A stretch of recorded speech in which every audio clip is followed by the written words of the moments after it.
Chapter 1646.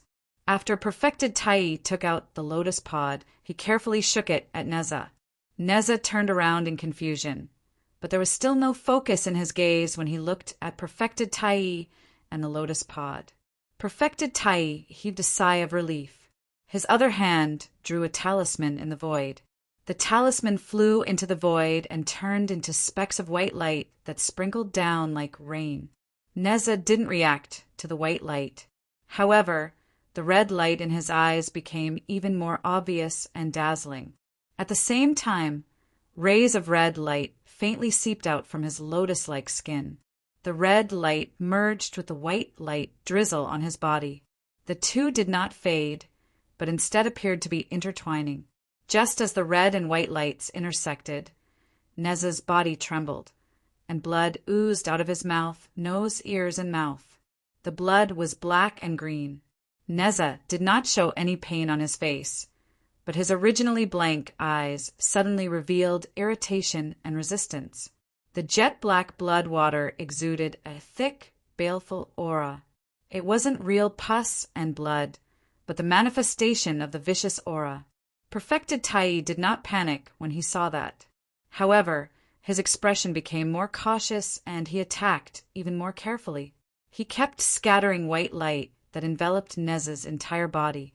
At the same time, he gently shook the lotus in his hand.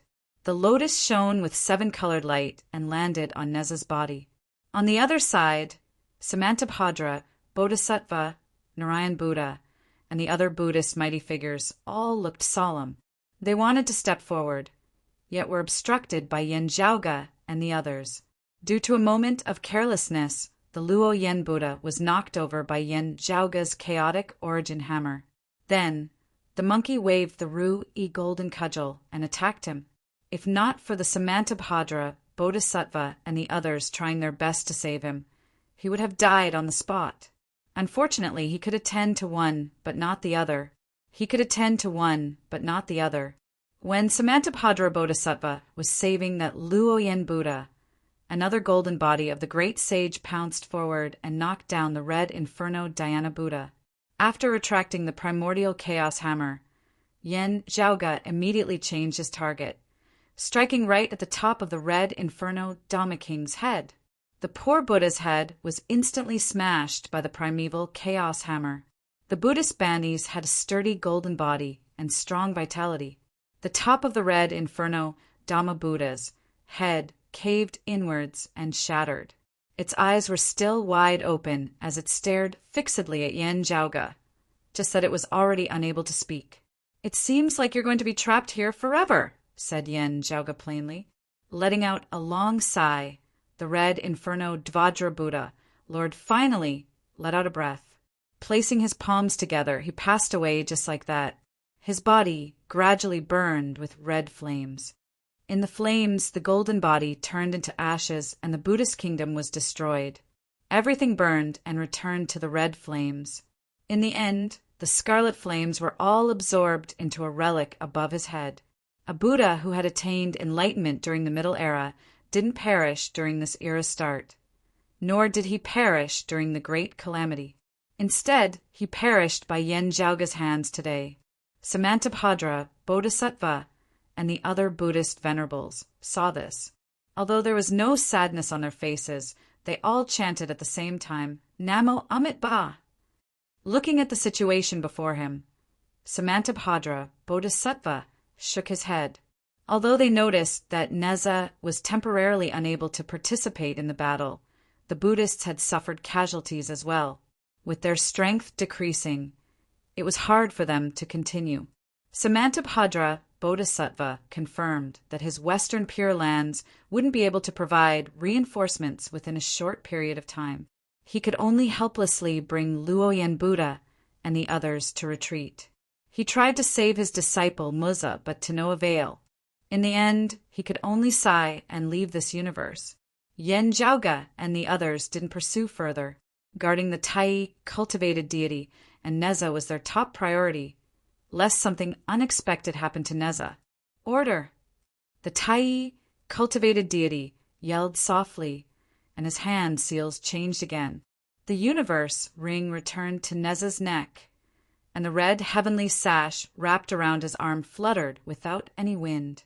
The wind fire wheels beneath his feet were spinning continuously, and even the fire-tipped spear in his hand was trembling. The treasures around him seemed to be alive, and they were constantly advising Neza to help the Tai, cultivated deity. Most of these treasures were bestowed to Neza by the Tai, cultivated deity. Yen Zhaoga nodded in his heart upon seeing this. Neza's gaze was still unfocused, and he seemed to be confused. However, his anxious and resistant expression had faded a lot, and even the hostility between his brows seemed to have dissipated. The filthy blood that seeped out of his mouth, nose, and orifices became heavier and heavier. Without the disturbance of the Samantabhadra Bodhisattva's 3 laws golden lotus, the Tai cultivated deity's 9 dragons' divine fire barrier immediately came into use again. The 9 fire dragons that surrounded the barrier spewed out milky white flames at the same time. The blazing flames landed on Neza's body, but they didn't hurt him. Instead, they burned the ferocious, filthy blood. The filthy blood flowed as it burned, as if it could not be removed completely. However, the Tai cultivated deity's face was filled with joy, and his expression finally relaxed. After removing some filthy blood, he shook the lotus pod in his hand at Neza again. Neza's dazed eyes finally closed, as if he had fallen asleep. His body involuntarily floated towards the Tai cultivated deity. The lotus pod in the Tai cultivated deity's hand became bigger, and it carried Neza's body, letting Neza fall asleep on it. The 9 dragons' heavenly fire shield floated above the lotus. Flames were still falling down, slowly but surely purifying the dark blood oozing out of Neza's eyes, nose, and mouth. Congratulations, Taoist. Yen Zhaoga, Long Xingquan, and Taoist Miaoqin, whom he had saved previously, came forward to congratulate him. This is just the beginning. I don't know how long it will take, Perfected Tai said. However, his expression was relatively relaxed, and he smiled slightly. Yen Zhaoga similarly smiled. A good start is half the battle. Thank you for your blessings. Perfected Tai smiled and nodded. Then he looked at Mu Jia, who was caught by the golden body of the great sage. Little friend Yen, how do you plan to deal with this person? I don't mind. I'll leave it to you, said Yen Zhaoga. Mu Jia had already calmed down. He looked expressionlessly at Yen Zhaoga and the true deity Tai, repeating his previous words. I only hope to face this tribulation together with my father. Perfected Tai sighed softly. Silly child, he didn't say anything else and slammed his palm down. There weren't any injuries on Mu Jia's body. However, his eyes closed and he instantly died. Seeing this, Yen Zhaoga didn't feel any sadness or joy. He recalled the scene when he first met Mu Jia. Back then, Mu Jia was also in high spirits. But now, everything had turned to dust. Yen Zhaoga's impression of Muza was not bad. Still, he had never been one to cherish talent when it came to those who stood on his opposing side. Regardless of Mu Jia's personality, his opinion of Li Jing was completely different from Neza's. Since Li Jing perished by Neza's hands, there was no room for reconciliation between Mu Jia and him. Perfected Tai acted on Neza's behalf.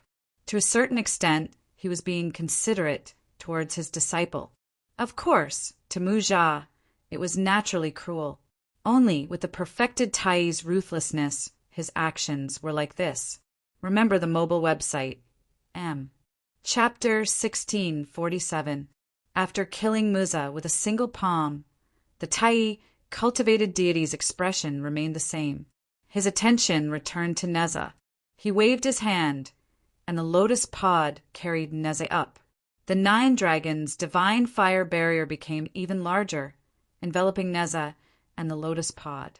The 9 fire dragons circled around, and the milky white flames continued spewing out. However, this time, it wasn't used to suppress Neza. Instead, it was used to slowly remove the malicious intent within Neza's body, helping him to recuperate and recover as soon as possible. The red radiance seeped out of his body and remained on the surface. This meant that the Tai cultivated deity's efforts were starting to bear fruit. He stopped Neza from sinking into the sea of blood. Now he had to gradually eliminate his killing intent and disintegrate the sea of blood. Only then could he be safe. This was a long process, and he had to be careful at all times. If anything went wrong, all his previous efforts might go to waste. However, compared to when Neza went berserk and the Tai cultivated deity had to risk his life to suppress him, it was undoubtedly a world of difference. It was much easier and safer. If he couldn't suppress Neza previously, the first person to face Neza would be the Tai cultivated deity. By then, Li Jing would be the role model. Previously, I heard from little friend Ing that our orthodox Taoism has reopened the heavens, and we're starting to see its scale. Tai cultivated deity asked Yan Zhaoga and Long Xingquan. Yan Zhaoga nodded. That's right. Currently, a total of 6 heavens have been reopened. Tai cultivated deity said, "My disciple's current situation is still very unstable. I might need to enter seclusion with him for a few years. Can I borrow a cave manor?" There was a reason why he was being so polite. Although Neza seemed fine now, the problem wasn't completely resolved. If something went wrong, the consequences might be unimaginable. It might even bring a huge disaster to the Zhu, Luo Royal Reed Heaven, and other places. By then, even if he could be stopped, there might be chaos and even more destruction. If they continued to stay in the great wilderness origin palace, they would be too far away from the Taoism's 6 heavens. It would be inconvenient for the 3 clear Taoists to protect them. However, this wasn't a problem for Yan Zhaoga. Although he couldn't do it in places like the Zhu Luo Royal Reed Heaven, he could lend it to the Tai cultivated deity for the time being. He could temporarily postpone the immigration plan. While the Taoist Tai cultivated deity was thick-skinned and black-bellied, given the current situation, he wouldn't do something like taking over a magpie's nest. Therefore, Yan Zhaoga wasn't worried. "You're too polite, Taoist. The return of you and the 3 altars' great divinity is a joyous occasion for our Taoism." Yan Zhaoga cupped his hands towards him. "In that case, thank you, little friend," Perfected Tai said politely. Yan Zhaoga looked at the 9 dragons' divine fire shroud by the side. He looked at Neza, who was sleeping soundly on the lotus, surrounded by blazing flames. "I've heard many legends about the 3 altars of the sea meeting, but I can't tell if they're true or false." He pondered and said, "Some rumors combined with the attitude of the pagoda-bearing heavenly king seem to contradict each other." After a moment of silence, Immortal Tai said, "It's too long ago and I can't remember it. If you have any questions, why don't you tell me first and see if I still remember it?" After the great calamity, Taoism had become more united, and Yan Zhaoga and the others had helped them greatly earlier. Otherwise, with the Taoist true deity's personality, he might only have said the first half of the sentence. In the past, the pagoda-bearing heavenly king was afraid of the dragon race. Wasn't he afraid of you and the seniors of Taoism? Yan Zhaoga already had an understanding of the Taoist true deity's personality. He didn't care about the Taoist true deity's hesitation and asked his own question. Jing Li, although he joined the Dipankar sect late, he was already related to Buddhism. The Taoist true deity slowly answered, "Of course, there wasn't the central blessed lands of Saha and the western pure lands at that time. There was only the western sect. Before the 3 altars of the sea meeting was born, Jing Li was already a member of the western sect?" Yan Zhaoga frowned. "There's a rumor. It's said that the 3 altars of the sea meeting originated from the Nviwa Palace." He couldn't help but look at the Taoist true deity. True deity, was it the demon race that mixed sand with our Taoism, or were you trying to poach under the guidance of the primordial heavenly lord? Hearing Yan Zhaoga's question, the Taoist true deity didn't feel offended. He only smiled and said nothing. After a long while, the old Taoist slowly said, "During the ancient era, our Taoism was powerful. However, The secret games between us and the other sects never stopped. Everyone had their wins and losses. The 3 altars of the sea meetings, treasure, lotus immortal body, isn't unrelated to Buddhism. That's why there's the wishful golden pagoda that specifically restrains him. There's really me in you and you in me. Yan Zhaoge patted his head. TSK, actually, I want to say that it's interesting. The smile on the Taoist true deity's face gradually disappeared and was replaced with a hint of melancholy. After the ancient era, it's another situation. Especially in this era, everything is completely different. Flowers are never red, and trees are never green. From his expression, he was clearly thinking about the great calamity. As for Neza, he had almost perished in that calamity because of Jingli. However, this melancholy came and went quickly. The Taoist true deity looked at Yan Zhaoge with admiration. Fortunately, the tides rise and fall, and the flowers wither and bloom.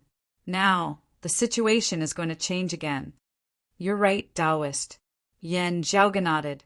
He said to Ing Longtu, after a while, bring the Taoist and the 3 altars of the sea meeting back to our side. Tell Yunsheng and junior apprentice brother Lan about the situation, and they'll know what to do. Yes, senior apprentice brother. Ing Longtu nodded. Then he asked curiously, Senior apprentice brother Yen, aren't you returning to the Vermilion Bird Royal Reed, heaven with us? The Taoist true deity and Long Xingquan looked over as well. I won't be returning for now. Yan Zhaoge shook his head. I'm more interested in what the Western Pure Lands are busy with.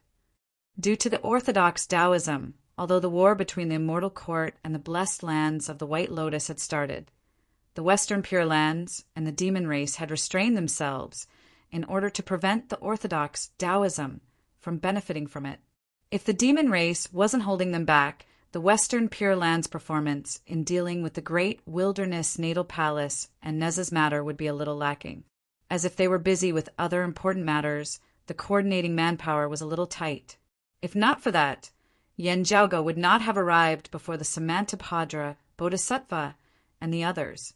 In the end, he would not have wiped out Mu Jia and the others and found the great wilderness origin palace, Ing Longtu, the Tai spiritual master, and Neza first. After that, Neza broke out of the seal and chased after Li Jing. The Samantabhadra Bodhisattva and the other Buddhist bantis were helpless against Yan Zhaoge and the others' obstruction. Under such circumstances, the Western Pure Lands didn't send a second wave of reinforcements.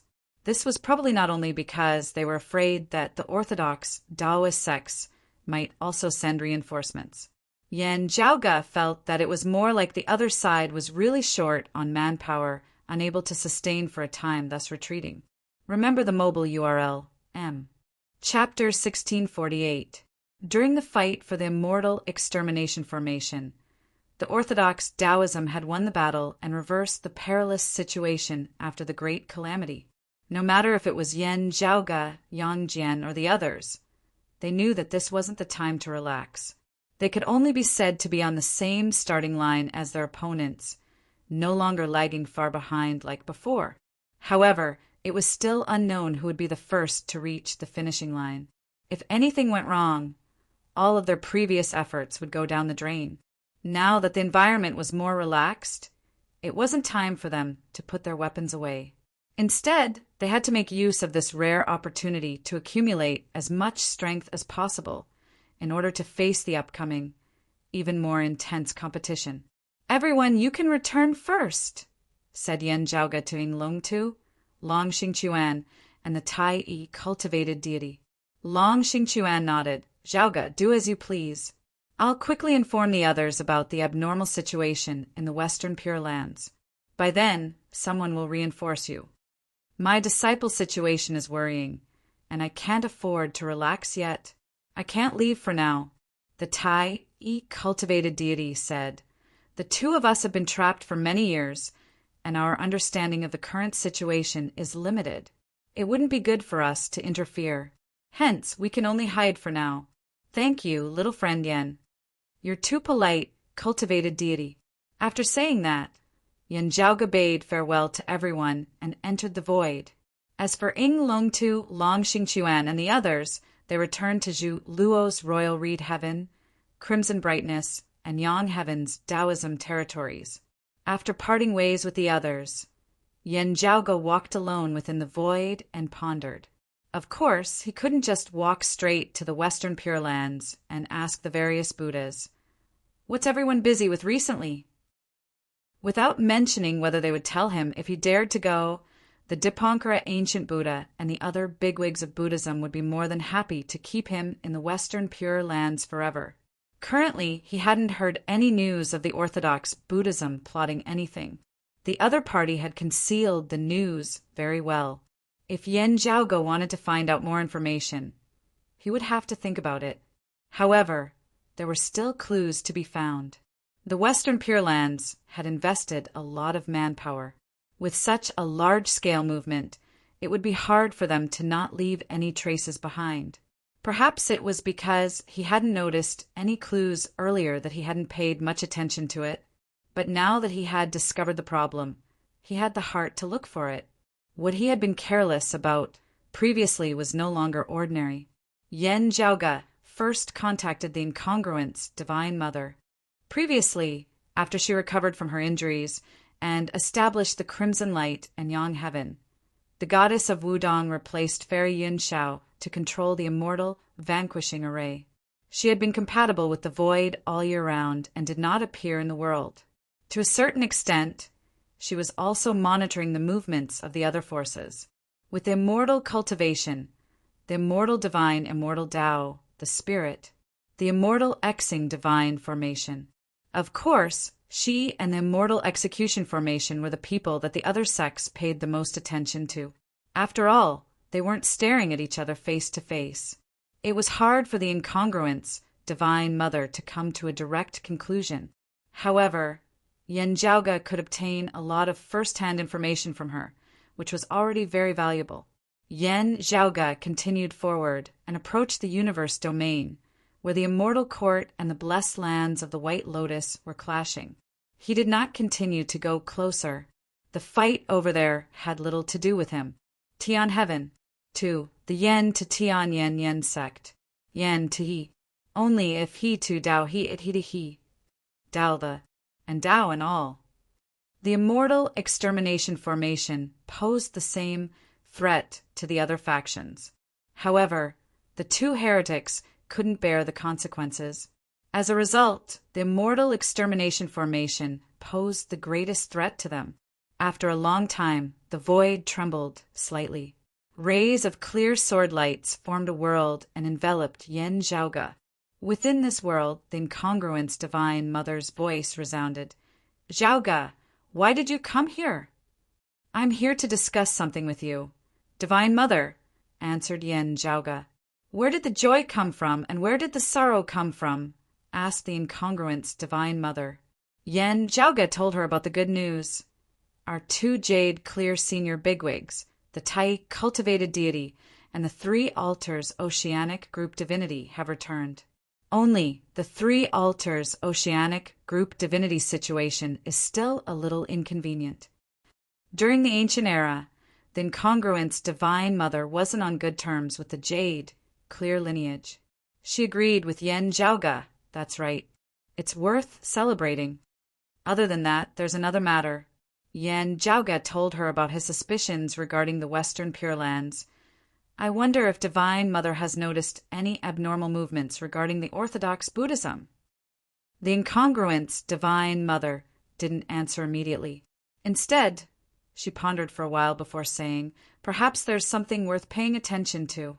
Shangna and Xiao had entered the Western Pure Lands twice, and the time gap between them was extremely short. She said slowly, I heard you mentioning that the Western Pure Lands might be plotting something. Now that I think about it, this matter might not be normal. Yen Zhaoge raised his head slightly. Shangna and the Exalt Xiao? Shangna and the Exalt Xiao were one of the 500 arhats of the central blessed lands of Saha during the Middle Era. They were proficient in Buddhism and possessed extraordinary strength. However, in terms of cultivation, it wasn't enough for the incongruent's Divine Mother to pay so much attention to them. The reason why she specifically mentioned them now was because of something else. Yen Zhaoge naturally thought of the other label on Shangna and the Exaltio, Ananda's disciple. During the Middle Era, the Gautama Buddha stood in the central blessed lands of Saha. Among his many personal disciples, 2 of them were extremely famous, Mahakasyapa and Ananda. From Shangna and the Exaltio, Yen Zhaoge naturally thought of Ananda. He believed that the incongruence Divine Mother had the same thought as well. No matter if it was Kasyapa or Ananda, both of them perished during the end of the Middle Era. During the beginning of the modern era, the Maitreya Buddha caused a huge change in the central blessed lands of Saha.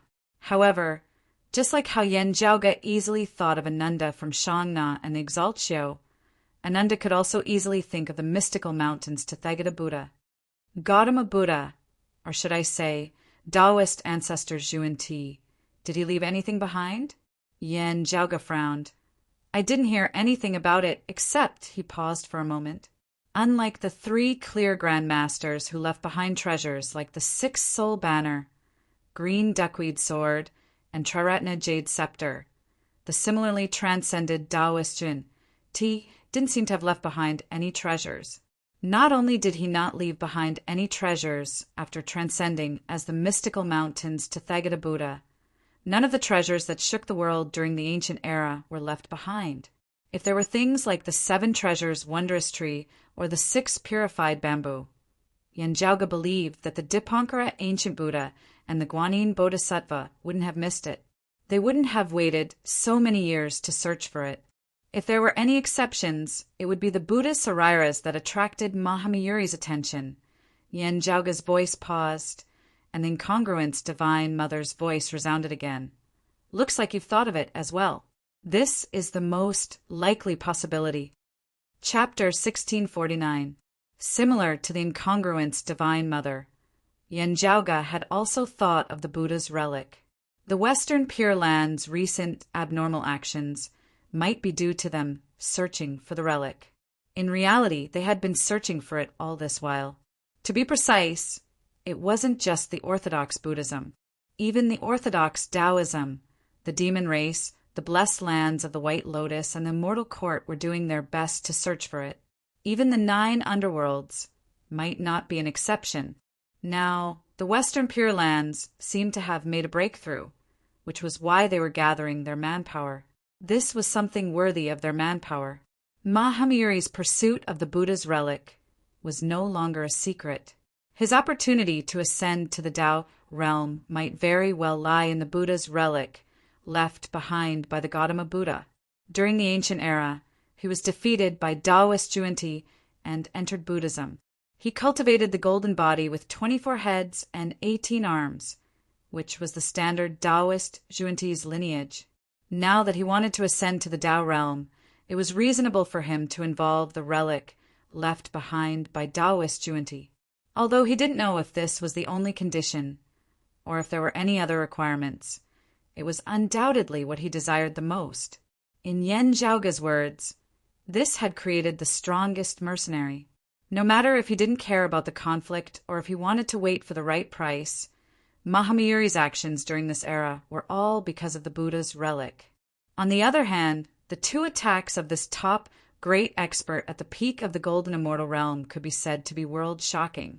During the first time, he single-handedly defeated the numerous demon race great sages and small saints, including the rock of 10,000 cloudy miles.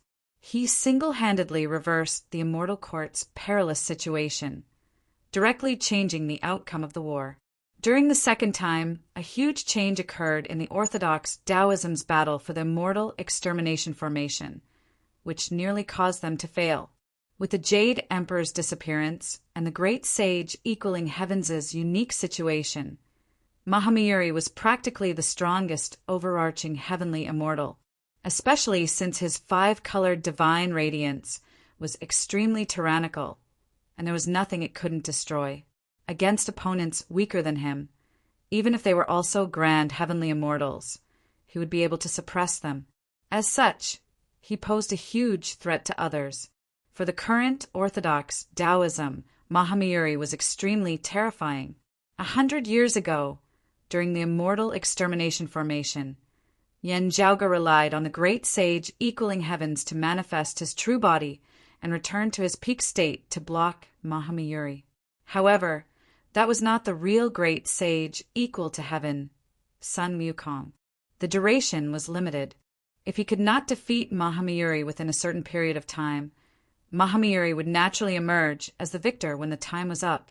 Furthermore, after that battle, the three golden bodies of the great sage were still unable to fuse together. They needed a long time to recuperate. Even if he could fuse them again, who knew how long it would be before he could refine the earthly essence stone again? It could be said that Mahamayuri would be a huge threat to the orthodox Taoism for a long time to come.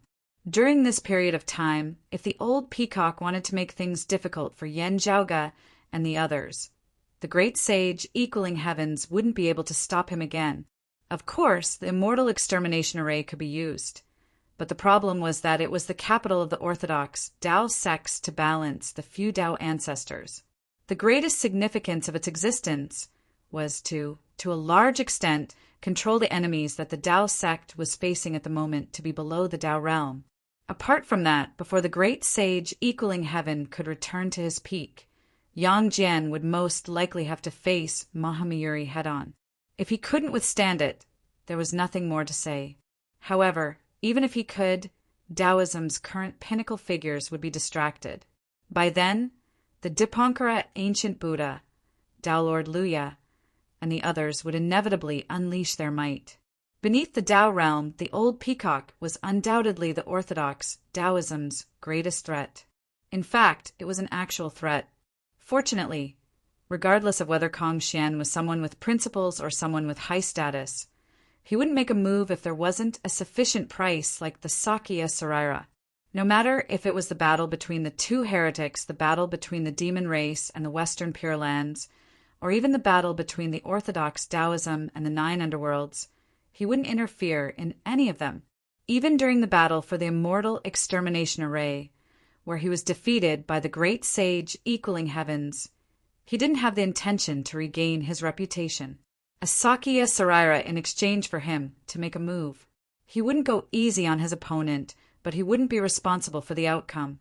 As such, from a certain perspective, not only did he pose a threat to the orthodox Taoism, but he also posed a threat to the other forces, including the Western Pure Lands where Kong Xian had been residing. However, it was clear that he wanted something. While he was using his own strength as a bargaining chip to seek for gains, he was also easily restricted by others. Thus, he did not attract the Tao ancestors to attack him. As the number of Buddha's relics in his hands increased, Mahamayuri's situation gradually became more and more difficult, because everyone had to start considering how to restrain him. However, as the strongest person below the Tao realm, Mahamayuri had the capital to play games with the help of the disputes between the other forces. The final result would depend on the means of all parties. It's a pity that the Xuandu great Taoist isn't clear on how many Shakyamuni Sariras there are. At the same time, he isn't sure how many Mahamayuri needs, or whether he must collect all of them. Yanjiaoga lightly rubbed his temples. Otherwise, we could have done more. The incongruence, Divine Mother said, although I don't know who else has a Sarira in their hands. Even if they do, they will start to be cautious when dealing with fellow Taoist Kong Xian. They won't easily give him a Sarira anymore. However, if we can find one, it'll be a huge bargaining chip, just like the immortal extermination formation in our hands. Yanjiaoga smiled. From a certain perspective, it wasn't too much to say that Kong Xian was a mini version of the immortal extermination formation. He couldn't go against a Tao ancestor. However, to existences beneath the Tao realm, his deterrence was already very close to a Tao realm bigwig. The fact that he was feared and fought over by the various Tao ancestors meant that he was equivalent to a pseudo-Tao ancestor in a situation where the Tao ancestors kept each other in check. The Western Pure Lands most likely have another Shakyamuni Sarira's clue, said Yanjiaoga. It might originate from Shangna, the Exaltio and the Exalt Ananda. In the past, the central blessed lands of Saha underwent a huge change, and the Exalt and Nanda perished. However, the situation back then was complicated and chaotic. Moreover, eras were changing, and some things might have been buried in the dust of history. The Buddhists never stopped searching for it. After so many years, it seemed like they had some new gains. If Mahamayuri learns of this, things will get interesting. Yen Zhaoga thought without any ill intentions. Regarding the Jade Clear's Wuji apricot yellow flag, do you have any information about it? Asked the incongruent's Divine Mother. Yen Zhaoga shook his head. Taoist Yang Jian and the Southern Extremity Longevity Emperor have been searching for it for the past few years. However, there hasn't been any progress. Chapter 1650. The Wuji apricot yellow flag could block Mahamayuri's attack. However, it could only passively protect one side. Mahamayuri still had the upper hand. However, this treasure was still extremely important to the orthodox Taoism. After all, even without the great sage equaling heavens, they still had Yang Jian, Sua Mingzhang, Feng Yunsheng, and the others. All these years, Yang Jian, the Southern Extremity Longevity Emperor, and the other Taoism bigwigs had been searching for this treasure. Feng Yunsheng, the North Star Emperor, and the other Taoism bigwigs had been searching for it. Unfortunately, they hadn't found anything yet. I'm in charge of the Immortal Extermination Formation and can't be distracted. I can only entrust the Western Pure Lands matters to you. The incongruent's Divine Mother said, If the Amitabha Buddha makes a move, I'll try to deal with it. Yen Zhaoga nodded. This is the most important matter. Thank you, Divine Mother. Right, when you're trying to interfere with the Shakyamuni's matters, you have to be wary of the other party's ulterior motives, said the incongruent's Divine Mother. I understand. Thank you, Divine Mother, for your reminder. Yen Zhaoga cupped his hands towards the fading green sword light. During the battle 100 years ago, when they fought for the Immortal Extermination Formation, Yen Zhaoga and the Taoism's people acted as if they were lying. While they had already obtained the sixth soul banner from the Tishita Palace, they still acted as if they were looking for the sixth soul banner to conceal their intentions of seizing the Immortal Extermination Formation. In the end, Yun Shao Fairy sacrificed the sixth soul banner and obstructed the Tao ancestors for an instant, allowing Yen Zhaoga and the others to escape after obtaining the Immortal Extermination Formation.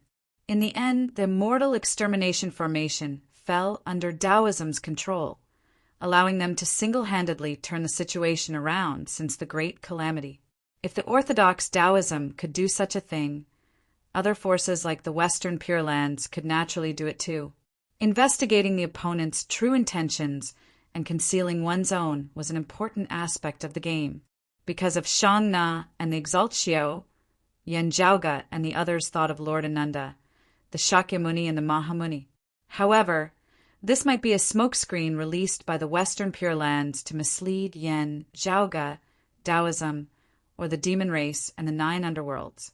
Under the disguise the orthodox Taoism true intentions might be something else.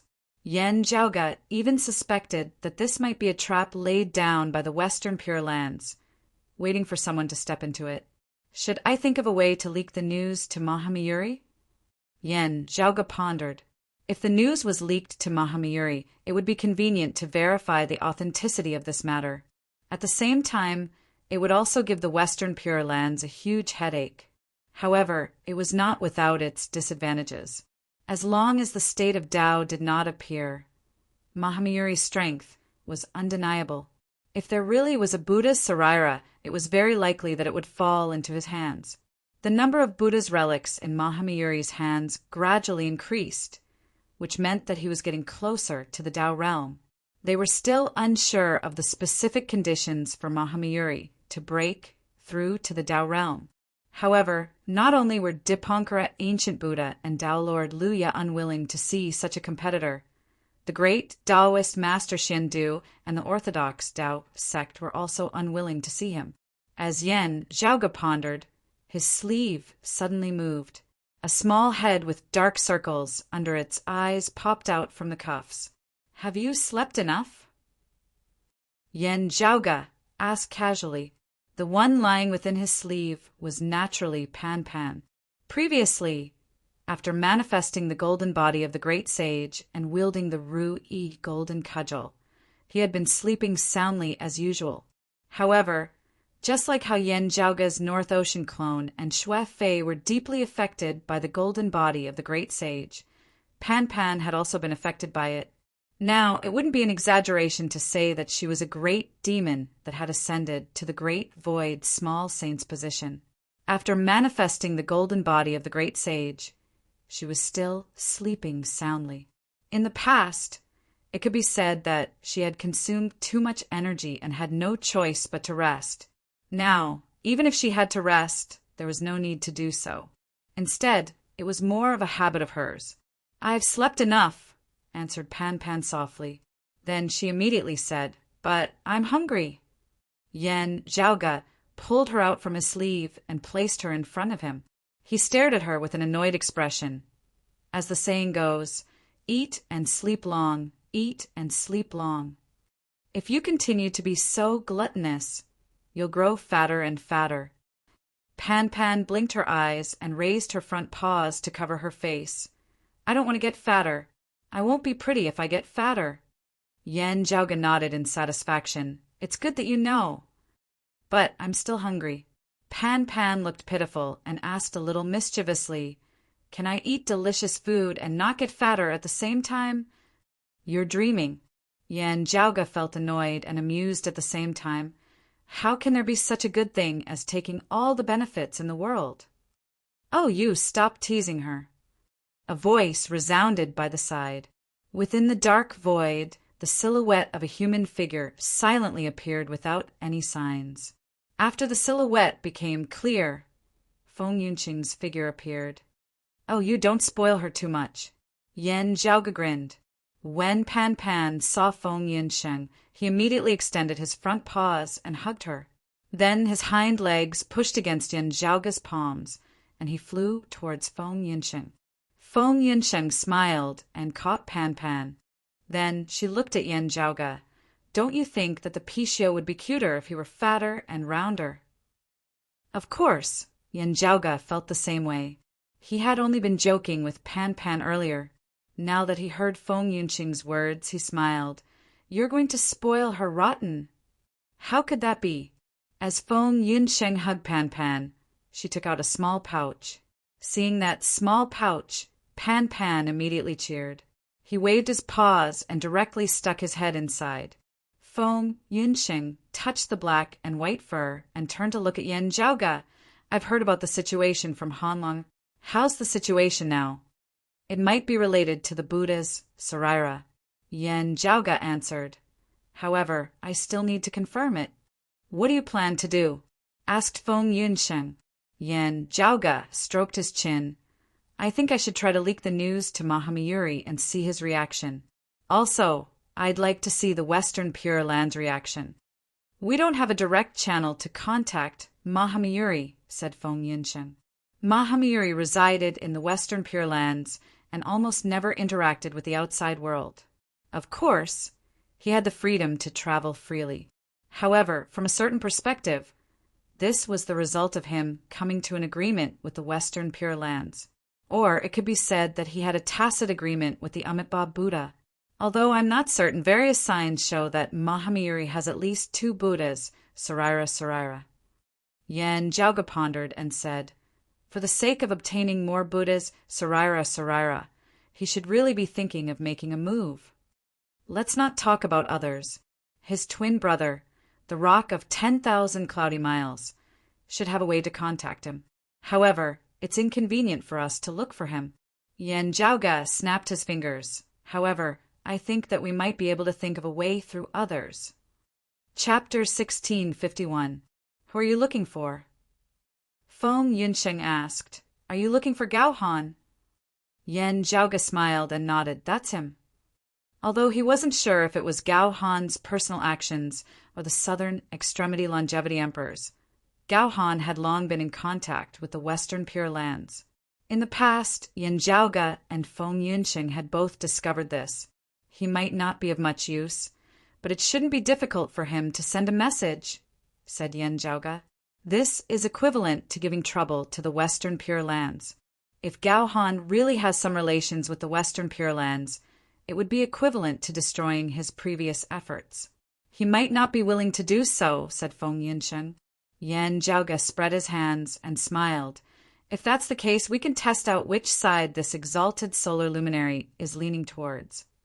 During the battle for the Immortal Extermination Formation, the Southern Extremity Longevity Emperor, Gao Han, and the others had undoubtedly stood on the Taoism side, working together with the three clear Taoists. However, this didn't mean that Gao Han had no other plans. "We have to inform Taoist Southern Extremity," said Feng Yunshen. Yen Zhaoge nodded. "Of course."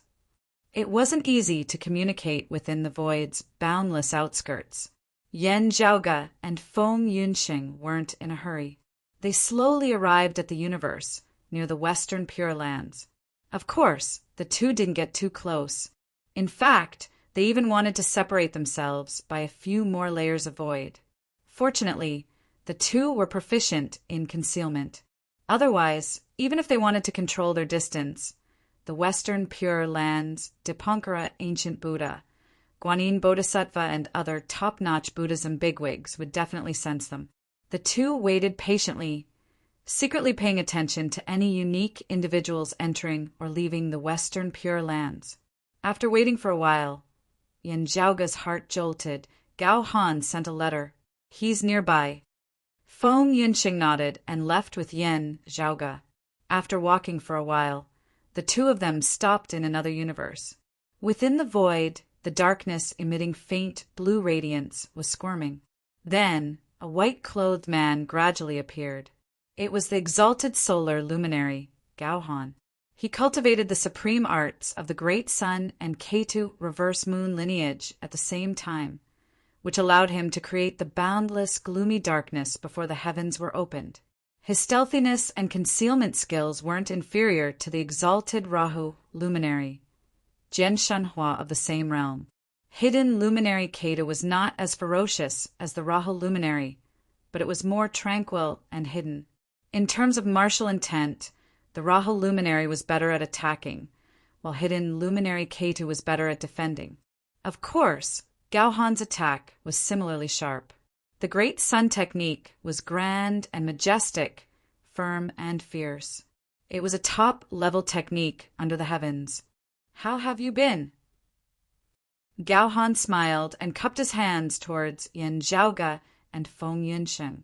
"You're too polite, exalted solar luminary." Yen Zhaoge smiled as well. "I'm sure you already know what happened. Do you have any ideas?" Gao Han's expression was as usual. "If it really is the Buddha's relic, then this round is worth us interfering. I will do my best." Yen Zhaoge said the Western Pure Lands would definitely prevent Mahamayuri from receiving any news. "That's right. That's why we have to pay a hefty price. However, if we succeed, it's worth it." Gao Han said, "Let me think of something first. Why don't you head over there? The Southern Extremity Longevity Emperor is here as well." Yen Zhaoge and Feng Yunshen raised their brows slightly. "Oh!" In the past, the Southern Extremity Longevity Emperor had given up a sea-calming pearl because of the three treasures' jade scepter.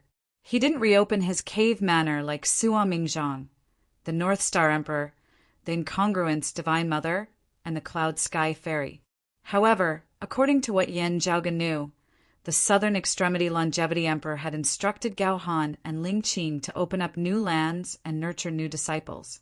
As for himself, he had been roaming the void's boundless outskirts in search of the three clear Taoists that might still be alive, as well as various treasures that had gone missing in the past. Recently, he had been searching for the Yellow Earth apricot flag with Yang Jian and the others. Now that he had rushed over after receiving the news, was it because of the Buddha Sarira, or was it because Yen Zhaoge had brought the matter of Gao Han's relationship with Buddhism to the surface? Yen Zhaoge pondered in his heart. However, his expression didn't change. He nodded. "The Southern Extremity Longevity Emperor is here as well? No matter what the Western Pure Lands are plotting, we're more prepared than them.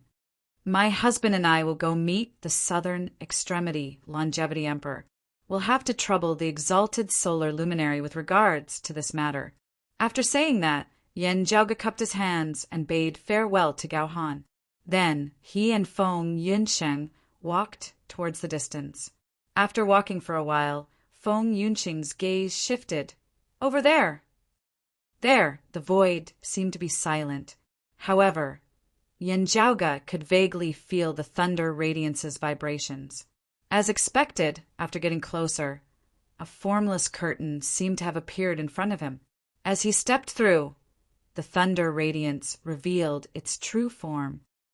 "Southern Extremity Longevity Emperor, it's been a long time." Yen Jiaoge cupped his hands. Feng Yunxing nodded and said, "Taoist Southern Extremity, how have you been?" An old man wearing a crown and Taoist robes appeared on a lightning chariot. He was the Southern Extremity Longevity Emperor. He alighted from the lightning chariot and nodded to return the greeting. "You look even more elegant than before."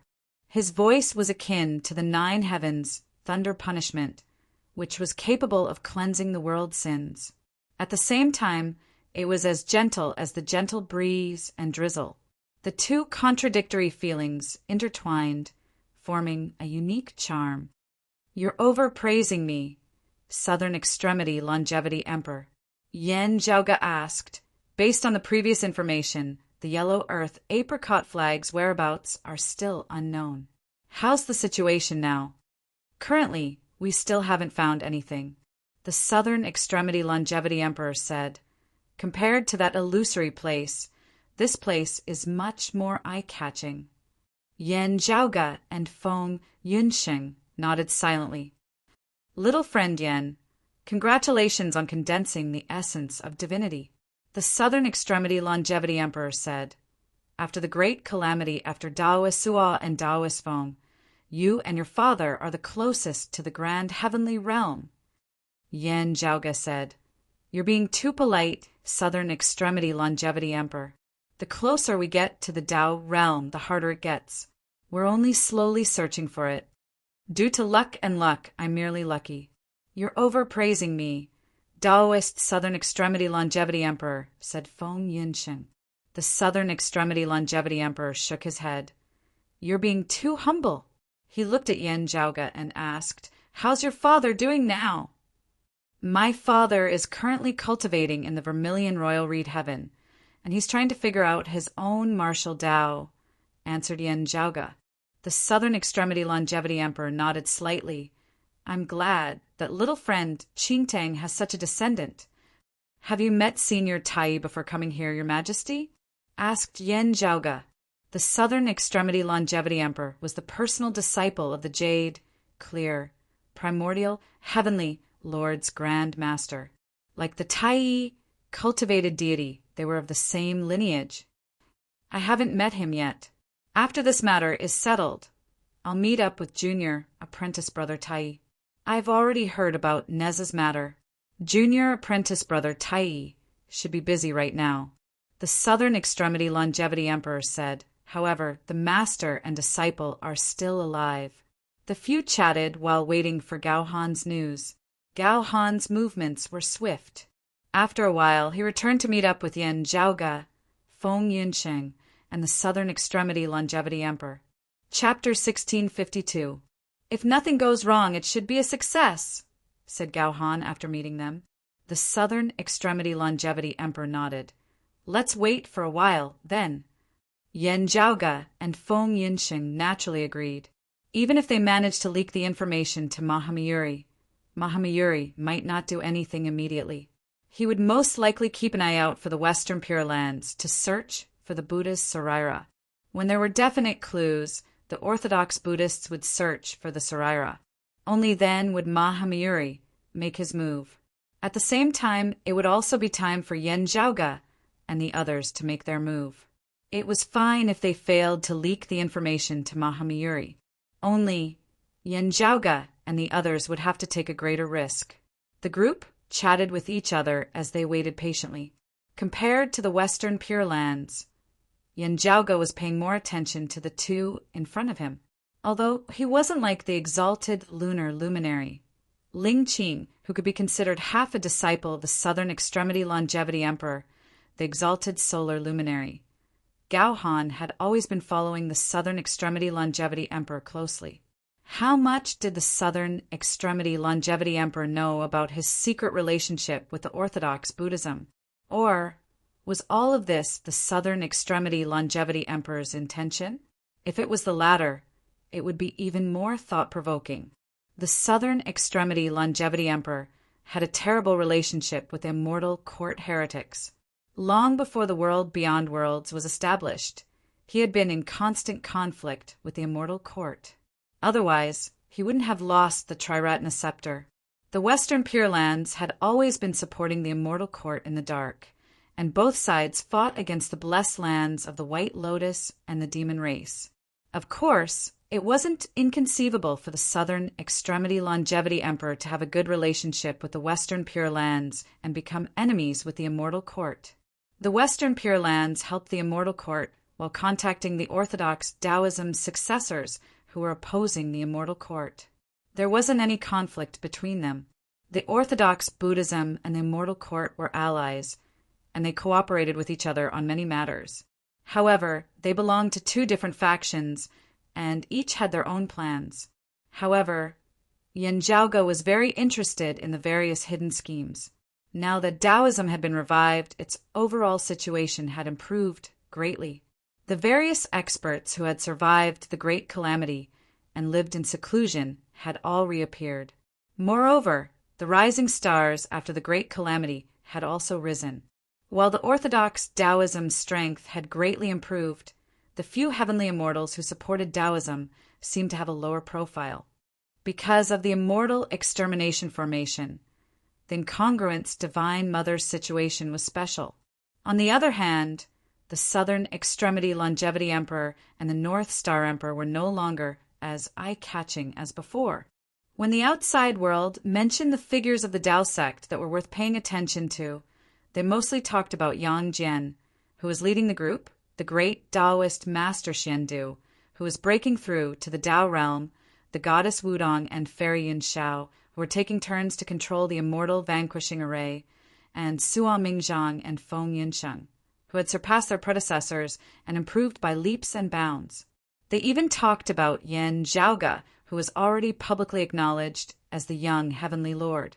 The return of perfected Tai and Neza also attracted a lot of attention.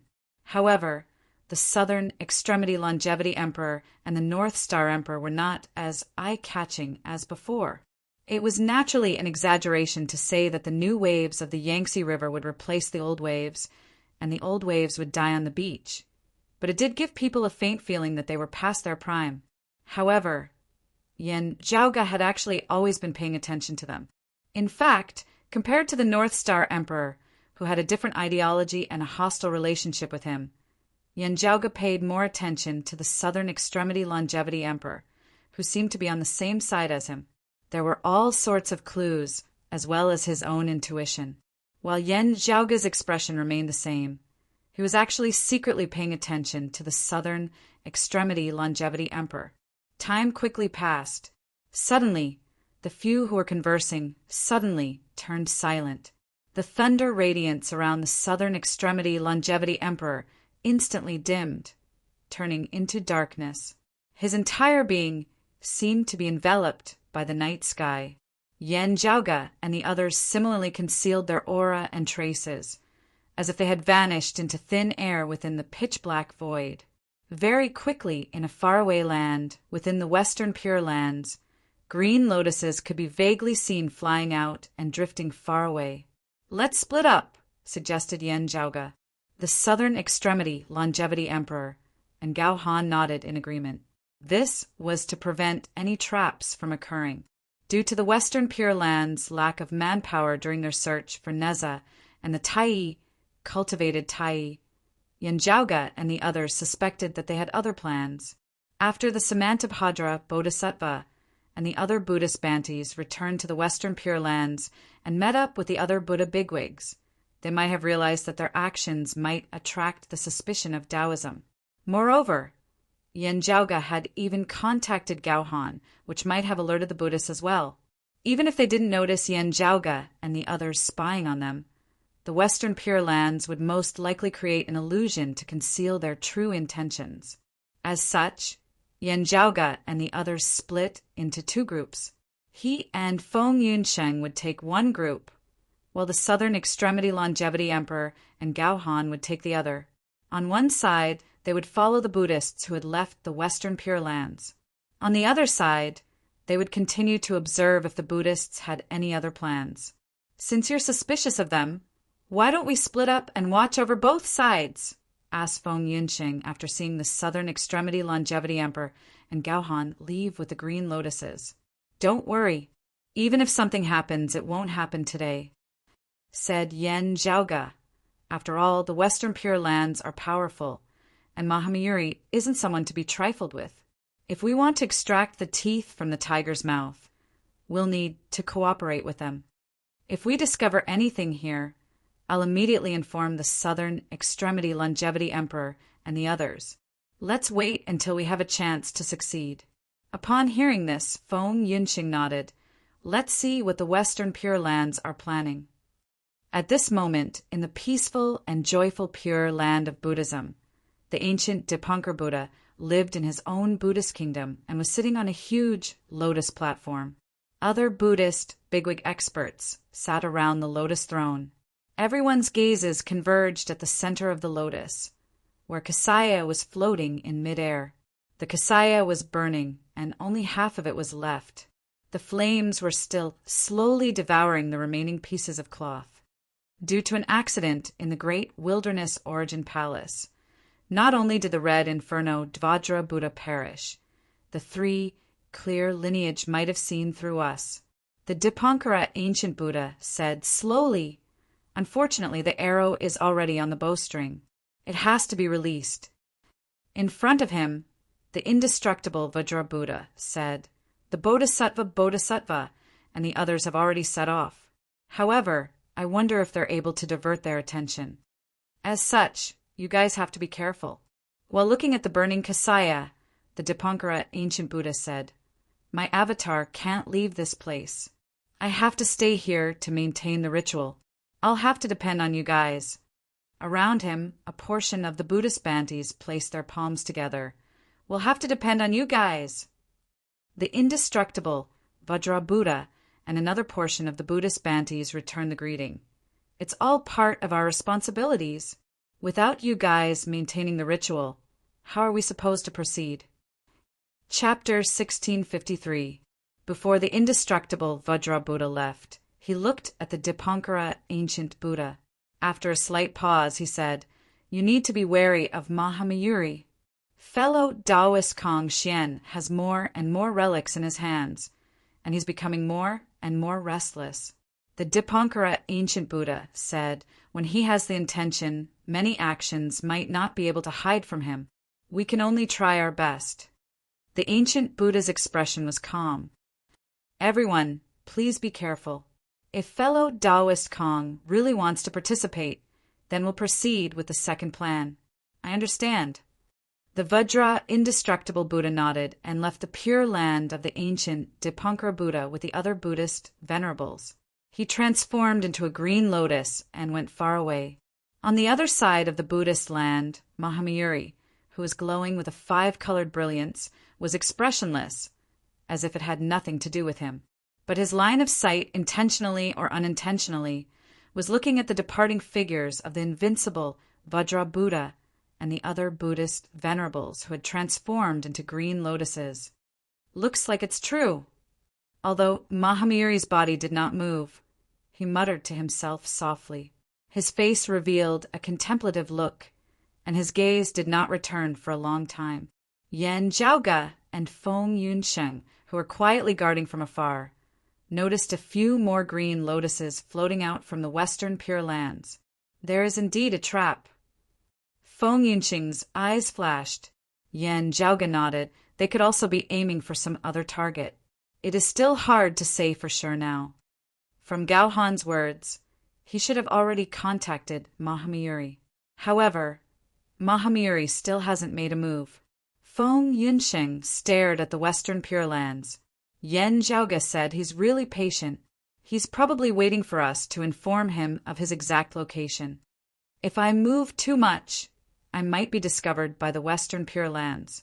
Feng Yunsheng looked at the gradually disappearing invincible Vajra Buddha and the other Buddhist venerables. Should we continue to split up?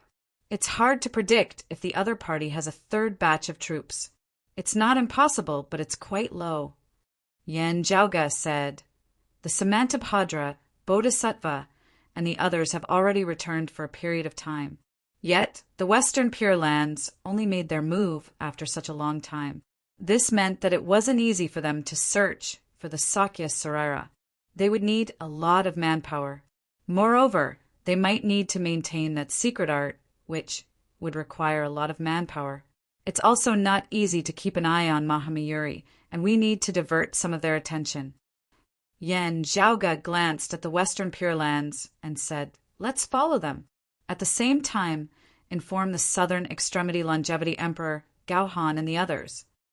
The two of them set off together, following the green lotuses from afar. Both of them were good at hiding their tracks, but they didn't dare to follow too closely in order to avoid the possibility of being discovered. After receiving Yan Zhaoge and Feng Yunsheng's message, the Southern Extremity Longevity Emperor and Gaohan didn't let their guard down. Instead, they continued observing the first batch of Buddhist bandies that left the Western Pure Lands. This was to prevent the other party from turning the fake into the real and the real into the fake, turning the fake into the real and the real into the fake. Only when one side had concrete clues would it be the time for them to unite and truly exert their strength. After walking for a while, Feng Yunsheng frowned slightly. Something doesn't seem right. It seems to be the aura of the demon race. Yan Zhaoge also noticed the problem. The opposite of being good at hiding themselves was that both of them had outstanding perception abilities. Mahamayuri couldn't possibly inform the rock of 10,000 cloudy miles about this, right? Asked Feng Yunsheng. Southern Extremity, Longevity Emperor, and Gaohan have no reason to do so. Yan Zhaoge stroked his chin. In the past, Ananda perished because of the Maitreya Buddha.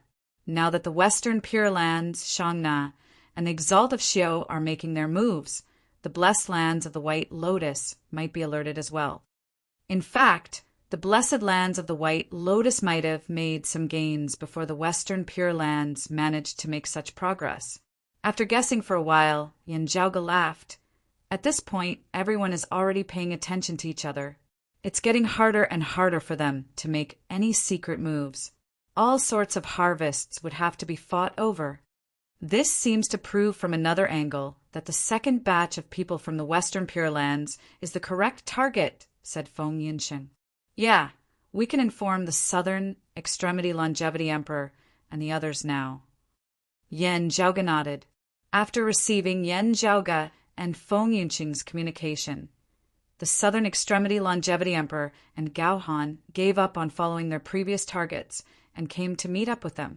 At the same time, Gaohan also tried to contact Mahamayuri secretly. Within the Western Pure Lands, within Mahamayuri's Buddhist kingdom, tranquil, glazed radiance shone, and 5-colored divine radiances circulated. He sat on a green lotus and finally made a move. The green lotus flew up and carried Mahamayuri out of the Western Pure Lands. His actions were open and above board. No one obstructed him. Only the Samantabhadra Bodhisattva appeared once again. Are you trying to stop me, Taoist? Asked Mahamayuri plainly. That's not the case. I'm on the same path as Mahamayuri. The Samantabhadra Bodhisattva shook his head and answered. Mahamayuri didn't mind. He only nodded, all right. The two Buddhas left. Within the Western Pure Lands, the Dipankara ancient Buddha looked at their departing silhouettes. His expression remained calm, and he remained silent. In the end, Mahamayuri was still alerted. Beside the Dipankara ancient Buddha, the White Xiong Paragon let out a sigh. It's fine. There are gains and losses. The Dipankara ancient Buddha said This is a price we have to pay for taking such a risk. Fortunately, we can make use of the situation to our advantage." The White Xiong Paragon said, "This disciple will contact the Bodhisattva of Guanyin and the others. Go." The Dipankara ancient Buddha closed his eyes. While Yen Zhaoge and Feng Yinsheng were waiting for their comrades to arrive, the green lotuses in front of them gradually slowed down. Everyone was slowly approaching a concealed stellar vortex. After being illuminated by the radiance of the Buddhist bandis, the concealed stellar vortex was completely exposed. The stardust turned into countless streaks of light that scattered in all directions. At the center of the vortex, a wasteland slowly appeared. The barren, yet thick land was currently hovering within the dark void. Ice had already formed on the surface of the soil, and it seemed to be dead silent. The indestructible Vajra Buddha and the other Buddhist bandis looked at the soil with different expressions. Some of the latecomers didn't feel anything. Most of them were curious and yearning. As for the indestructible Vajra Buddha and the other Buddhist bigwigs, their gazes were filled with complex emotions. "Master, is this the place where Ananda Bandi resided?" Someone beside the indestructible Vajra Buddha asked. "Yes and no." The indestructible Vajra Buddha said slowly, "This place used to be a part of the central blessed lands of Saha. At the beginning of the ancient era, during the great tribulation of Buddhism, this scene was created." For a moment, all the Buddhists present were silent. "I didn't expect this place to be preserved until now, even though it's already in a declining state." The indestructible Vajra Buddha shook his head. His expression returned to normal, and he walked into the ruins. Chapter 1654. The unbreakable Vajra Buddha and the others stepped into the ruins, and the ruins' scenery changed again. Rumbling stardust engulfed the surroundings once again, encircling the ruins once more. Moreover, compared to before, the stellar vortex that had reappeared in the void had expanded even further, becoming even vaster. Yen Zhaoge and Feng Yinsheng looked at each other and frowned. From the looks of it, this place used to be a part of the central blessed lands of Saha. During the future Gautama's reformation of Buddhism, the blessed lands fell into chaos. However, it's still a fragment. After so many years, it's still so miraculous? Yen Zhaoge's gaze flickered. Now, we can be sure that the Western Pure Lands Buddhas weren't making a wild guess. Instead, they were aiming for something. There might really be a Buddha's Sarira here. Even if it's not a Buddha's Sarira, it must be a Buddhist treasure. Otherwise, it wouldn't be here. "The current situation isn't beneficial to our surveillance," said Feng Yinsheng, "unless we enter as well and get closer." "We're not the only ones affected," Yen Zhaoge said. "It's the same problem for those great demons." Feng Yinsheng nodded and looked towards the faraway void. "They're moving." The two's gaze pierced through the void as if they were traversing through a vast distance. They had already reached a place where their vision couldn't reach. However, a scene still surfaced within their minds. Streams of ferocious demonic chi transformed into dark demonic winds, approaching the stellar whirlpool from another direction and gradually entering it. The stellar whirlpool was akin to a boundless ocean. While absorbing the demonic winds, it was still expanding outwards like a tidal wave, submerging the void one after another. Specks of starlight continued surging forward. They were already approaching Yen Zhaoge and Feng Yinsheng, who were initially observing from afar. "Something's wrong." Yen Zhaoge lightly rubbed his temples and looked around. Starry specks of light filled his vision, and the area they covered was still expanding. With this, not only was it difficult to explore the stellar whirlpool's interior, but it was also much more difficult to monitor the stellar whirlpool's surroundings. The stellar whirlpool's area was too vast. Now that Feng Yinsheng was a grand heavenly exalt, space was no longer an obstacle to her. However, the surrounding universe was affected by the stellar whirlpool, which would interfere with her miraculousness to a certain extent. Under such circumstances, if a grand heavenly realm expert like her purposely concealed their tracks and entered the stellar whirlpool from another direction, it would be hard for her to discover them. Of course, on the other hand, it was even harder for others to discover the two of them now. I wonder if the Buddhist venerables who have entered the star vortex can take advantage of this and turn this place into their territory? In that case, if someone from the outside enters, they might notice, Feng Yunxing said. It's not impossible, Yan Zhaoge pondered and said.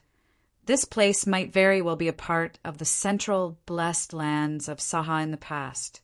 After the central blessed lands of Saha underwent a huge change, a portion of Buddhism's experts left and joined the Western Pure Lands.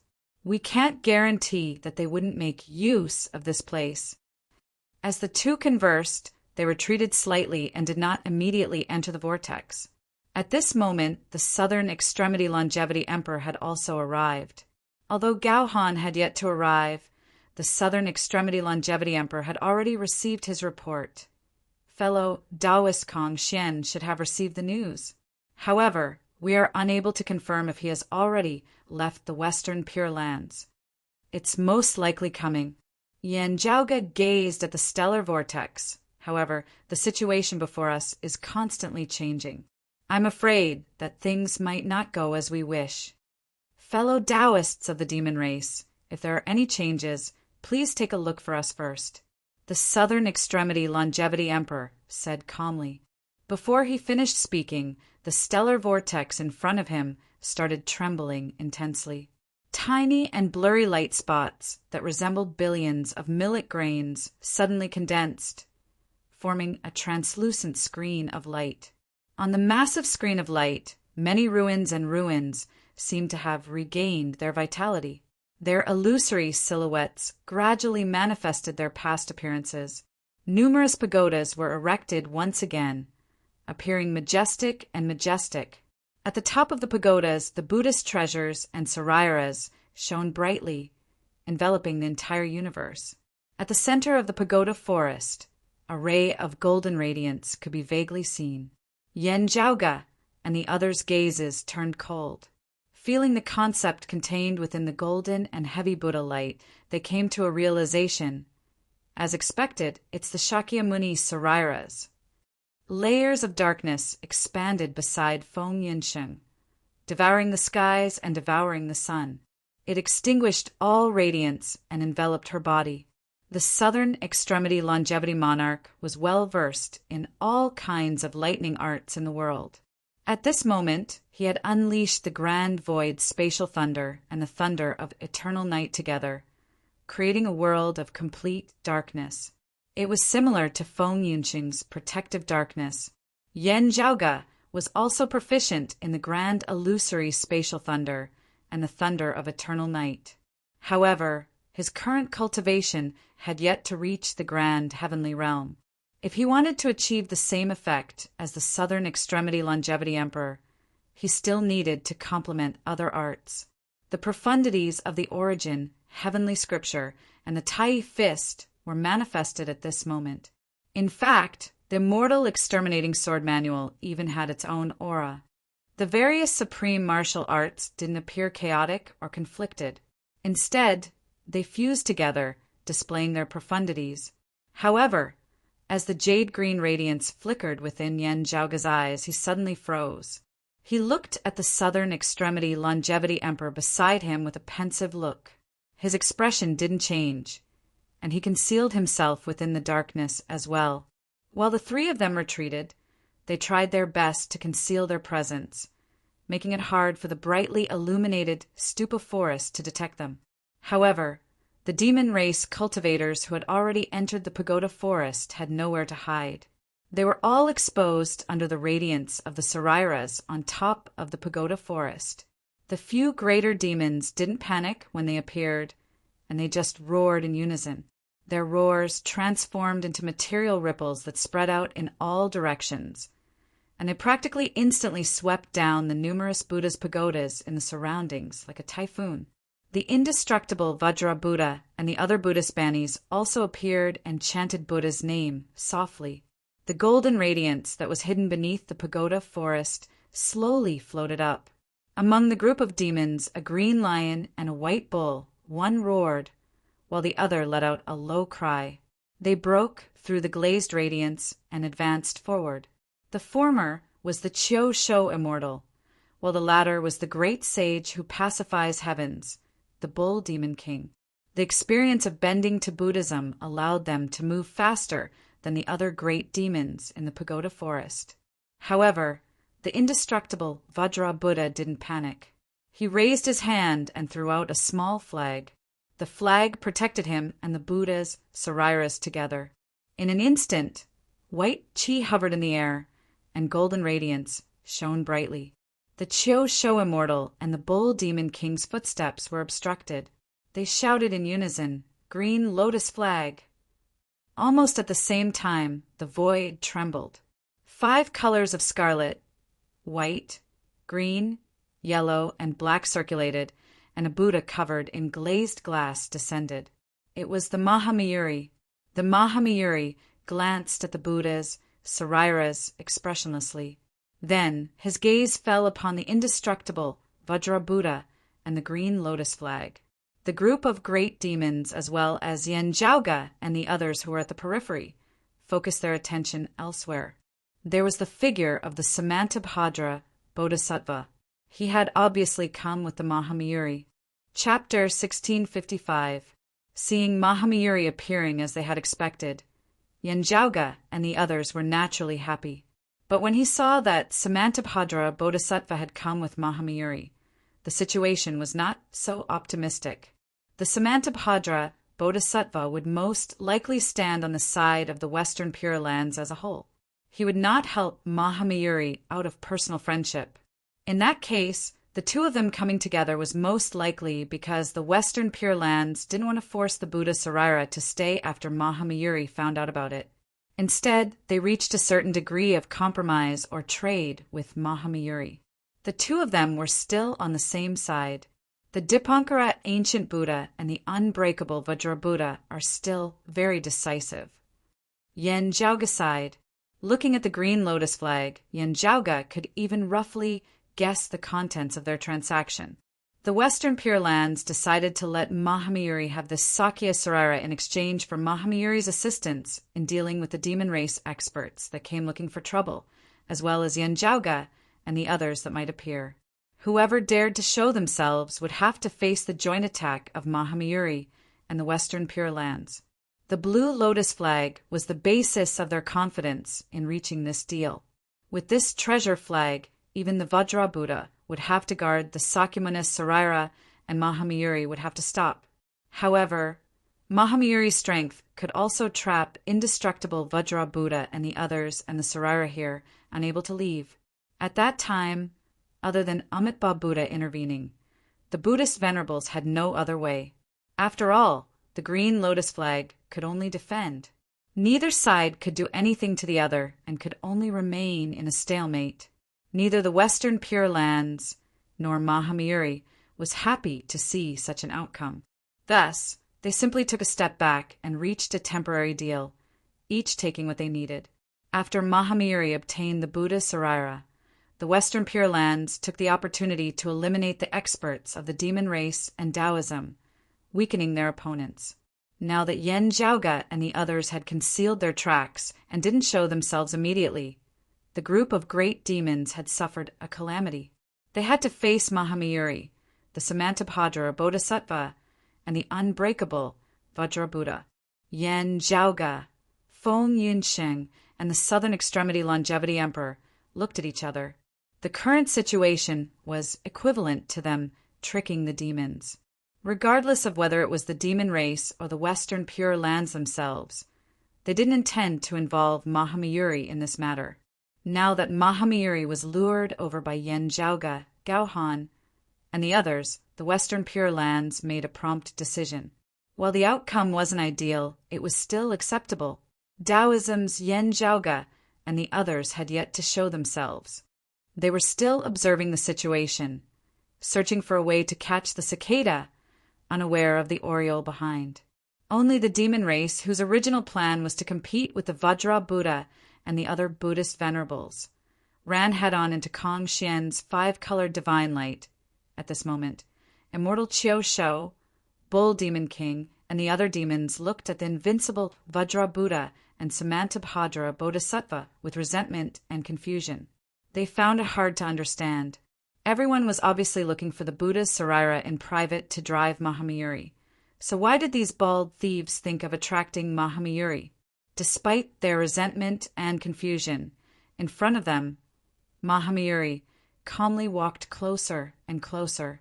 "Let's go, or else we won't be able to leave," Bull Demon King said, shaking his head. Immortal Qiu Shou and the others could only retreat.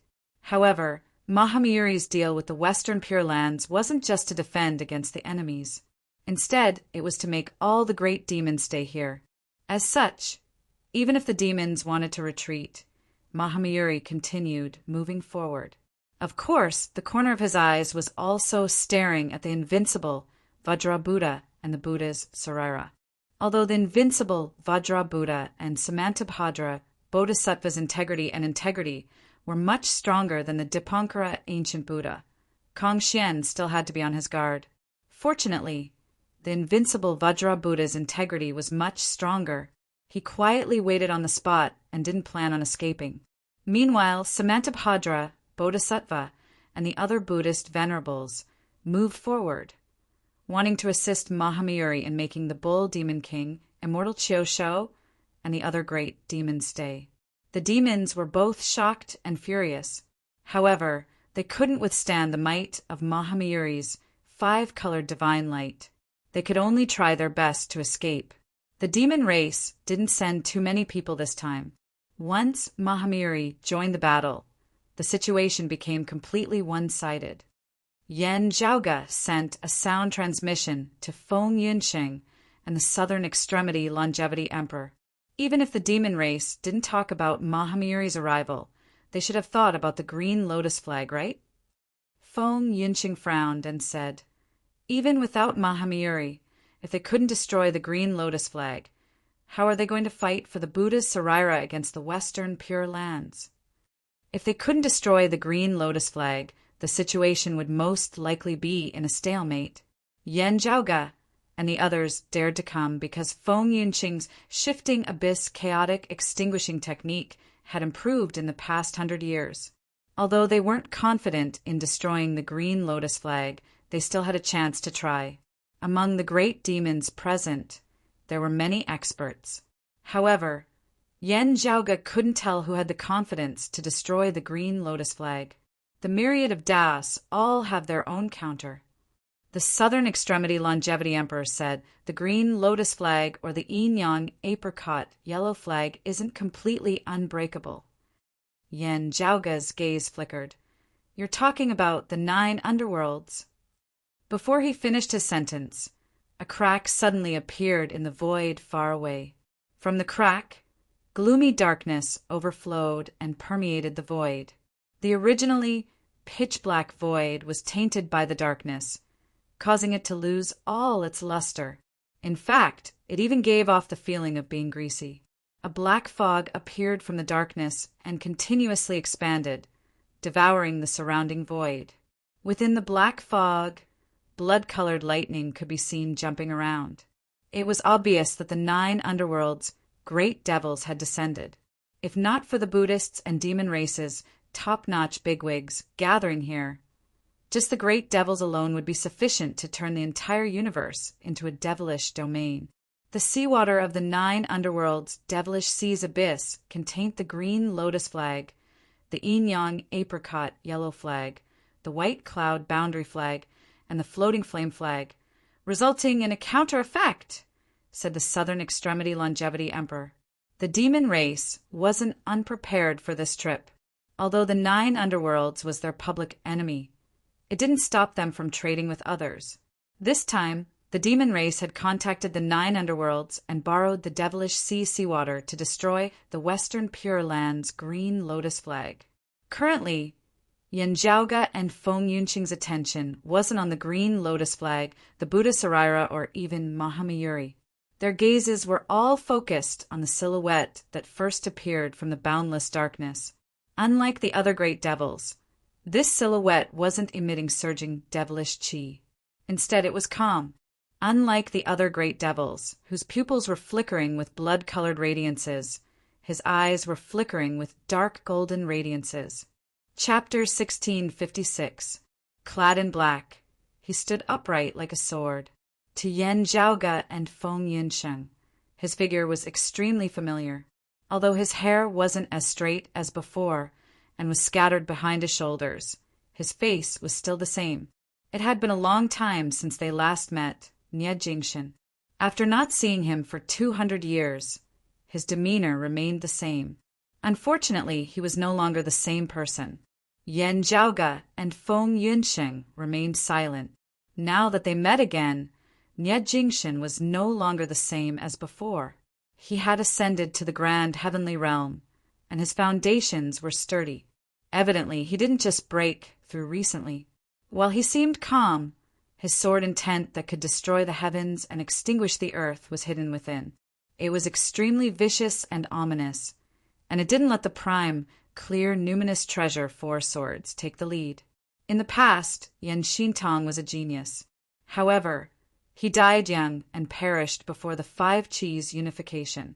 Now, a supreme sword intent that could rival the numinous treasure, Four Swords, had appeared before everyone's eyes.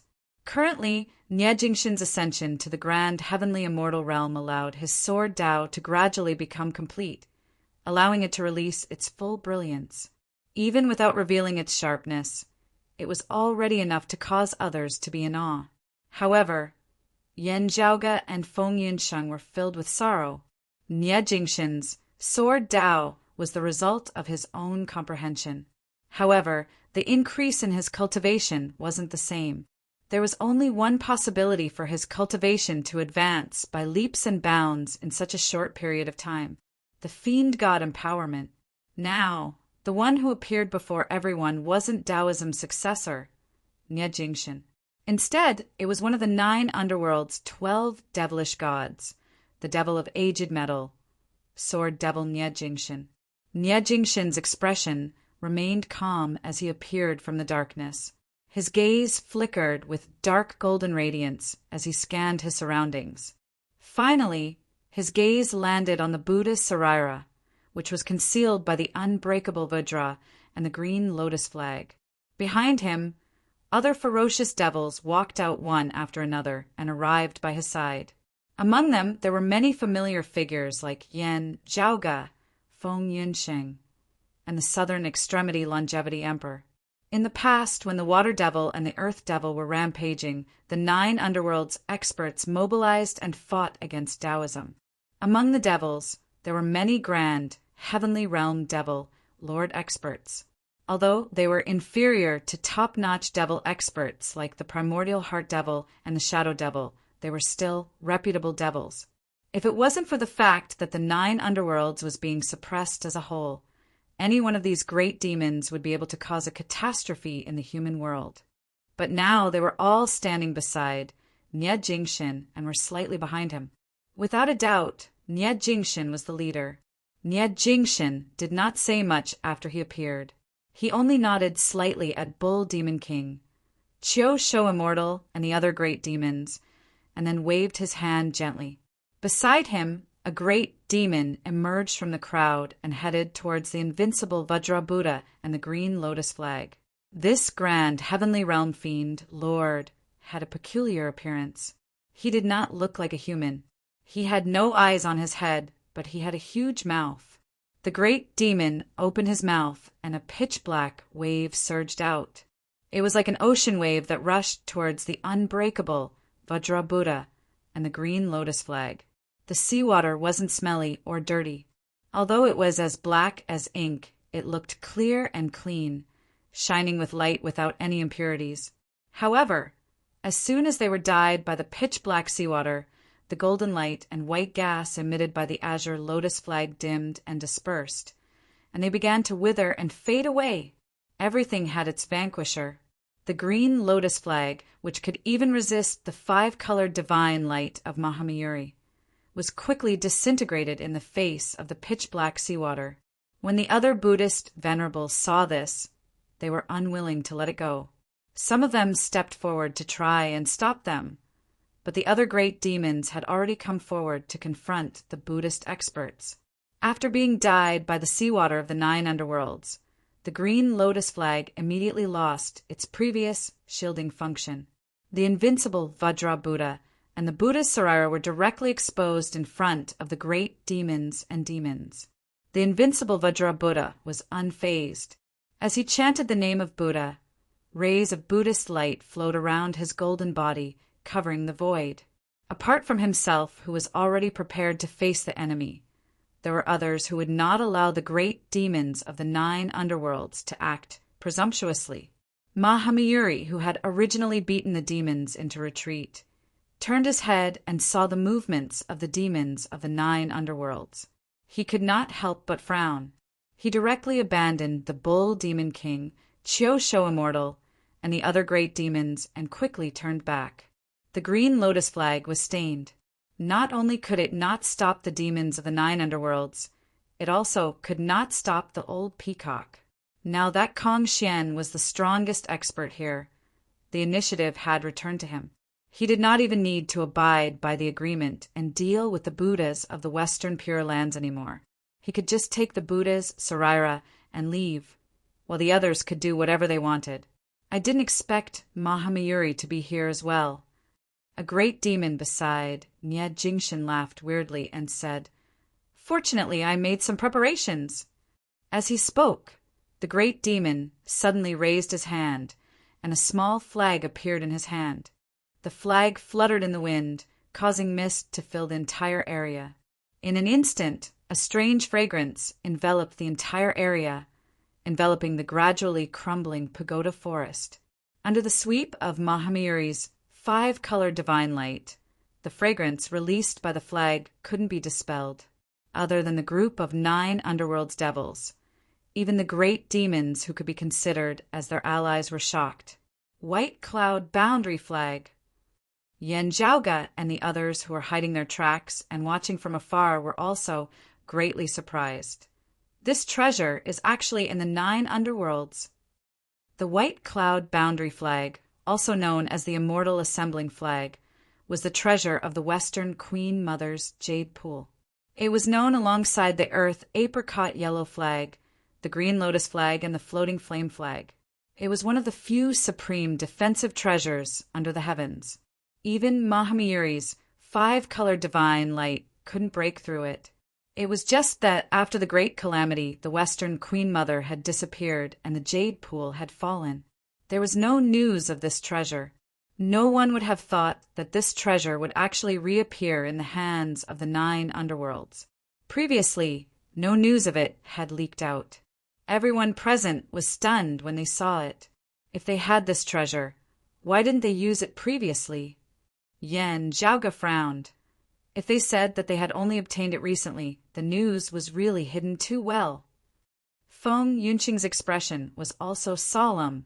When I entered the 9 underworlds previously, I also didn't hear any news regarding this white cloud boundary flag. The 9 underworlds mostly hibernates and rarely makes any movements. The Southern Extremity Longevity Emperor said slowly, "Previously, when they fought against us, they didn't know how to use it. Taoist incongruence had a relationship with the Western Queen Mother in the past and has a way to deal with this treasure. No wonder."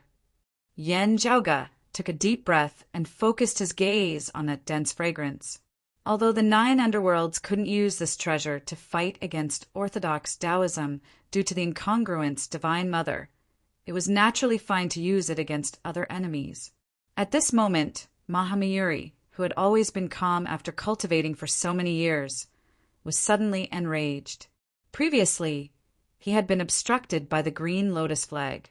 Now that the 9 underworlds had broken through the green lotus flag, who would have thought that they would take out a white cloud boundary flag of their own? Kong Xian was still obstructed outside the door. Nye Jingshin's expression was indifferent as he walked towards the Vajra Indestructible Buddha and the Sakya Sarira. Chapter 16, 57. The Buddhist banis of the Western Pure Lands were also shocked that the white cloud-bound flag had fallen into the hands of the 9 underworlds. Their green lotus flag was tainted by the seawater of the 9 underworlds, yet the other party took out the white cloud-bound flag that was on par with the green lotus flag. None of the Buddhists present had any effective means to break the white cloud-bound flag. To the Buddhists, this was like a formless mockery. However, facing the oncoming demons, the indestructible Vajra Buddha, Samantabhadra Bodhisattva, and the other Buddhists quickly calmed down and faced the enemies. In front of the indestructible Vajra Buddha, Nyat Jingshin took the lead. The previously calm, black-robed man suddenly erupted with a shocking sword intent that could destroy heaven and earth. Under the illumination of the terrifying aura, the Buddhist kingdom that the indestructible Vajra Buddha manifested showed signs of withering. The indestructible Vajra Buddha frowned. During the Middle Era, he was one of the 35 Buddhas of the central pure land of Saha, second only to Gautama. Back then, he was one of the top experts in the entire central pure land of Saha. Although he wasn't as ancient as the Dipankara ancient Buddha and other Buddhas, the indestructible Vajra Buddha had been famous for more than an era. In the past, he had personally fought against the previous devil of aged metal, the Blade Demon. However, the indestructible Vajra Buddha was absolutely sure that the new devil of aged metal, Nyat-Jingshin, was even stronger than the Blade Demon of the past. As far as the indestructible Vajra Buddha knew, only the first devil of aged metal, who was born with the heavens, could be mentioned in the same breath as him. What was even more terrifying was that the person before him seemed to have even greater potential and was ready to make a move. The God-fiend empowerment can't surpass the limits of the previous generations, but this person seems to be able to continue advancing. I'm afraid he will be the strongest devil of aged metal in history, unprecedented. The indestructible Vajra Buddha calmed his state of mind and faced the young opponent in front of him in his best state. Not only did the Buddha transform into a Vajra, but the Buddhist kingdom around him also changed from a glazed color to a pure gold color. A clear and transparent Buddhist light appeared. Although it seemed fragile, it was actually extremely firm. It displayed the indestructible power of the Buddhist sect, the concept of impermanence of life and death, to the peak of the current realm. Disregarding other magical powers and only considering the sturdiness of the golden body of Buddhism, the Vajra unbreakable Buddha had always had the reputation of being the number 1 Buddha. It was even better than Mahamayuri, Dipankara ancient Buddha, and Guanyin Bodhisattva. Once the immeasurable golden body and Vajra Buddhist country appeared, even Nyat-Jingshin's murderous sword intent found it hard to penetrate them. The invincible Vajra Buddha had never been a person who would blindly defend himself. An extremely powerful defense actually meant a powerful frontal assault ability. Every punch and kick was like a divine mountain collapsing or a heavenly river flowing in reverse. It was forceful, heavy, and unstoppable. The Buddha raised his palm and attacked Nyat-Jingshin. Nyat-Jingshin looked coldly at the indestructible Vajra Buddha. Boundless hostility condensed in his hand, turning into a cold, dark, gold longsword. As the sword light flickered, it actually seemed to be even faster than the prime, clear bigwig incongruence Divine Mother executing the immortal trapping sword manual. The indestructible Vajra Buddha had just raised his hand when Nyat-Jingshin's sword was already in front of him. The sharp sword light retracted and seemed to have instantly shrunk into a single point. The dark gold luster disappeared, and so did the dazzling radiance. At this moment, the concept of time, life, death, yin and yang seemed to have disappeared. Everything returned to the primordial chaos before the heavens were split open. There was no front, no back, no left, no right, no beginning, no end, no cold, no heat, no space-time had not been formed, and no living beings had appeared. There was only a single point left. It seemed so small that it was hard to describe, yet it also seemed so big that it could not be any bigger. As Nyat-Jingshin's sword stabbed onto the Vajra Buddhist country, The indestructible Vajra Buddha immediately felt as if everything he had learned had vanished into thin air. Fortunately, his strength was outstanding, and his foundation was deep. Facing Nie Jingshin's bizarre and domineering sword art, he was barely able to withstand it. The indestructible Vajra Buddha truly lived up to the reputation of being the #1 grand, heavenly realm golden body Buddha. However, the concept of power that seemed to place the entire creation on the tip of the sword also forced the indestructible Vajra Buddha to retreat. He was completely unable to take the initiative to attack as he had previously thought, nor was he able to exchange attacks with his opponent. Instead, his opponent's sword intent was pressuring him first, making it hard for him to resist. It was as if the indestructible Vajra Buddhist country was moving backwards in the void, crushing a piece of space-time. Even with the indestructible Vajra Buddhist country facing Nie Jingshin, he could only try his best to defend, with little ability to counterattack. Meanwhile, cracks had vaguely appeared on the Vajra Buddhist country itself, from which a withering aura leaked out. "My Buddha is merciful." The indestructible Vajra Buddha's expression was emotionless as he formed a Dharma seal with both hands. Seeing through the illusions of the morning dew, life and death were unpredictable. With great wisdom, the indestructible Vajra was unbreakable. The resolute came from within and not from outside. Therefore, under the support of the indestructible Vajra Buddha, the cracks on the surface of the Vajra Buddhist country rapidly healed. However, under the threat of Nie Jingshin's sword, the cracks on the surface of the Vajra Buddhist country rapidly healed. Then it healed and cracked again, repeating the cycle. The sword light kept advancing, while the Buddha kept retreating. Although Nie Jingshin was temporarily unable to break through the indestructible Vajra Buddha's obstruction, he was still able to suppress this Buddhist bigwig. On the other side, the Samantabhadra Bodhisattva activated the 3 laws golden lotus, which shrouded Nie Jingshin's head. As the golden lotus revolved, the profundities of time, space, and yin and yang were born. They originated from the Taoism's jade, clear lineage, as well as the Buddhism's samsara, vacuum, and impermanence. Facing such a threat, Nie Jingshin had no choice but to turn around and attack the 3 laws golden lotus. His sword light seemed to have shrunk into a single point, wanting to absorb the 3 laws golden lotus. The profundities of the 3 laws golden lotus manifested. As it revolved, rays of brilliance gushed out in all directions, blocking the changes in space-time, preventing Nie Jingshin's sword light from continuing to shrink. However, the moment the sword light was released, it was grand and extraordinary. A power that could topple mountains and overturn seas exploded, directly sending the 3 laws golden lotus flying. Cracks even appeared on the petals of the golden lotus, and the cracks continued to expand. The Samantabhadra Bodhisattva hurriedly retracted the 3 laws golden lotus. After Nie Jingshin's attack, it was as if there was no obstruction at all, as he continued to suppress the indestructible Vajra Buddha.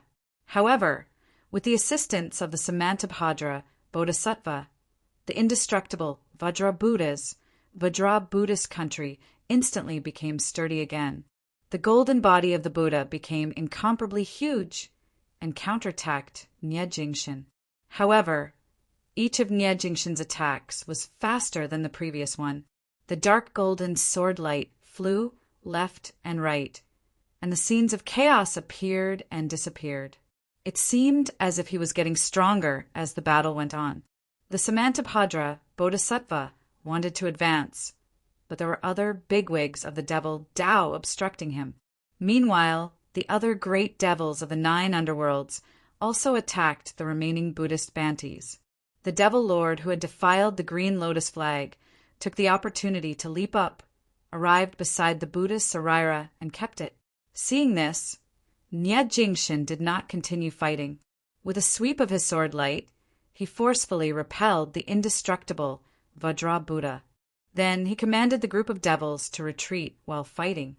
Chapter 1658.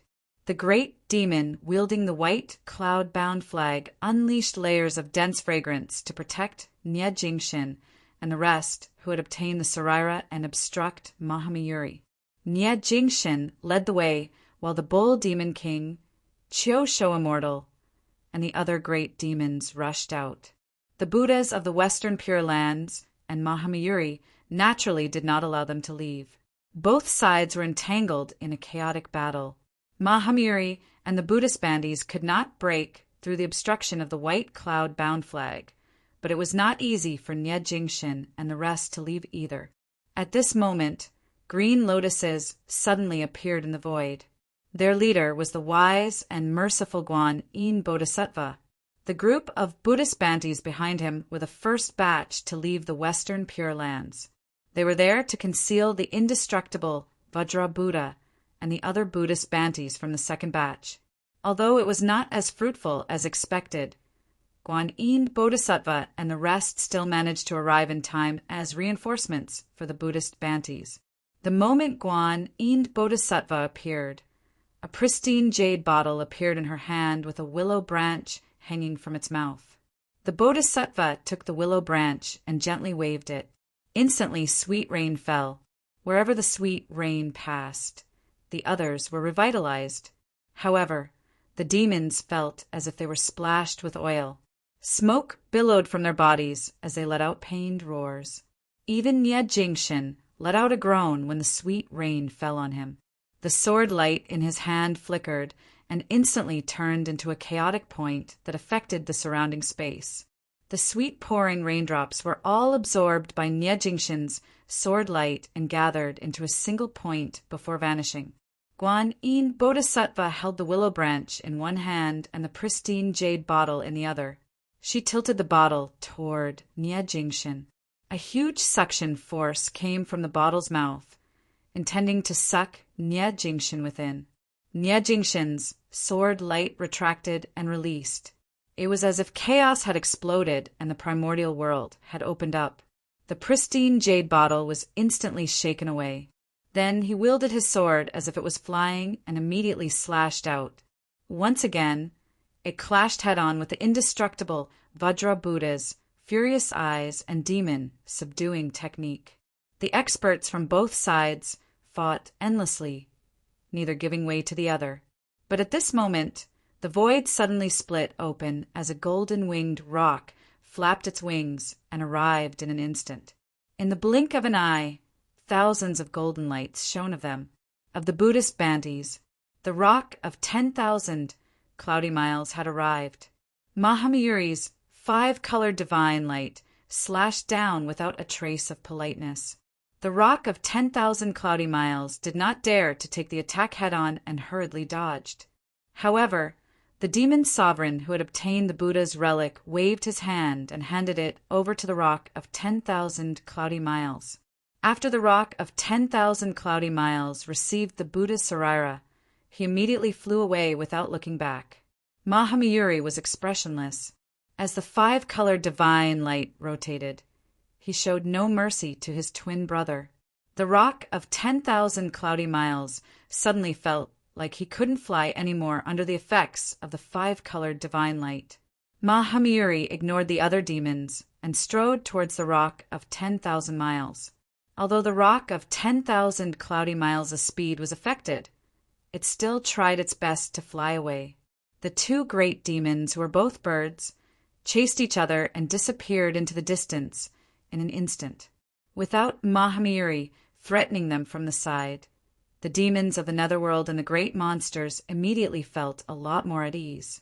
The Western Pure Lands didn't have the confidence to keep all of them here, but at this moment there was a change in the universe. Yen Zhaoga and the others, who had been hiding by the side, finally made their move. They didn't interfere with the conflict between Mahamayuri and the roc of 10,000 cloudy miles. Instead, they locked onto something else. The green lotus flag that was tainted by the 9 underworlds' devilish seas water. Looking at the southern extremity longevity emperor, who was surrounded by lightning and standing on the thunder chariot, the Bodhisattva Guanyin and the Samantabhadra Bodhisattva side Brother Southern Extremity, you guys really came. Can you lend us some tranquil dew? The Southern Extremity Longevity Emperor's expression remained calm as he said to the Bodhisattva Guanyin, "Let's keep it for ourselves. Why do you have to snatch what others like?" As the Bodhisattva Guanyin spoke, she pointed towards the Southern Extremity Longevity Emperor. Their main target wasn't the tranquil dew, but the green lotus flag. The Bodhisattva Guanyin's tranquil dew could cleanse the world's filth, including the 9 underworlds' abyssal seawater. Only the seawater originated from the 9 underworlds' core, the devilish sea's abyss. Even if it could be cleansed, it couldn't be done within a short period of time. Since the green lotus flag was tainted by the seawater, the Buddhists could only bring it back and slowly cleanse it. However, Yen Zhaoge and the others had their eyes on this treasure as well. The indestructible Vajra Buddha, who was the closest to the flag, couldn't care less about the pitch-black seawater on its surface. He hurriedly kept the flag. However, before he could make his next move, a saber suddenly slashed down from the dark void. The horrifying power of the submerging primordial chaos annihilation descended, destroying everything in its path. Even the indestructible Vajra Buddha, who possessed the Pure Land's golden body as one and possessed astonishing defensive prowess, was still unable to withstand Feng Yunqing's sneak attack. The Vajra Buddhist kingdom was instantly slashed apart. Fortunately, the indestructible Vajra Buddha's defensive prowess was extremely high. Moreover, he had been fighting against a powerful foe like Nie Jingshin, which allowed him to fight with his full strength. That was why he wasn't slain by Feng Yunqing's saber. The Buddhist kingdom's Pure Land was broken apart. However, his golden body seemed illusory and solid at the same time. As the Vajra radiance flickered, he barely evaded Feng Yunqing's saber. However, when the soul-absorbing bell in Feng Yunqing's hand rang, the indestructible Vajra Buddha's movements slowed down. The golden body of the great sage formed by Pan swung the Ru-I golden cudgel and struck the green lotus flag away from the indestructible Vajra Buddha's hand. Yen Zhaoge grabbed the flag with his hand. The Bodhisattva Avalokitesvara, Samantabhadra Bodhisattva, and the other Buddhist Bantis wanted to stop him. However, Feng Yunsheng, Pan, and the Southern Extremity Longevity Emperor wouldn't let them have their way. The Bull Demon King, Qiu Shou Immortal, and the other great demons, as well as a few devil lords, surrounded them with hostile expressions. With the cooperation of several factions, the Buddhist Bantis should be worrying about whether they could safely leave this place. However, as radiances flickered from afar, Buddhist chants resounded. The Buddhist Bantis who stayed behind to search for the Buddha Sarara along with the Dipankara ancient Buddha had also rushed over, forming another batch of reinforcements. Looking at the green lotus flag that had already fallen into Yen Zhaoge's hands, the Buddhist bigwigs were all silent. They attempted to snatch the flag back. However, with Feng Yunsheng and the others obstructing them, they couldn't do so. Although their own reinforcements had arrived, the demon race, Taoism, and the 9 underworlds might also have reinforcements. Mahamiri chased after the Buddhas, Saraira, and left. If they continued fighting, it would be hard for them to gain the upper hand. As time passed, it would only become more and more difficult. As they sighed, the Buddhas of the Blessed Lands cut off their reluctance and stubbornness and started to retreat. Yen Zhaoge's gaze fell upon Nie Jingshin. After the rock of 10,000 cloudy miles obtained the Buddha Saraira and fought with Mahamayuri. Nie Jingshin kept his sword and no longer had the intention to continue fighting. Amidst the chaotic battle, he turned around and left. "Senior, apprentice brother Nie." Yen Zhaoge called out, but Nie Jingshin didn't stop. Feng Yunsheng looked at Yen Zhaoge. Yen Zhaoge shook his head and chased after Nie Jingshin. Feng Yunsheng followed behind him. Chapter 1659. Nie Jingshan left, followed by Yen Zhaoge and Feng Yunsheng. The Southern Extremity Longevity Emperor didn't stay any longer. He immediately retreated from the battlefield. While the green lotus flag had been tainted by the seawater of the 9 underworlds' devilish sea's abyss, this treasure still gripped everyone's hearts. Now the Yen Jiaoga had taken it away, whether it was the Buddhist Bantis or the demon race great sages. All of them felt unresigned. However, the current situation was too chaotic. The various forces were intertwined and eyeing each other covetously. With apprehension in their hearts, they could only disperse. The group of 9 underworld's devils also chased after Nie Jingxin, Yen Jiaoga, and the others. The first to leave was Nie Jingxin, who was speeding along, with Yen Jiaoga and Feng Yunsheng following closely behind. Senior apprentice brother Nie. Yen Jiaoga called out softly. Nie Jingxin ignored him and continued walking forward. Frowning, Yen Jiaoga could only sigh, "I've offended you." With that, he raised the immemorial hammer and smashed it down on Nie Jingxin's back. Nie Jingxin finally stopped in his tracks. He turned around and swung his sword.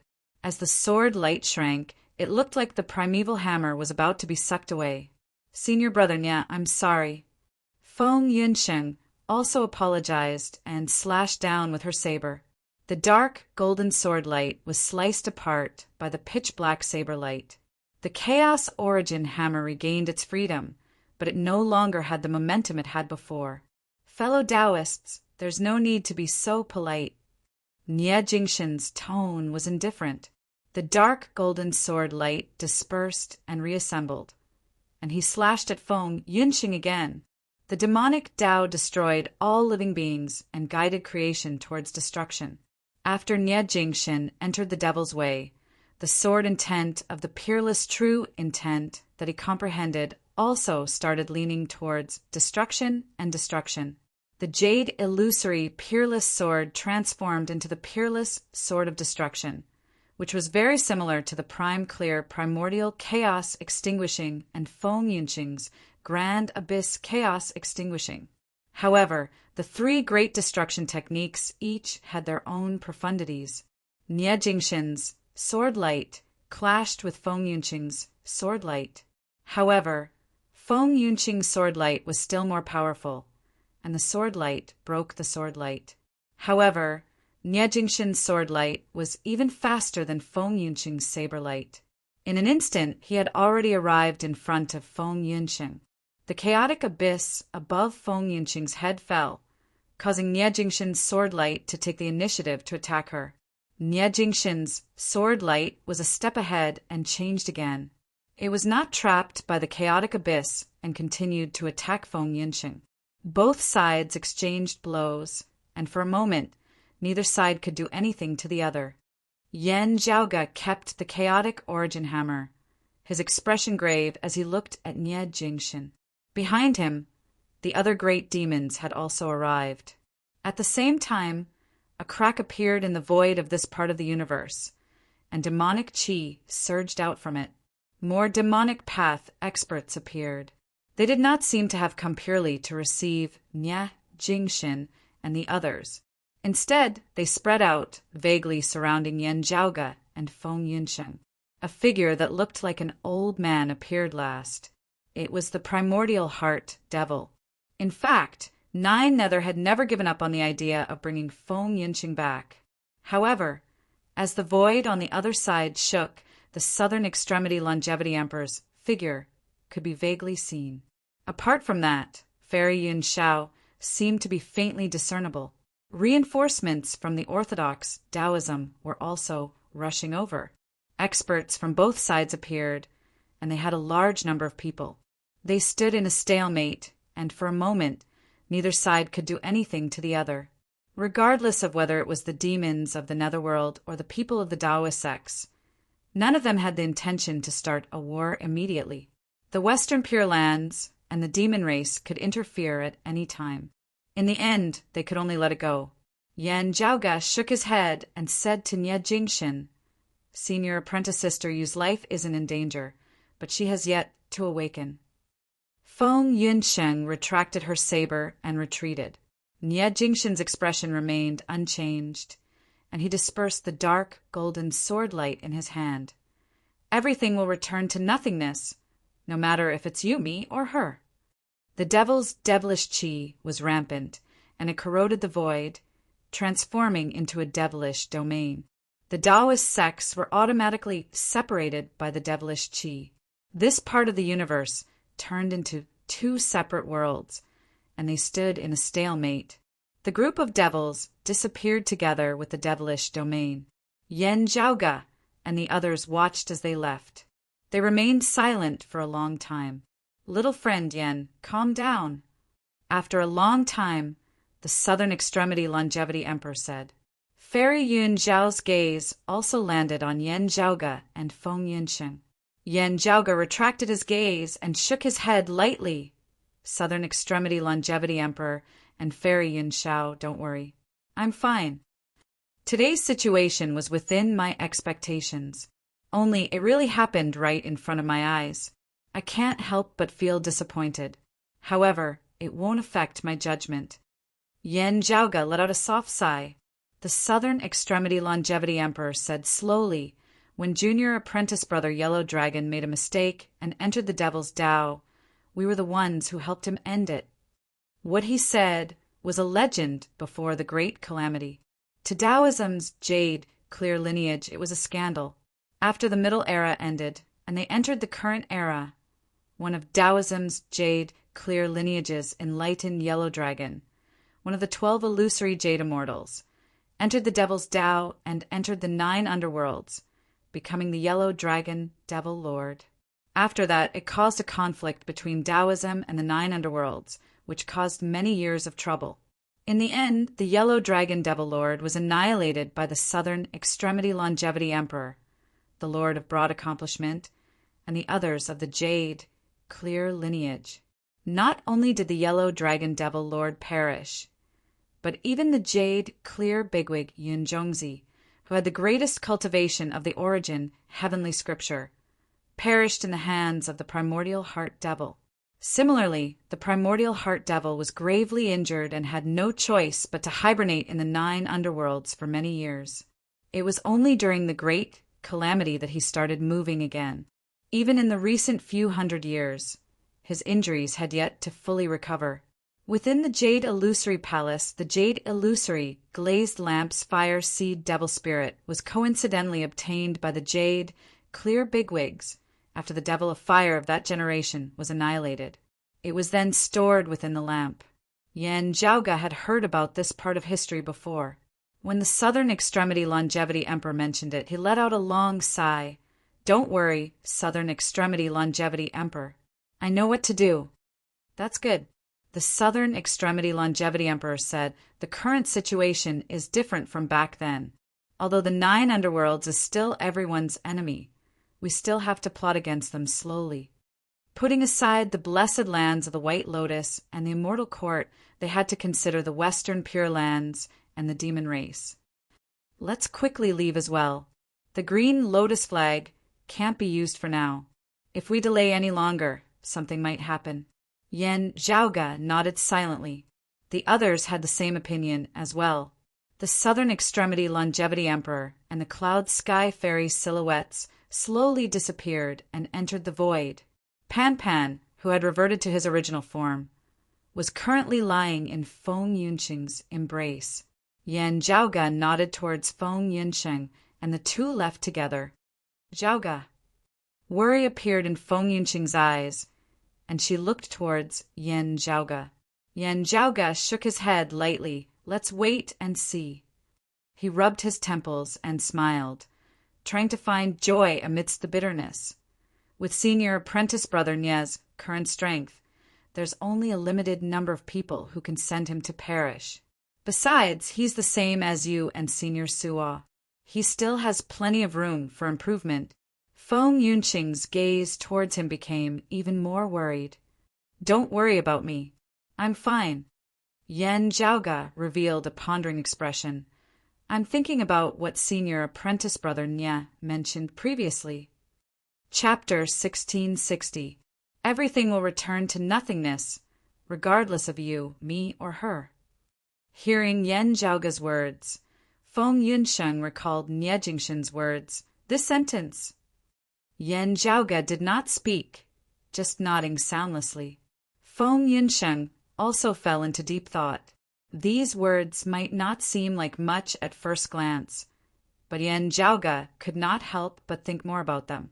However, it was fine if he didn't think about it, but if he really diverged his thoughts and tried to decipher it, he could come up with many explanations. Everything returning to nothingness was one of the aspects of the demonic path.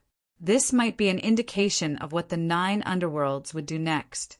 The top grand heavenly realm experts of Buddhism, Taoism, and the demon race were all plotting against the 9 underworlds, hoping to obtain an opportunity to break through the limits and ascend to the Tao realm. 9 Nether was well aware of this, so she naturally wouldn't sit and wait for death. Experts from all sides were competing, trading with the 9 Nether and suppressing them at the same time. The 9 Nether was also making use of this opportunity to complete their own arrangements. Who would be able to laugh in the end would depend on their own abilities. From Nie Jingshin's words, Yan Zhaoge could vaguely tell that something was wrong. If it really contained a hint and the Tao sect could see through it, then they would naturally have the upper hand. Apart from this line of thought, there were other interpretations. The you, me, and her mentioned by Nie Jingshin was undoubtedly referring to Yan Zhaoge, Nie Jingshin himself, and Yu Yi. Nie Jing called the 3 of them together not only because they were all involved, but also because they had something in common. What do they have in common? Combined with the phrase, all shall return to nothingness, Yan Zhaoge felt extremely terrified as he thought about it. If Nie Jingshin was referring to himself as the same as Yu Yi and Feng Yunsheng, it would be perfectly normal. While Yu Yi had yet to awaken, she cultivated the chaos-extinguishing origin scripture, the purest lineage of the prime, clear numinous treasure, Heavenly Lord. She comprehended the profundities of the primordial chaos. Feng Yunsheng inherited a portion of the doomsday heavenly devil's authority and created her own unique style, creating the Luoyuan chaos destruction Tao. Even though it was different from the chaos-extinguishing origin scripture, it achieved the same result through different means. Nie Jingshin was originally a direct descendant of the Jade, clear lineage. With the combination of his earlier heaven-nascent form and supreme comprehension abilities, he had come into contact with the secrets of peerless infinity.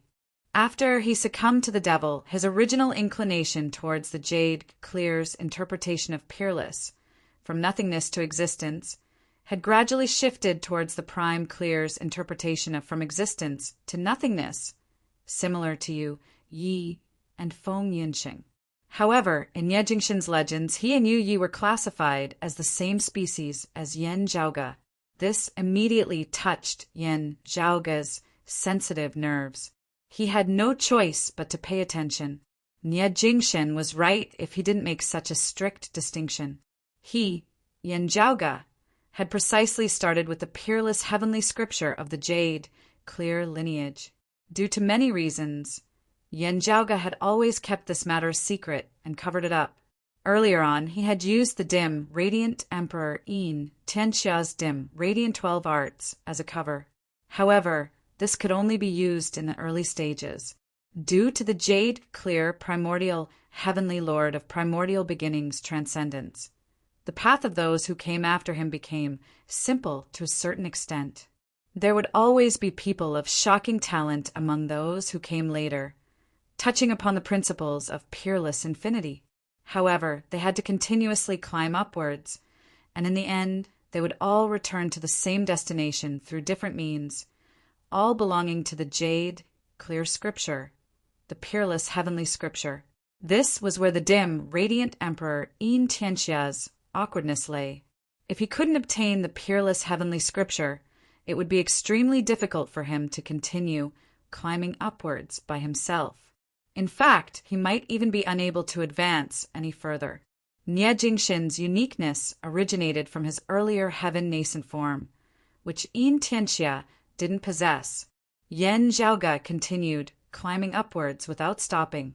It was fine for him to push open the immortal door, or even pass through the pure profound tribulation and become a tranquil, profound immortal. However, if he continued climbing upward step by step, from 3 cheese fused aura to 4 cheese fused aura to 5 cheese unification, ascending to grand void, no matter what, this couldn't be explained with the dim, radiant 12 arts. Fortunately, Yen Zhaoge had long since obtained the grand clear lineages Tai Fist. To a certain extent, the Tai Fist had also touched upon the secrets of peerless infinity. The 3 clear lineages, as one, was never an empty statement. Only the Tai Fist's concept was different from the peerless heavenly scripture and the chaos-extinguishing origin scripture. However, this was already another layer of concealment. On this basis, Yen Zhaoge had further gathered the last 9 scriptures of the jade, clear, primordial heavenly scriptures and cultivated them.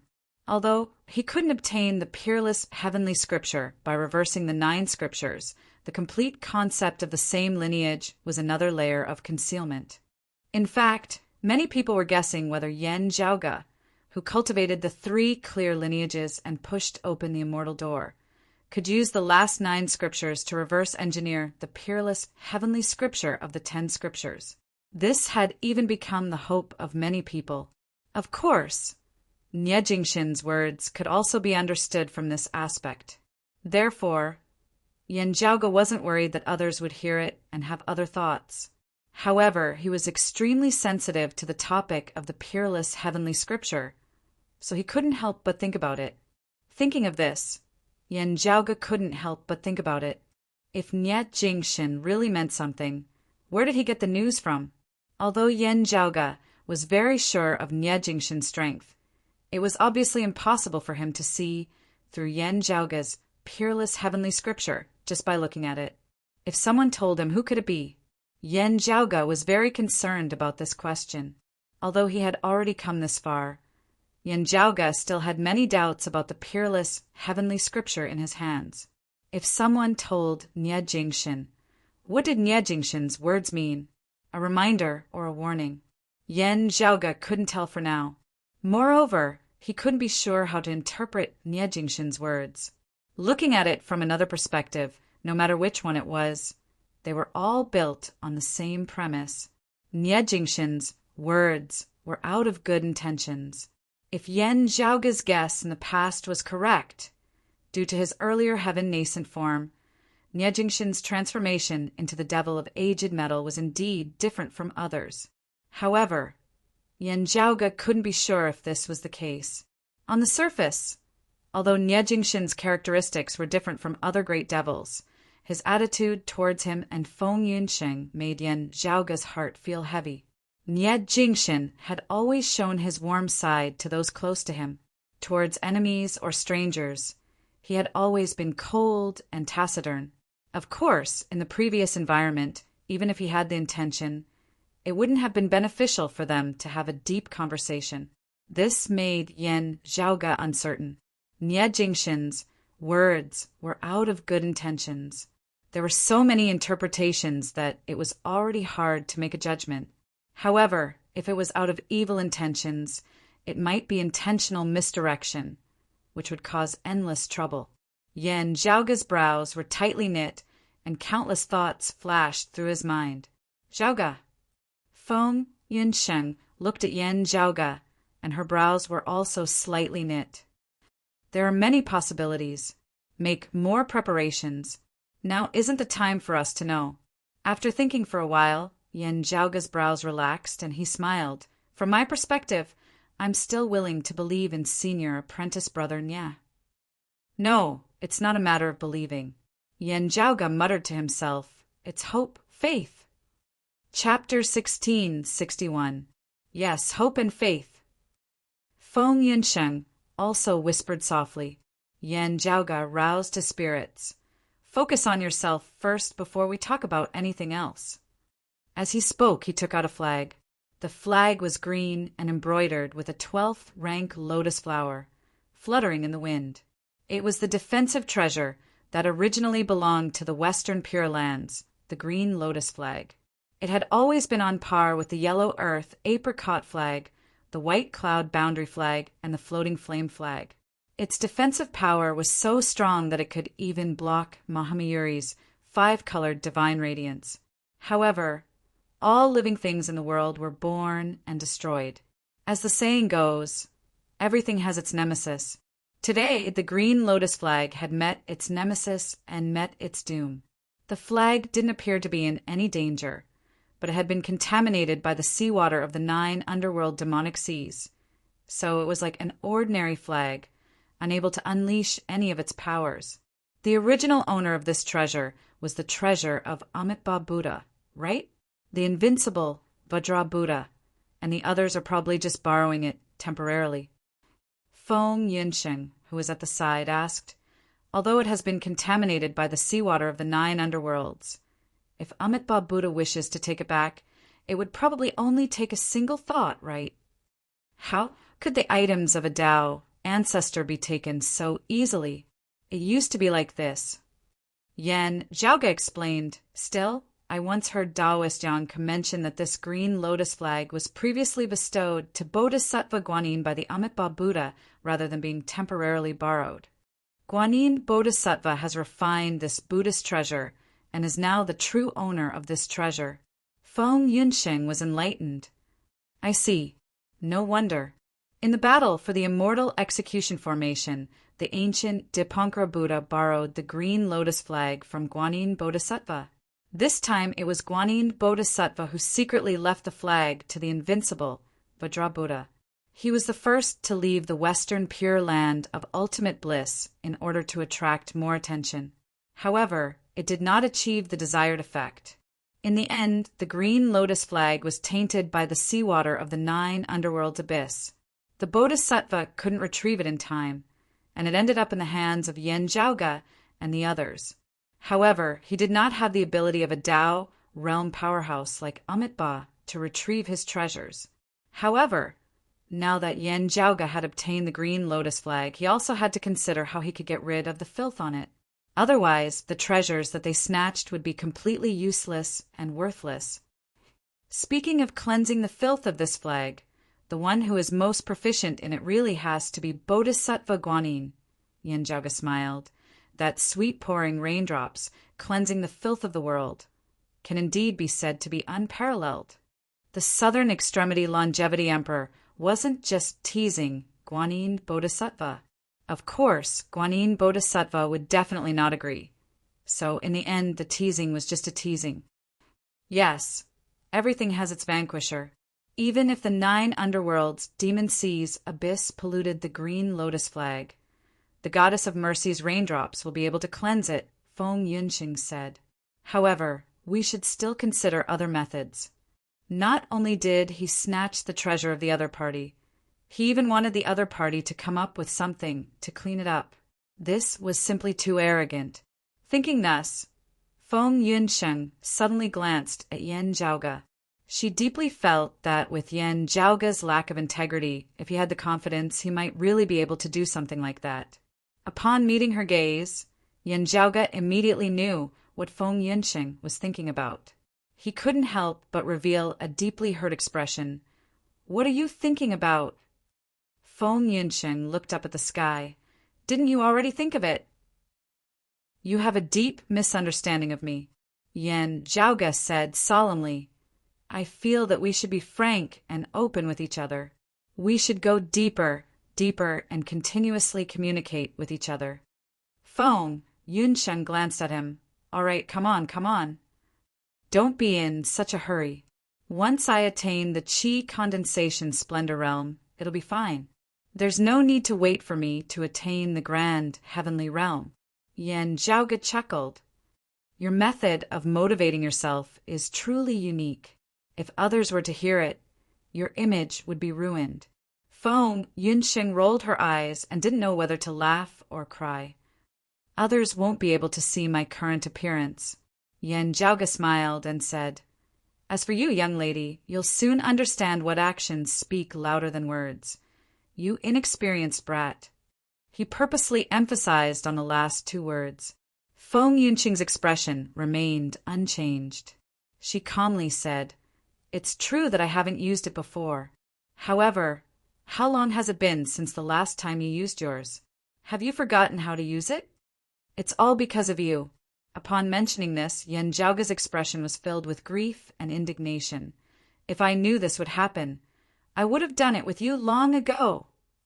"Thank you for your pity back then," said Feng Yunsheng smilingly. "I'll get it all back sooner or later." Yen Zhaoga said hatefully. However, he quickly laughed. "Ah, I suddenly thought of our names. When the time comes, it'll really be appropriate." Feng Yunsheng was startled. "Why?" Yen Zhaoga glanced at her with a sneaky smile. "Every night, I'm having fun." Feng Yunsheng looked at Yen Zhaoga speechlessly. "I feel like changing back to my original name." As the couple chatted and teased each other, they didn't forget about their proper business. The two brought along Pan Pan and that tainted green lotus flag, and returned to the Taoism heavens.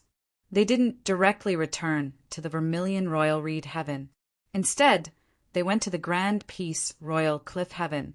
That was the universe created by the current Lord of Severing Heavenly, Sua Mingzhang, using the Sea Calming Pearl. The Lord of Severing Heavenly was Sua Mingzhang's current title.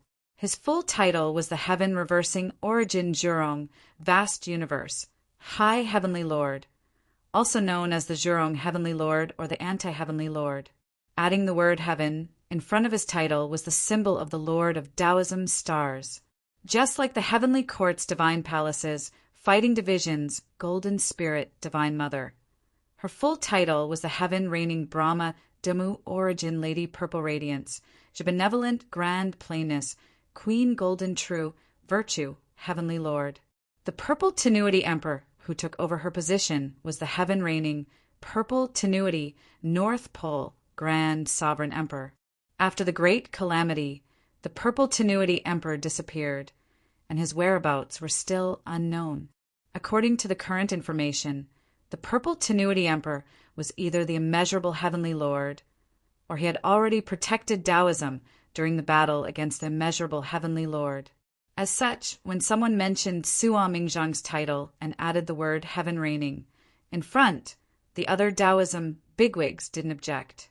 With Sua Mingzhang's strength, he was undoubtedly worthy of this title.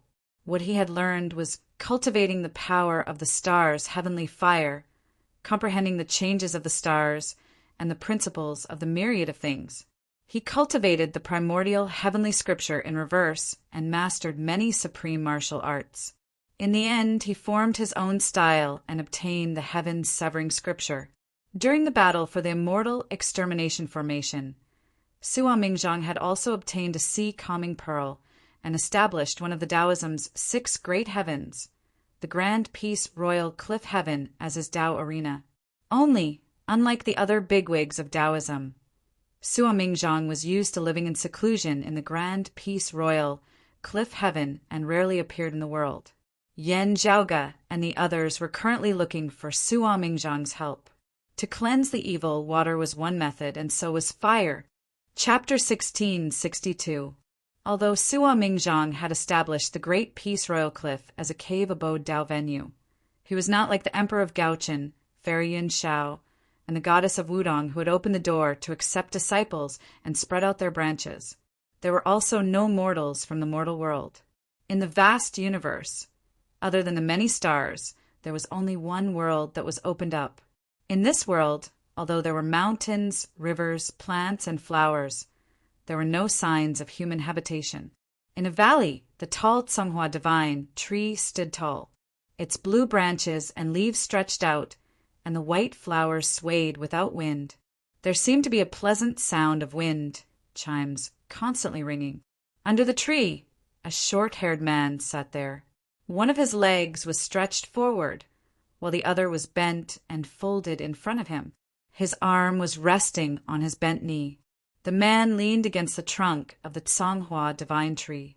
Although he looked relaxed, he seemed to be the center of this world, and the center of the entire Grand Peace Royal Cliff.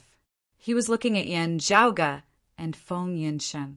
Yen Zhaoga looked at the scene in front of him and felt like he had returned to the first time he met Sua Mingzhang. However, at this moment, the Tsunghua Divine Tree was by his side. Here, only one man and one tree lived. Even Mars halberd stayed in the Zhu, Luo Royal Reed Heaven's World and didn't disturb Sua Mingzhang. Zhaoge, Yunsheng, you're here. Sua Mingzhang slowly stood up and smiled. Senior Sua, I'm here to trouble you. Yan Zhaoge cupped his hands toward Sua Mingzhang and took out the green lotus flag. Sua Mingzhang took the flag. After looking at it, he didn't say anything. Flames lit up in his palm. The bright flames danced on the flag.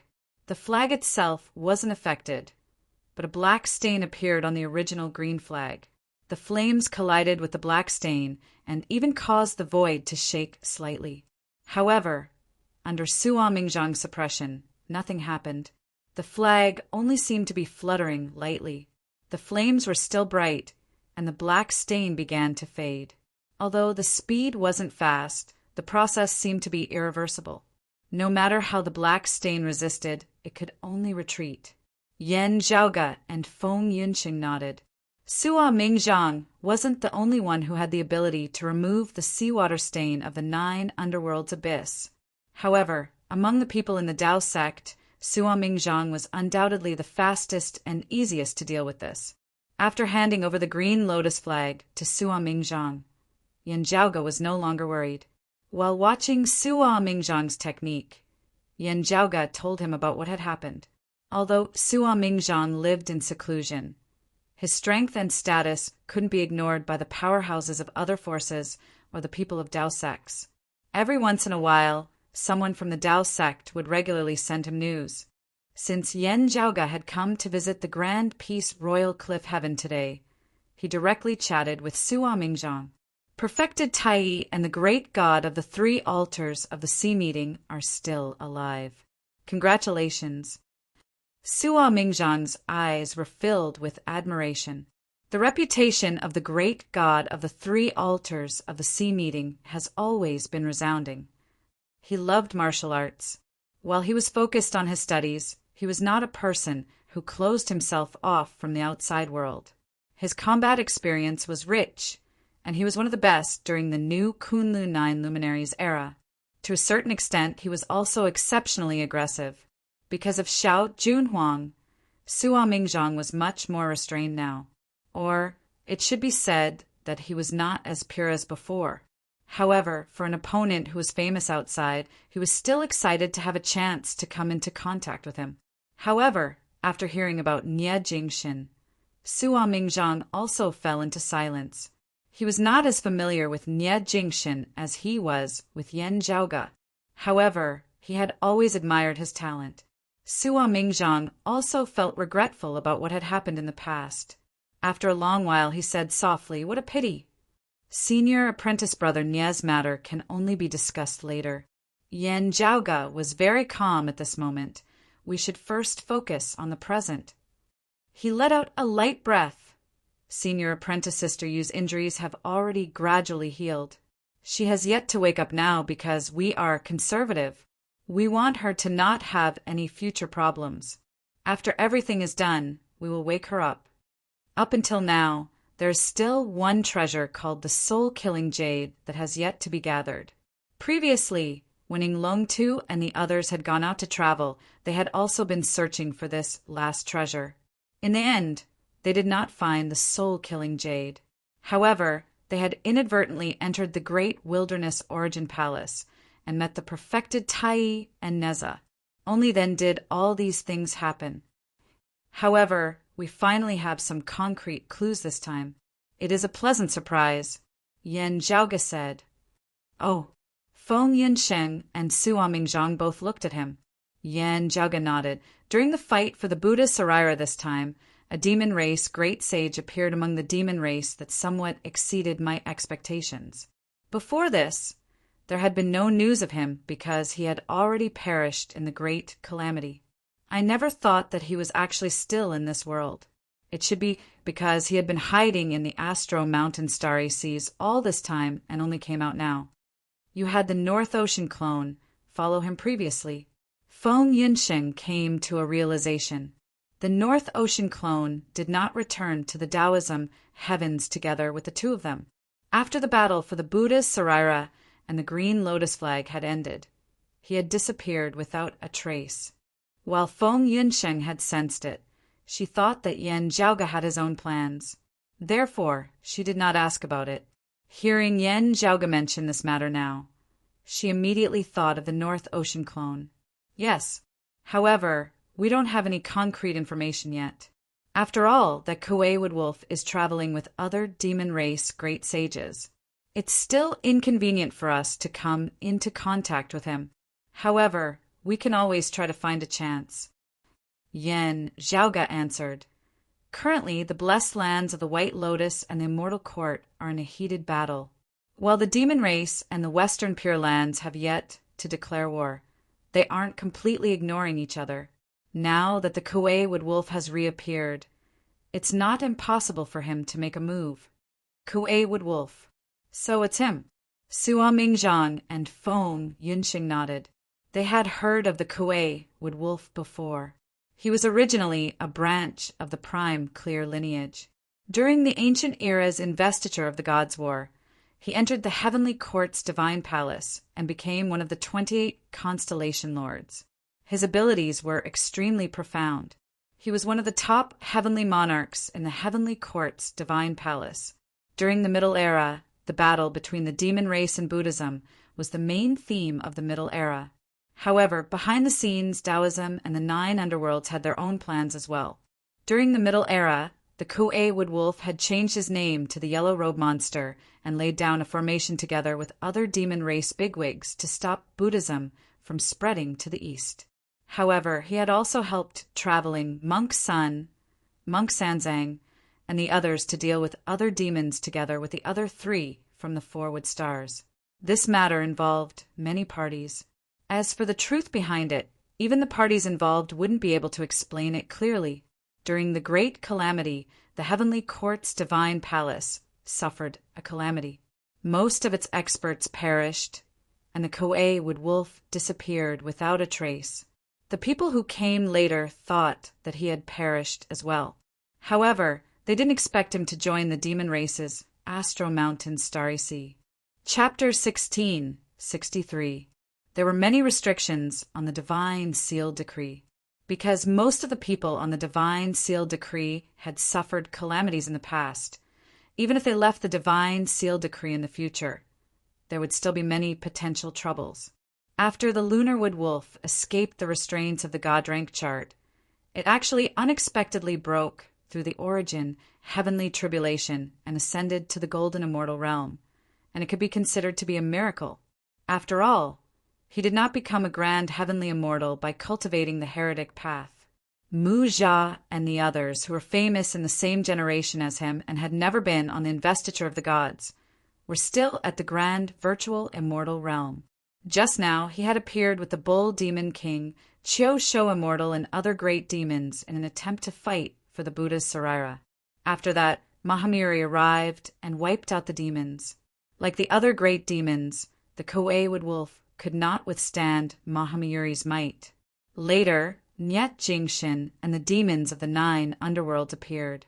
The Rock of 10,000 Cloudy Miles also arrived and seized the Buddha's Sarira.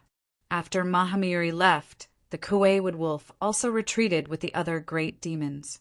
In front of a top powerhouse like Mahamiri, the Kuei Woodwolf was naturally not very eye-catching. However, Yan Zhaoga had long since noticed him. Long ago, before the Great Calamity, when Yan Zhaoga had still been in the martial repository of the Heavenly Court's divine palace, he had heard that the Kuei Woodwolf of the Heavenly Court's 28 lunar constellations possessed a soul-shattering jade. At that time, Yan Zhaoga had not taken this news to heart at all. However, with the current strength of his soul and memory, any news that he had heard or experienced would leave a mark in his heart. The so-called forgetting was just in case. When Yan Zhaoga had to treat Yu Yi, the mention of the soul-shattering jade immediately reminded him of the past. Sadly, there had been no news of the Kuei Woodwolf at that time. Yan Zhaoga had also thought that he had long since perished in the Great Calamity. Therefore, he had always been searching for the soul-killing jade through other means. Now that the Kuei Woodwolf had reappeared, Yan Zhaoga naturally targeted him. although he couldn't be sure if the soul realm jade in the Kuei Wood Wolf's possession was still there. Compared to searching for a needle in a haystack, this was undoubtedly a more reliable clue. Therefore, although he and Feng Yunsheng had gone to chase after Nie Jingshin, he had already contacted the North Ocean clone to secretly follow the Kuei Wood Wolf. Has he returned to the Astro Mountain Starry Seas? Feng Yunsheng asked. The corners of Yan Zhaoga's mouth arched slightly upwards. No. When Feng Yunsheng heard this, a smile appeared on her face. If the Kuei Wood Wolf returned to the Astro Mountain Starry Sea and hid himself, Yan Zhaoga wouldn't be able to find him directly. The orthodox Taoism's living environment was different from before. It was much more relaxed. Even if he were to openly pay a visit to the Astro Mountain Starry Seas, it was not entirely impossible. But if one wanted to obtain the soul-killing jade, it was equivalent to going to someone's door to beg for help. It was very easy to be manipulated. At that time, the other party would call out prices all over the place, and Yan Zhaoga and the others wouldn't be able to bargain back, being too passive. Therefore, if there was a way to come into contact with the Kuei Wood Wolf in private, while also keeping the situation under control and not spreading, it would naturally be better for Yan Zhaoga and the others. The Kuei Wood Wolf is currently paying attention to the battle between the blessed lands of the White Lotus and the Immortal Court, explained Yan Zhaoga. Due to the relationship between the orthodox Taoism and the 9 underworlds, the demon race and the Western Pure Lands had their reservations. Hence, they didn't easily clash with each other. However, the blessed lands of the White Lotus and the Immortal Court's war had been closely monitored by the Buddha lineage and the demon lineage. Their respective experts were stationed at the front lines to oversee and deal with any unexpected situations. At present, it seemed that the Kuei Wood Wolf was one of the great demons in charge. Let's observe for now. There's no hurry to come into contact with him, said Yan Zhaoga. Although it was rather secretive, Yan Zhaoga and the roving Jade Heavens people had been searching for the soul scene jade, blood cord, stone marrow, aura ocean essence, and other treasures. If the demon race purposely set up a trap, Yan Zhaoga and the others wouldn't dare to step into it. As such, Yan Zhaoga wasn't in a hurry. Instead, he let the North Ocean clone secretly follow the other party, while he and Feng Yunsheng brought the green lotus flag back to seek Sua Mingzhang's help. I'll leave it to you. Feng Yunsheng nodded. The three stood under the Tsanghua divine tree and looked at the green lotus flag in Sua Mingzhang's hands. The stains on it were slowly fading away. This wasn't something that could be done in an instant. Even with Sua Mingzhang's capabilities, he had to plan for it slowly. Fortunately, Yan Zhaoga and Feng Yunsheng weren't in a hurry. They discussed the Tao with Sua Mingzhang while waiting for further news from the North Ocean clone. The North Ocean clone's current location was already very close to the universe void where the blessed lands of the White Lotus and the Immortal Court heretics were fighting. He didn't revert to his human form. Instead, he transformed into a great demon and hid within the dark void. The golden body of the great sage had been affecting the North Ocean clone for the past few years. As a result, Yan Zhaoga's clone's cultivation was in a strange, blurry state, just like Shui, Fei, and Pan Pan. As such, when he transformed into the demon race's appearance, even the grand heavenly realm demon race great sages wouldn't be able to detect his presence. Of course, he wanted to stay away from those demon race great sages and didn't loiter in front of them. If he stayed too close to them, he might still be exposed. As such, it wouldn't be that convenient for him to monitor the Kuei Wood Wolf. However, the other party didn't seem to have anything special about him. He didn't purposely hide his tracks and acted normally. This allowed Yan Zhaoga's North Ocean clone to follow him. From the looks of it, there doesn't seem to be anything special. Is it because the demon race doesn't know that we're looking for the soul-shattering jade, or they don't know that the Kuei Wood Wolf possesses the soul-shattering jade? Yan Zhaoga pondered. This wasn't entirely impossible. The Kuei Wood Wolf had left the Heavenly Court's divine palace and joined the Astro Mountain's starry seas. He didn't need to report all of his possessions to the Astro Mountain starry seas. If the demon race within the Astro Mountain starry seas didn't know about the soul-shattering jade. It wouldn't be surprising if no one knew about it after that.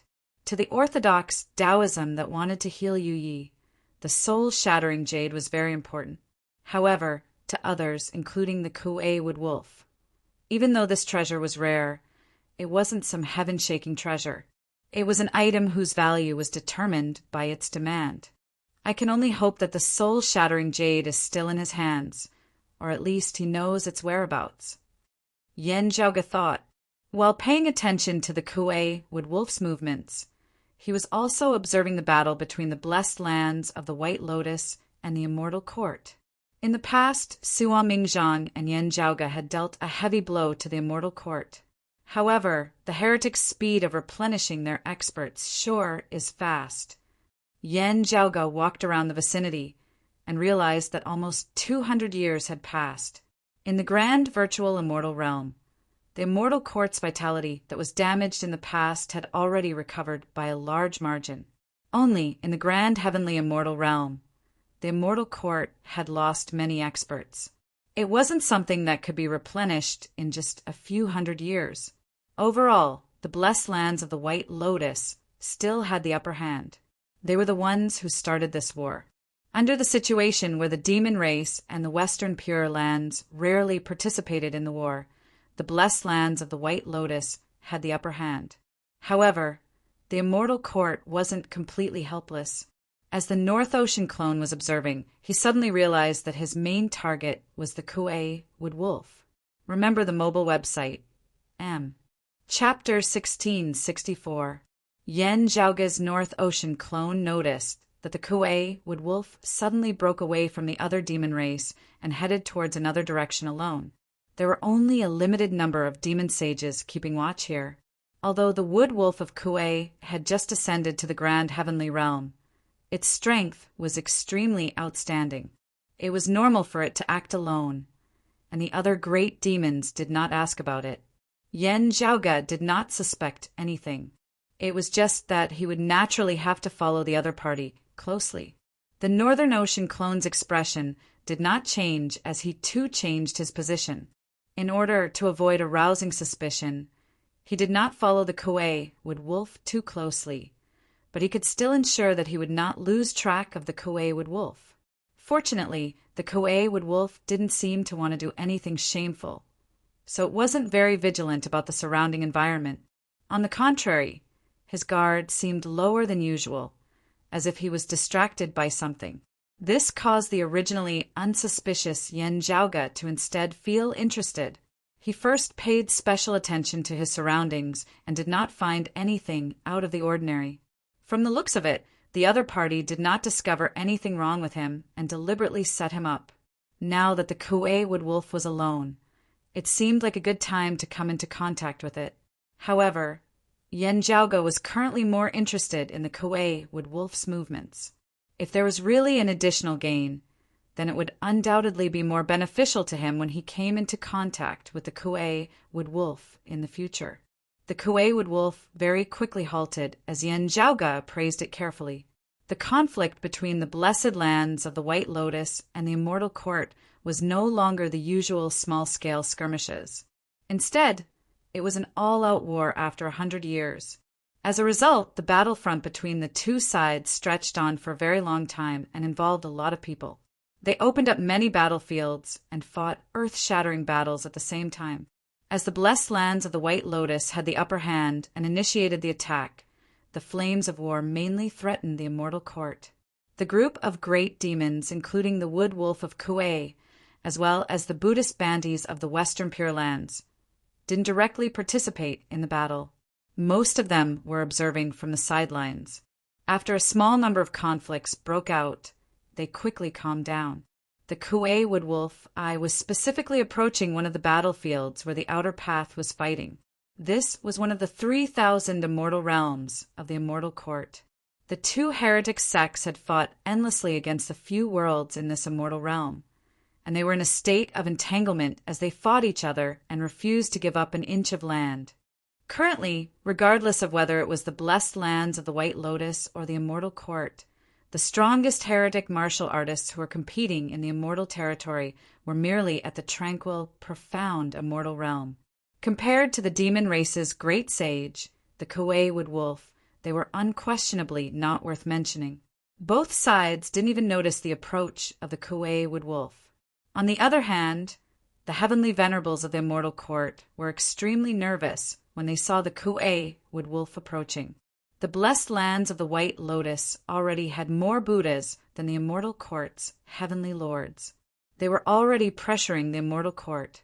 With the arrival of a demon race great sage like the Wood Wolf Kuei, the immortal court's defensive line was in danger of collapsing. However, they didn't need to worry about this. After noticing the actions of the Kuei-Wood Wolf, the Buddhas of the Western Pure Land who were observing and monitoring from the side naturally wouldn't stand idly by. Immediately a Buddha came over. The Buddha was not in a hurry to make a move.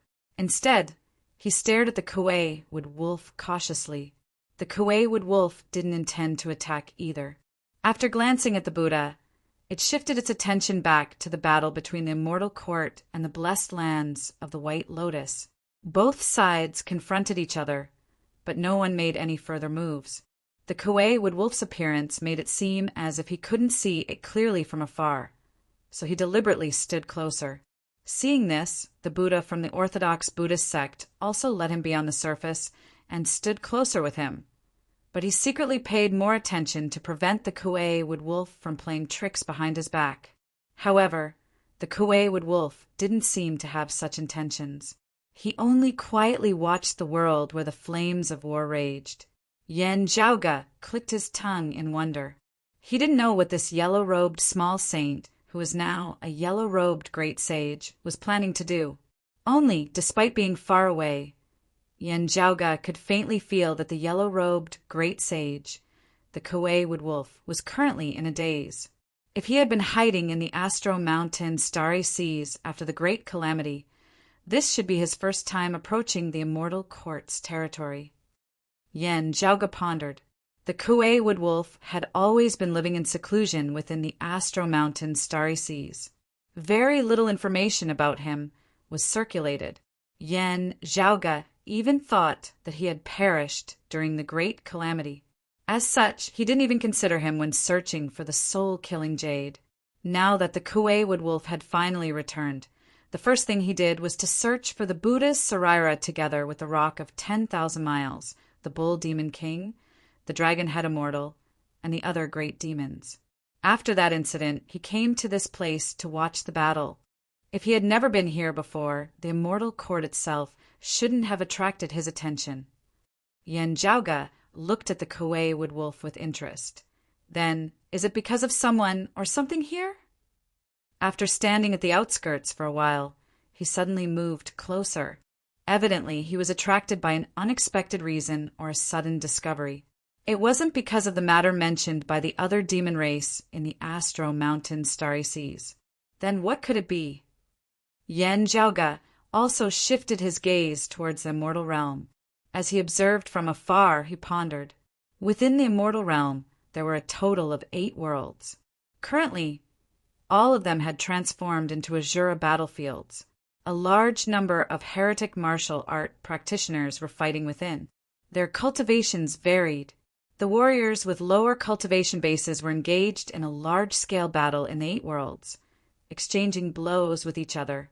The martial art practitioners with higher cultivations were fighting within the void of the immortal realm. The strongest expert was an immortal court sovereign. He was fighting against another Buddhist arhat from the blessed lands of the White Lotus. Other than that, a few immortal court's true immortal emperors were fighting against the blessed lands of the White Lotus's venerable truth.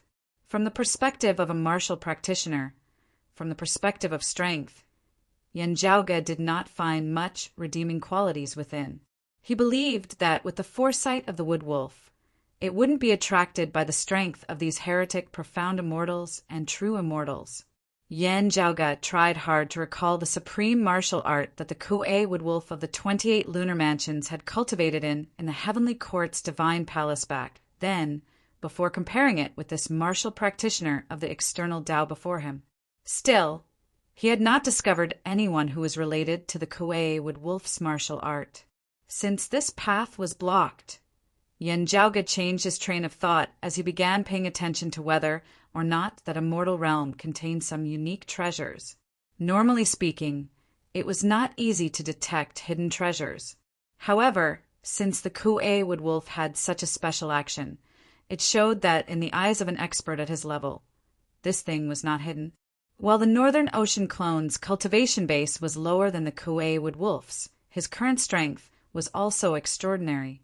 Yen Zhaoge's discernment ability was even more shocking.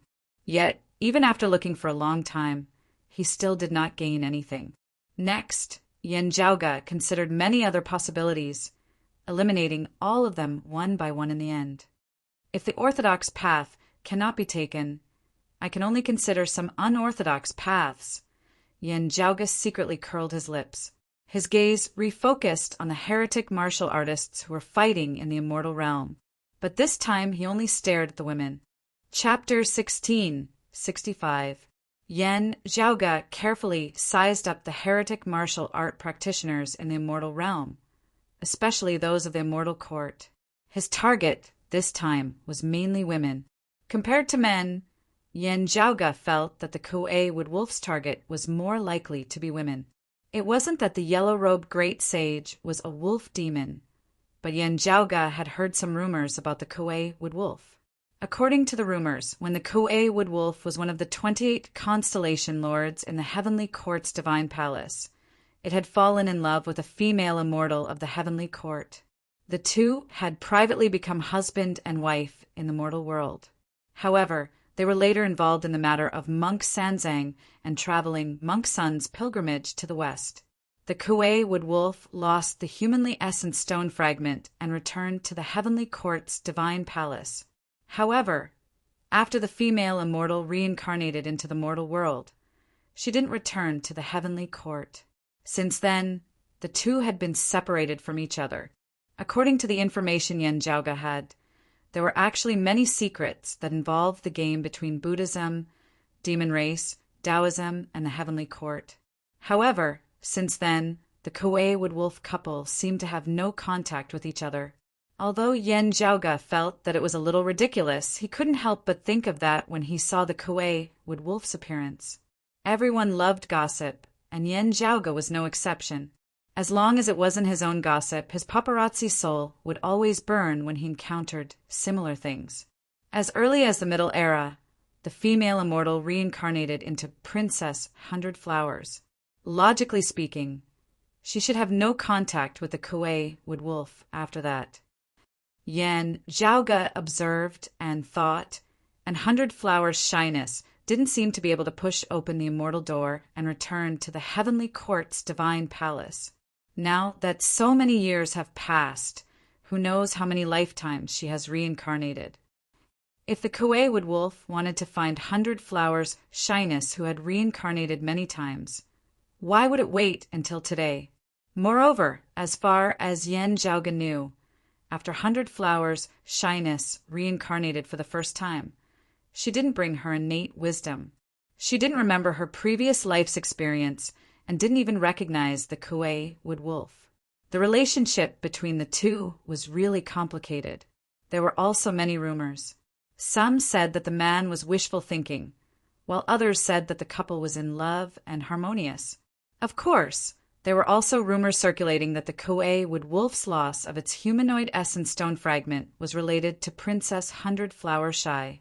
That old wolf loved his wife very much. Thinking about it this way, Buddhism might have been behind the birth of 100 Flower Shyness that year, Yen Zhaoge pondered. There were quite a number of female experts in the celestial grounds. However, there were only a few with relatively high cultivation bases. Yen Zhaoge appraised him carefully, first not mentioning whether the reincarnation of Princess 100 Flowers Bashful was among them. Even if there was, Yen Zhaoge would not be able to recognize her from her external appearance. Although he had seen the portrait of 100 Blossoms Blush in the Heavenly Court's Divine Palace's library, her appearance might have changed drastically after reincarnation. Yen Zhaoge's current inspection standard was to pay attention to the strength of the other party's soul. After going through many reincarnations, even if the other party didn't have the memories of their past lives, those with powerful souls and their original aura could be recognized by acquaintances in their past lives. If the Wood Wolf of Kauai really discovered the reincarnation of Princess Hundred Flowers, then it meant that this woman's soul was extraordinary or had obvious characteristics. Of course, Yenjauga didn't know what these characteristics were, but they definitely existed. According to the standard, Yenjauga really picked out a suitable target. It was a woman in the 10th level of the martial saint realm, the human exalt realm. The treasured light of faith power flickered within her body. According to the standard of an external Tao martial art practitioner, her strength was quite extraordinary. Although Yenjauga couldn't determine how long it would be before she pushed open the immortal door as an external Tao martial art practitioner, it was obvious that there was a lot of hope, and it might even be in the near future. Is it her? Yenjauga touched his chin. Before the great calamity, the Wood Wolf of Kauai was still under the control of the investiture of gods. After the great calamity, not long after he came out of seclusion, this place is already waiting for him? Unless the Tao ancestor was paying attention to it personally, it would be extremely difficult to pick out a specific person among the countless living beings who had gone through so many reincarnations and tens of thousands of years. More likely, when Princess Hundred Flowers Bashful was still there, someone had been paying attention to her every reincarnation. That was why they could find her at any time. Although doing this felt a little idle, most of the time, such a move that seemed to be casually laid out a long time ago could play a role under certain circumstances. Of course, after so many reincarnations, and the memories of the previous life couldn't be preserved, whether the person was still the original person or not was a matter of opinion. I just don't know if it's someone from the Buddhism or the work of that immeasurable heavenly Lord. As Yenjauga paid attention to that woman, he also checked the others. He secretly paid attention to the Wood Wolf of Kauai and saw that the Wood Wolf of Kauai was still paying attention to the immortal realm. Yenjauga was too far away, and the other party was a demon race great sage. He couldn't tell if the Wood Wolf of Kauai was targeting the same person as him. However, after a long time, he gradually confirmed that the Wood Wolf of Kauai's focus wasn't on the immortal court's domain or something. Instead, it was indeed paying attention to a certain person. In the immortal realm, no matter who it was, they were still fighting fiercely. No one noticed that there was more than one bigwig expert watching them from the universe outside the immortal realm. The two sides had been fighting for a long time, with both sides winning and losing. Although the immortal court was in a disadvantageous position, under the situation of defending conservatively and fighting steadily, the blessed lands of the White Lotus's Buddhism martial art practitioners couldn't gain much of an advantage. They could only advance bit by bit to occupy this immortal realm's world. Occasionally, they would be forced back by the immortal court's counterattack. A world would usually have to go through many battles before it could be stabilized. The blue-clothed woman that Yenjauga was paying attention to, who seemed to be the reincarnation of Princess Hundred Blossom Shame, was injured during the battle and had no choice but to retreat from the battlefield. The Wood Wolf of Kauai didn't seem to care about this. However, after the blue-clothed woman temporarily retreated to the immortal court's battlefront and left this immortal realm, the Wood Wolf of Kauai clearly didn't have the interest to continue watching the battle. With his eyesight, he could naturally tell that the danger wasn't fatal. Yenjauga was well aware of it. However, the Wood Wolf of Kauai is famous for spoiling his wife. Based on his current appearance, is it because he's still holding a grudge against the past, which is why he's feeling conflicted now? Or is it because he's also not sure if she's the reincarnation of Princess Hundred Blossom Shame, which is why he's being cautious? He paid attention to the Wood Wolf's movements and noticed that the Wood Wolf of Kauai didn't continue moving. Instead, he only watched the blue-clothed woman leave. Chapter 1666. After watching the woman in blue leave, the Kauai Wood Wolf stood still in the same place. However, Yanjiaoge could vaguely feel that the other party had no intention of continuing to pay attention to this place. From the looks of it, the woman in blue was likely to be the reincarnation of Princess Hundred Blossom Shyness. At the very least, she had some entanglements with the Kuei Wood Wolf. There was no doubt that there was something special about her. The Kuei Wood Wolf continued to stand there without moving. Perhaps it was to prevent others from noticing his abnormality and realizing that his target was actually the woman in blue. Although this yellow-robed great sage was rumored to be hot-tempered, he was also very experienced. He knew that if his actions were seen through by someone with ulterior motives, it might become his weakness. However, Yanjiaoge felt that the Kuei Wood Wolf was being wishful thinking. Although he wasn't sure, Yanjiaoge felt that before the Kuei Wood Wolf reappeared, the woman in blue might not have shown up much. If this was the case, then this woman in blue was clearly a card played by the Immortal Court against the Kuei Wood Wolf. She had been waiting for him from the beginning. In that case, unless the Kuei Wood Wolf remained indifferent, it would be useless no matter how he tried to conceal it. In fact, he had already been exposed. At this moment, the Buddha who was helping the Immortal Court and confronting the Kuei Wood Wolf might not know about it. However, as long as this Buddha explained the details, the Western Pure Lands and the Immortal Court who received the news would immediately know about the Kuei Wood Wolf's abnormal behavior. The person who played this card and made this move would understand that this move had achieved initial results. The woman in blue had successfully attracted the Kuei Wood Wolf's attention. Of course, this didn't mean that everything was fine. With such a coincidence, the Kuei Wood Wolf couldn't help but have doubts. The final result would depend on how the Kuei Wood Wolf would act. In other words, it would depend on the position of Princess Hundred Blossom Shyness in the Kuei Wood Wolf's heart. After so many years, the relationship in the past could no longer be used as a basis for judgment. Yanjiaoge was quite interested in this. However, Yanjiaoge didn't forget about the matter at hand. He was more concerned about whether this unexpected situation would be helpful to his trip. While thinking, Yanjiaoge watched the Kuei Wood Wolf finally moved and left this place. The yellow-robed great sage pulled away again and returned to his original posture, looking at the place where the two heretics were fighting from afar. Seeing him retreat, the grand heavenly immortals of the Immortal Court secretly heaved a sigh of relief. That Buddha from the Western Pure Lands had also retreated.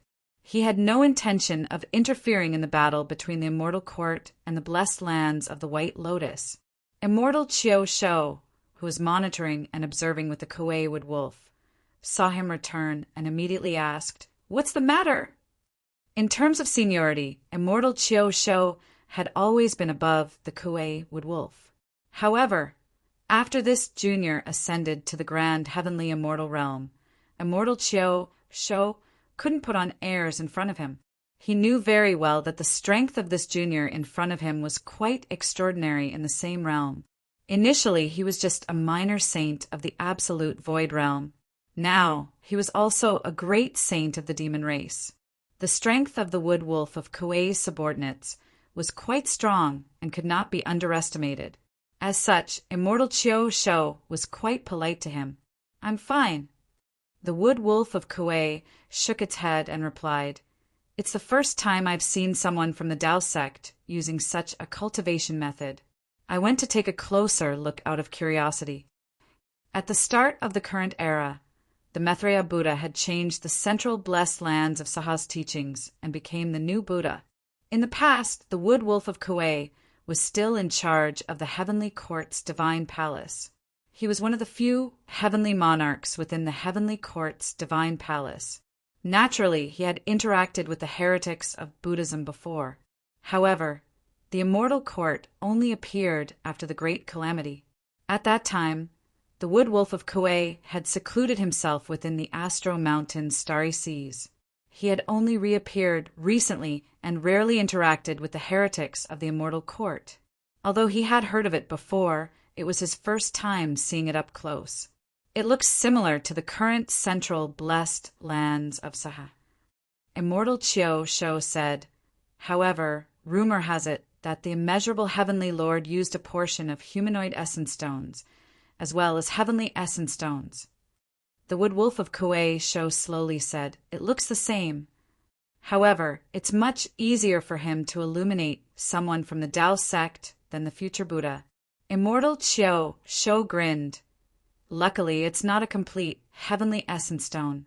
Otherwise, anyone from the Taoism, even if it's a grand virtual immortal, the immeasurable heavenly lord could forcefully illuminate them. They don't even need to meet each other.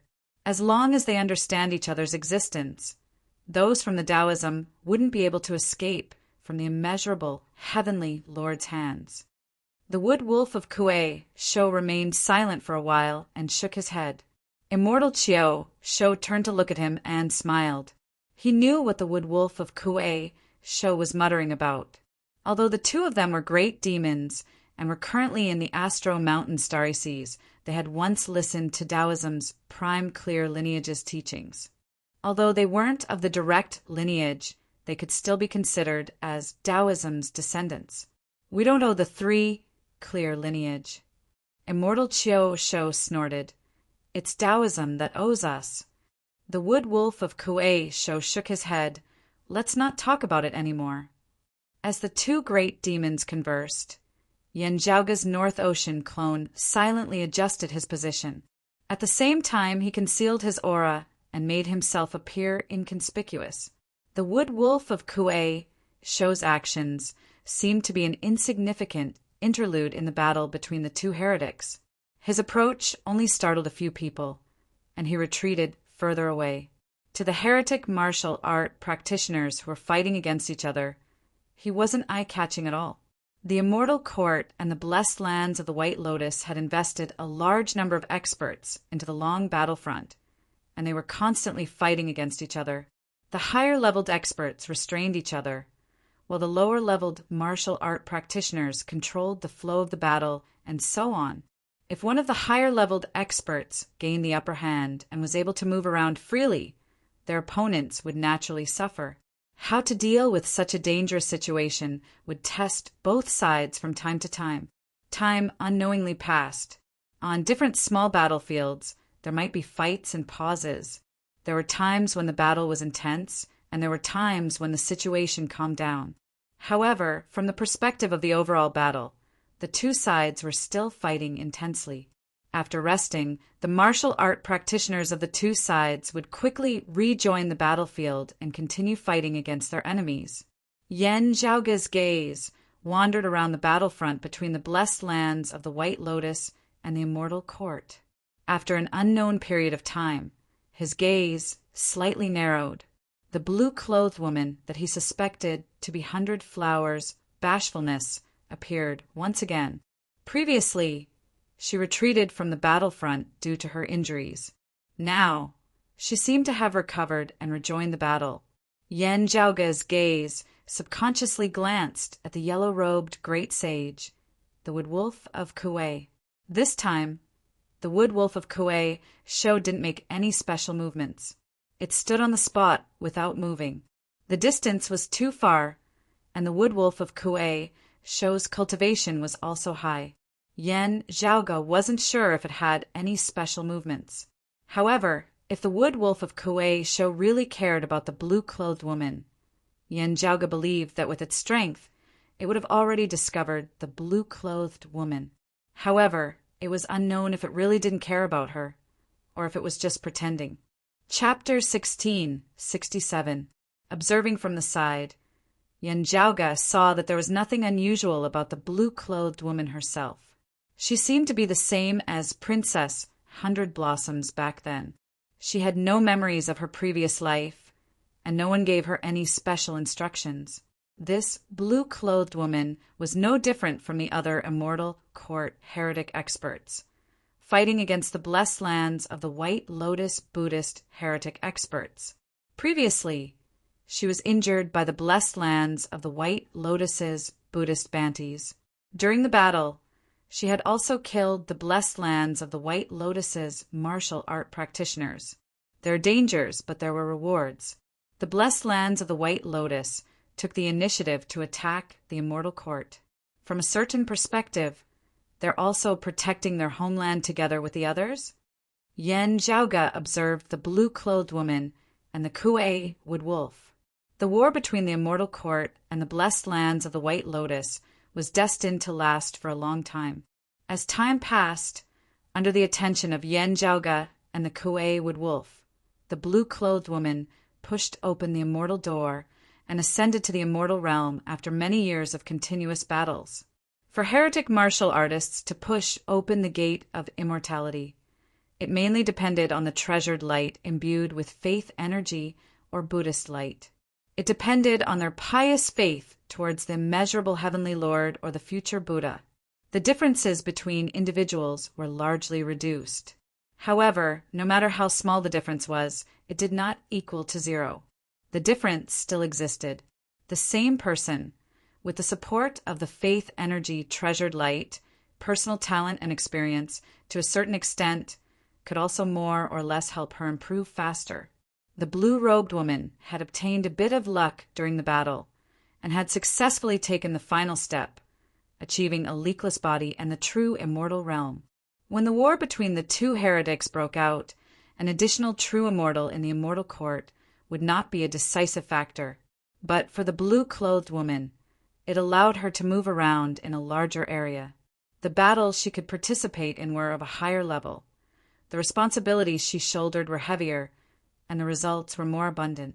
At the same time, the opponents they faced were stronger, and the situation was more dangerous. Regardless of whether it was a supremacy martial sage or a leakless true immortal, in a battle of this scale, casualties were very common. In another great battle, the blue-clothed woman was in danger again. A life and death crisis. The other immortal court martial artists couldn't save him in time. In the face of death, all living beings faced the greatest degree of equality, and this woman in blue was no exception. As for the experts of the immortal court who were of a higher level, they naturally had opponents of the same level to deal with. No one had the spare strength to help. What was about to happen was a slaughter that couldn't be more normal under the current circumstances. The blue-robed woman was about to follow in the footsteps of some of the immortal court's fellow Taoists and become a sacrifice in this war. Yen Zhaoge's attention was highly focused as he observed the movements of the Kuei Wood Wolf. It could be seen that the Kuei Wood Wolf was also completely focused at this moment. However, the target of his full attention was not the blue-clothed woman that he suspected to be 100 Blossom Shyness.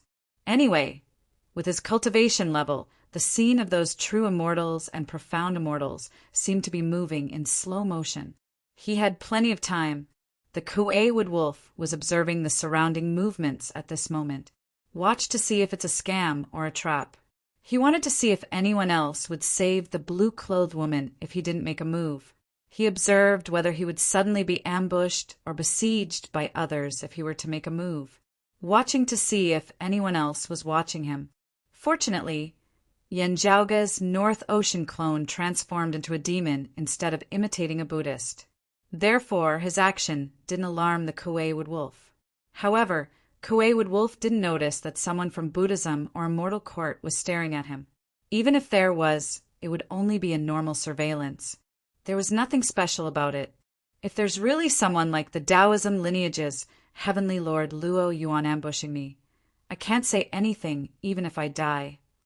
The Kuei Wood Wolf laughed self-mockingly. He looked at the blue-clothed woman and sighed. In the end, I can't just watch, under the astonished gazes of the Chiosho immortal and the other great demons. The Kuei Wood Wolf suddenly took a step forward and descended into that world. The difference in strength between the two was too obvious. Without harming anyone, the Kuei Wood Wolf easily saved the blue-clothed woman. The surrounding immortal court and blessed lands of the White Lotus heretic experts were caught unprepared. The Buddhist bandies from the blessed lands of the White Lotus were puzzled.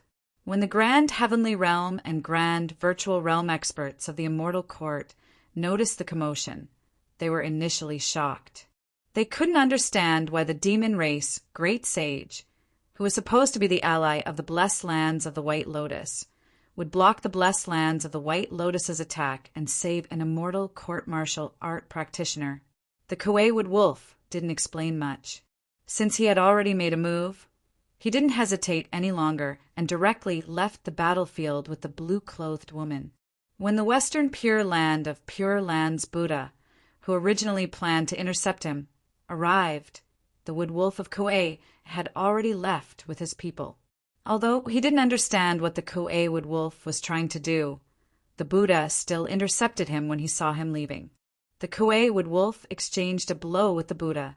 Not wanting to continue fighting, he transformed into a black gust of wind and left.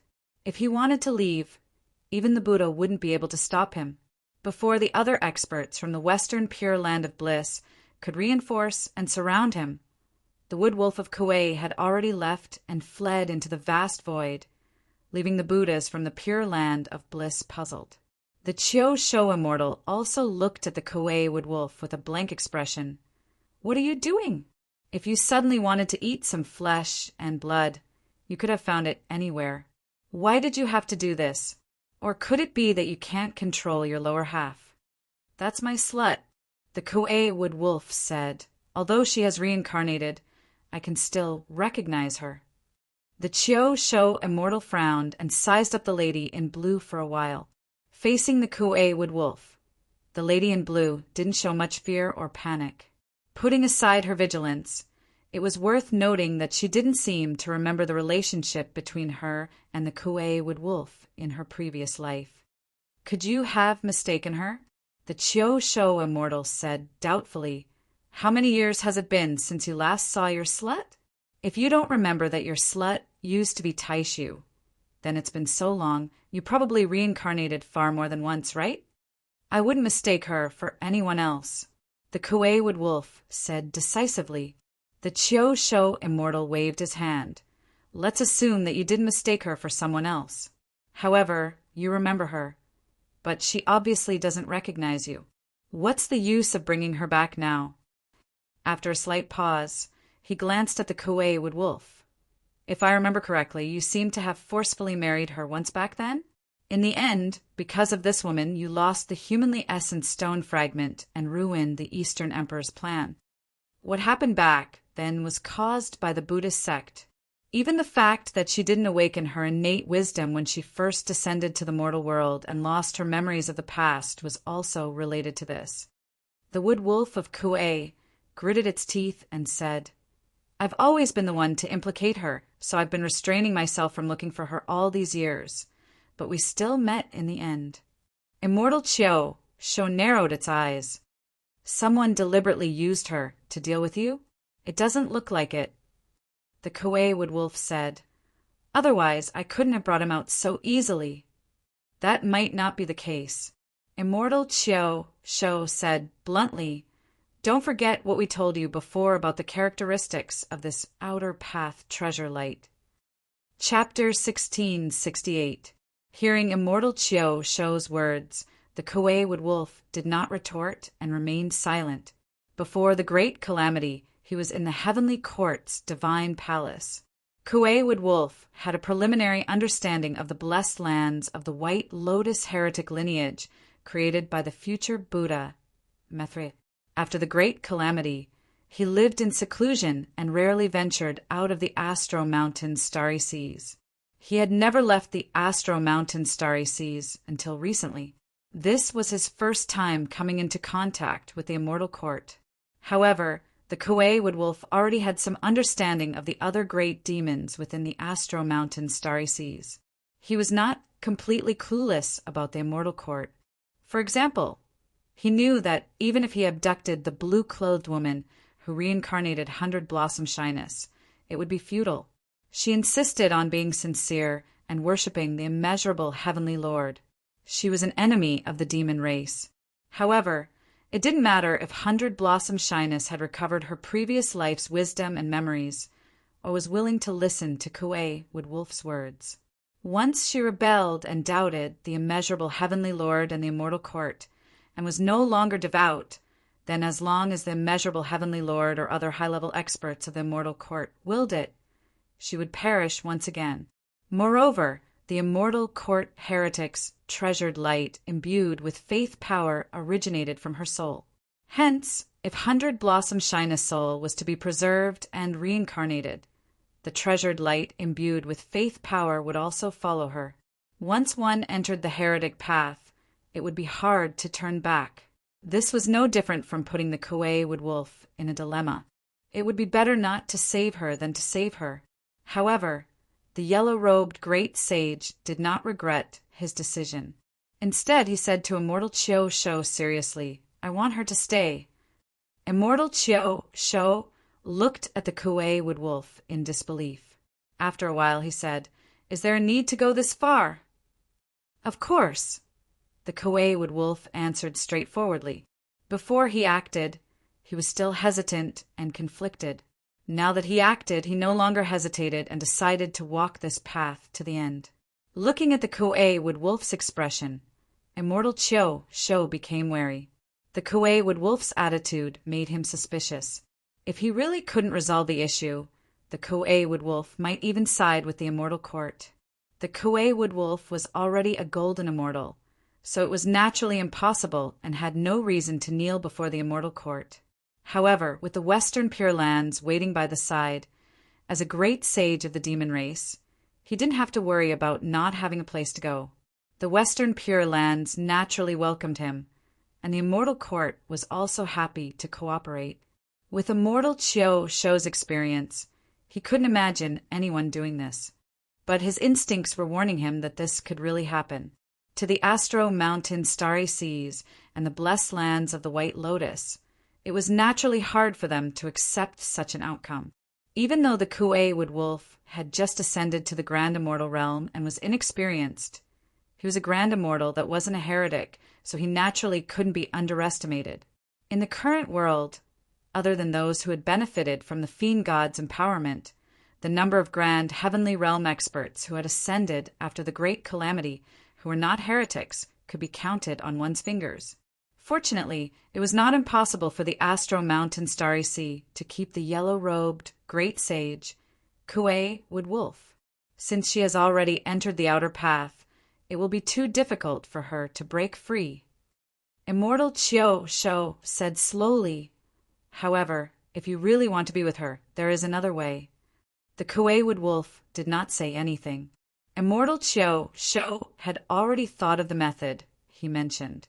He could have the higher-ups of the blessed lands of the White Lotus forcefully purify 100 blossoms, transforming the Taoism heretics into the Buddhism heretics, and transforming the treasured light imbued with faith power into the Buddha light imbued with faith power. During the past few years of war between the Immortal Court and the blessed lands of the White Lotus, both sides had done this many times. It could even be considered as a daily occurrence. Only, most of the time it was only suitable for those with lower cultivation. Among the martial art practitioners who had pushed open the immortal door, there were very few similar situations. However, for the current situation of the Kuei woodwolf and 100 blossoms, this was the safest solution. Of course, from another perspective, it could also be said to be a hopeless situation. Since they had already entered the outer path, they might as well switch sides. At the very least, they would still be on the same side. The Kuei woodwolf had also thought of this method. However, if there was any other hope, he naturally hoped that 100 blossoms could be like him and not walk the path of the outer path. Unfortunately, Immortal Chiu Shou's reply disappointed his hopes. The green-furred lion remained silent and quietly looked at the Kuei woodwolf. He knew that the Kuei woodwolf had also thought of this method. Whether or not the Kuei woodwolf could accept it depended on itself. This would also decide how the Astro Mountain Starry Sea would treat the Kuei woodwolf in the future. Immortal Chiu Shou's eyelids drooped. He remained silent and quietly waited for the Kuei woodwolf to make up his mind. Let's do it this way. Let's find a Buddha from the central blessed lands of Saha to handle this matter. The Kuei woodwolf pondered for a moment and came to a decision. Grand heavenly realm and leakless illumination shouldn't be a problem. Moreover, we will be helping from the side. Immortal Chiu Shou opened his eyes and looked at the Kuei-Wood Wolf in satisfaction. The central blessed lands of Saha currently has the upper hand. They should be able to coordinate and send out manpower. You don't have to worry. That's good. The Kuei-Wood Wolf silently nodded. He opened his palm, and a ball of radiance flickered in his palm. The flickering radiance seemed like an independent heaven and earth. Within the heaven and earth, a blue-clothed woman was meditating. Her body was covered in radiance imbued with the power of faith. She seemed to be trying to establish a connection with a higher-level immortal court bigwig through the radiance imbued with the power of faith. The radiance was bizarre and profound. The Kuei-Wood Wolf couldn't even block it and had to be handled carefully. Although the blue-clothed woman seemed to be quiet, she had already been causing a ruckus for a long time. Helpless, she couldn't break through the Kuei-Wood Wolf's restraints with her own strength. Hence, she gave up on struggling and tried contacting the outside world instead. Seeing how she was trying to escape from the enemy's clutches, the Kuei-Wood Wolf sighed in his heart. Immortal Chiu Shou still didn't think much of it. However, he didn't say anything else. Instead, he contacted Tao Lord Luya and the other great demon experts within the Astro Mountain Starry Sea. At the same time, he contacted a Buddha from the blessed lands of the White Lotus from the battlefield where the Immortal Court and the blessed lands of the White Lotus were fighting. The blessed lands of the White Lotus quickly responded. No matter if it was to stabilize the Kuei-Wood Wolf or to gain another expert who had pushed open the immortal door, the blessed lands of the White Lotus were naturally more than happy to help. However, the incoming manpower caused the Kuei-Wood Wolf to frown. Fellow Taoist, don't worry. Give me some time, and I'll guarantee your wife's safety.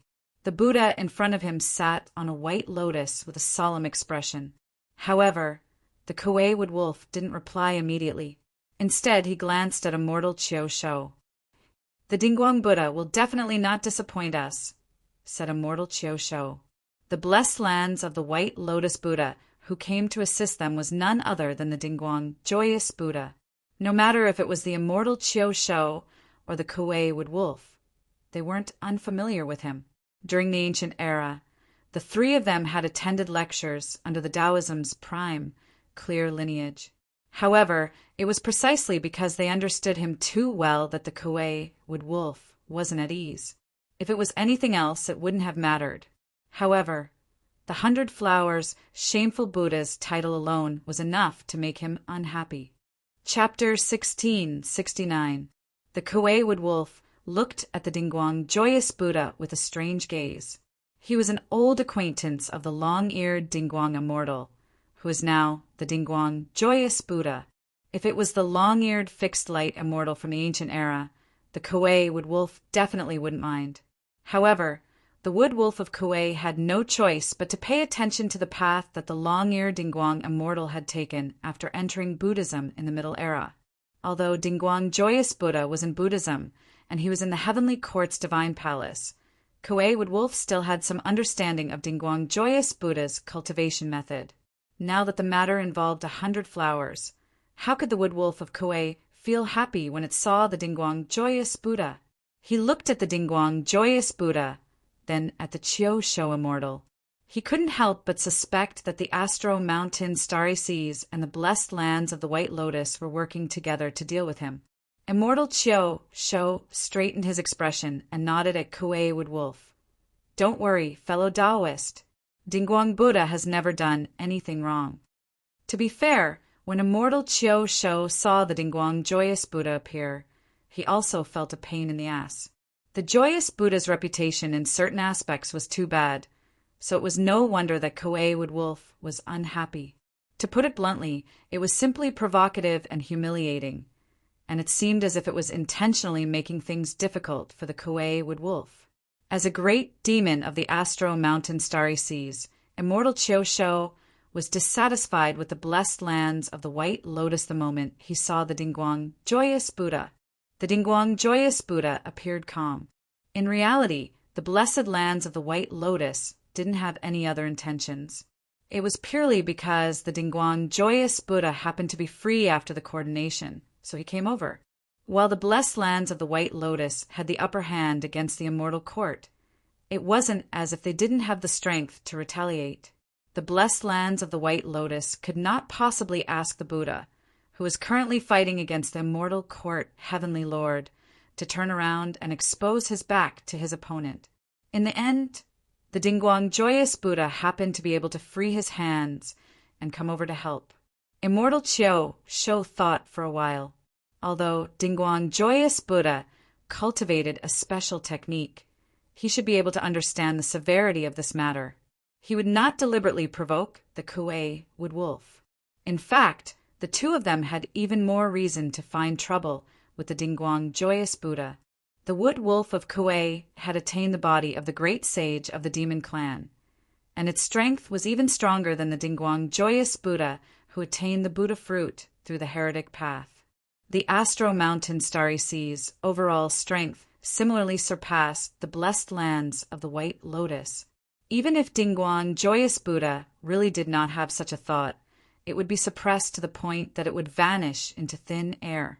Therefore, Immortal Chiu took the initiative to mediate. The meaning of his words was actually hinting to Kuei wood wolf that Dingguang joyous Buddha was a smart person and would not act recklessly. Just like how Immortal Chiu and Kuei wood wolf understood Dingguang joyous Buddha. Dingguang joyous Buddha also understood Kuei wood wolf's temper and Immortal Chiu's temper.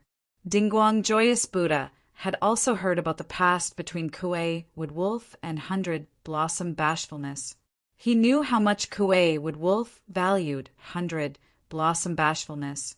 After enlightening this lady benefactor, "You may bring her back to the Astro Mountain Starry Sea," Dingguang joyous Buddha said with a smile.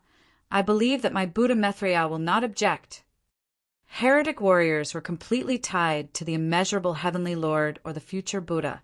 During the war between the immortal court and the blessed lands of the White Lotus, heretics could participate in the war depending on the situation. The Dingguang joyous Buddha was implying that even if 100 Blossoms Bashfulness joined the blessed lands of the White Lotus, she wouldn't need to participate in the war against the immortal court. Of course, this wasn't because of 100 Blossoms Bashfulness herself. It was purely because the blessed lands of the White Lotus was willing to sell the Kuei wood wolf out as a favor to the demon race. Dingguang joyous Buddha's words were equivalent to expressing his stance. Under such circumstances, if he were to act recklessly, he wouldn't be selling the Kuei wood wolf out as a favor. Instead, he would be provoking the demon race. Dingguang joyous Buddha was aware of the severity of the situation. Hearing his words, Kuei wood wolf's expression calmed down and nodded silently. He opened his palm, and a clump of light appeared. It was independent of the heavens and earth, and 100 Blossoms Bashfulness, reincarnated blue-clothed woman, resided within. Dingguang joyous Buddha received the clump of light and sat in the lotus position. The Buddha radiance around his body became increasingly dazzling and denser. The Buddha radiance imbued with faith power landed within the clump of light in his hand and enveloped 100 Blossoms Bashfulness. As if sensing an ominous sign, the immortal court heretic treasured light imbued with faith power within 100 Blossoms Bashfulness body started flickering even more intensely, resisting the Buddha radiance. However, compared to a grand heavenly realm Buddha, 100 Blossoms Bashfulness current leakless true immortal realm cultivation was obviously insufficient.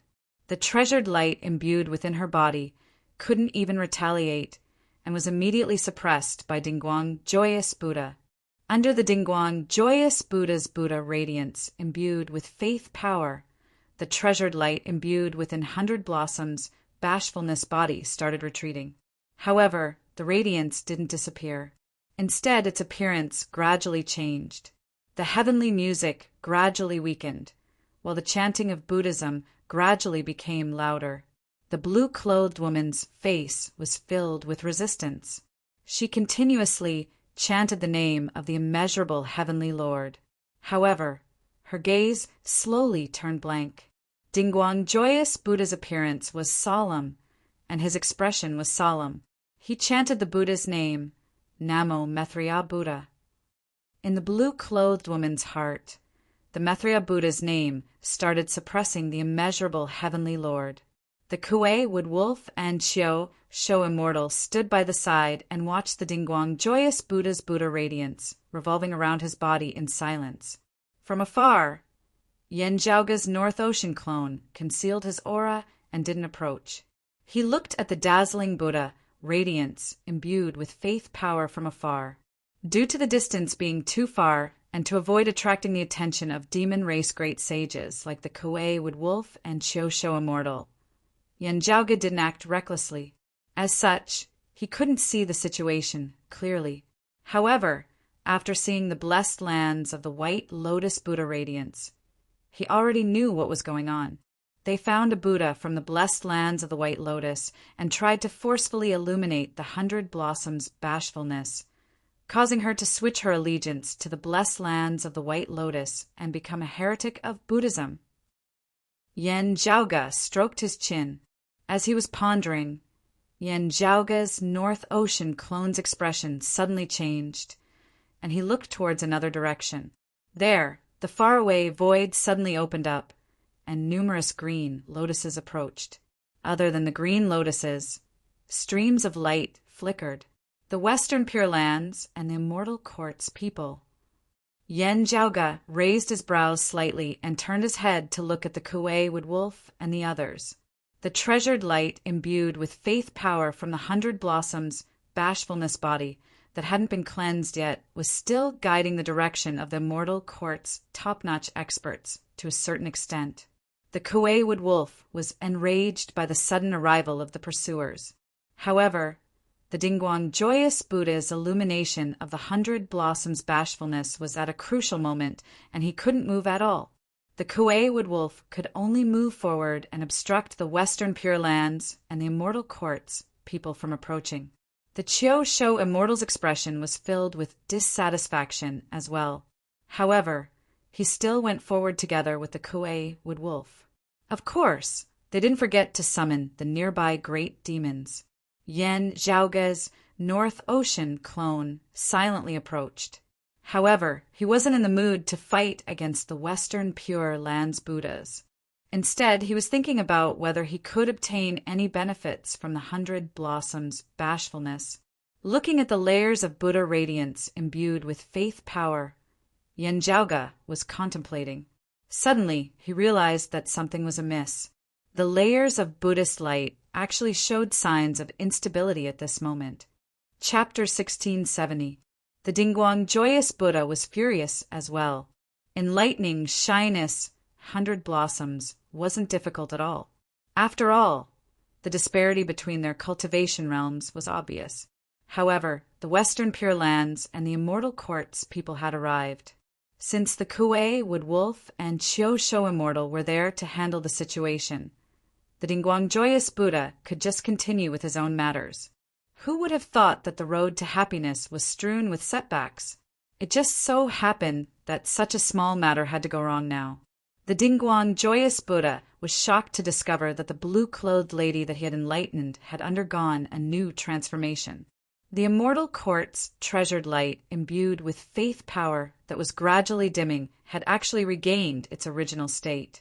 The Dingguang joyous Buddha's heart trembled. He increased his strength and suppressed the treasured light imbued with faith power, turning it back into his own Buddha light imbued with faith power. Yet, as if fortune had arrived at its zenith, the treasured light imbued with faith power suddenly brightened once again, causing the Dingguang joyous Buddha's previous efforts to go to waste.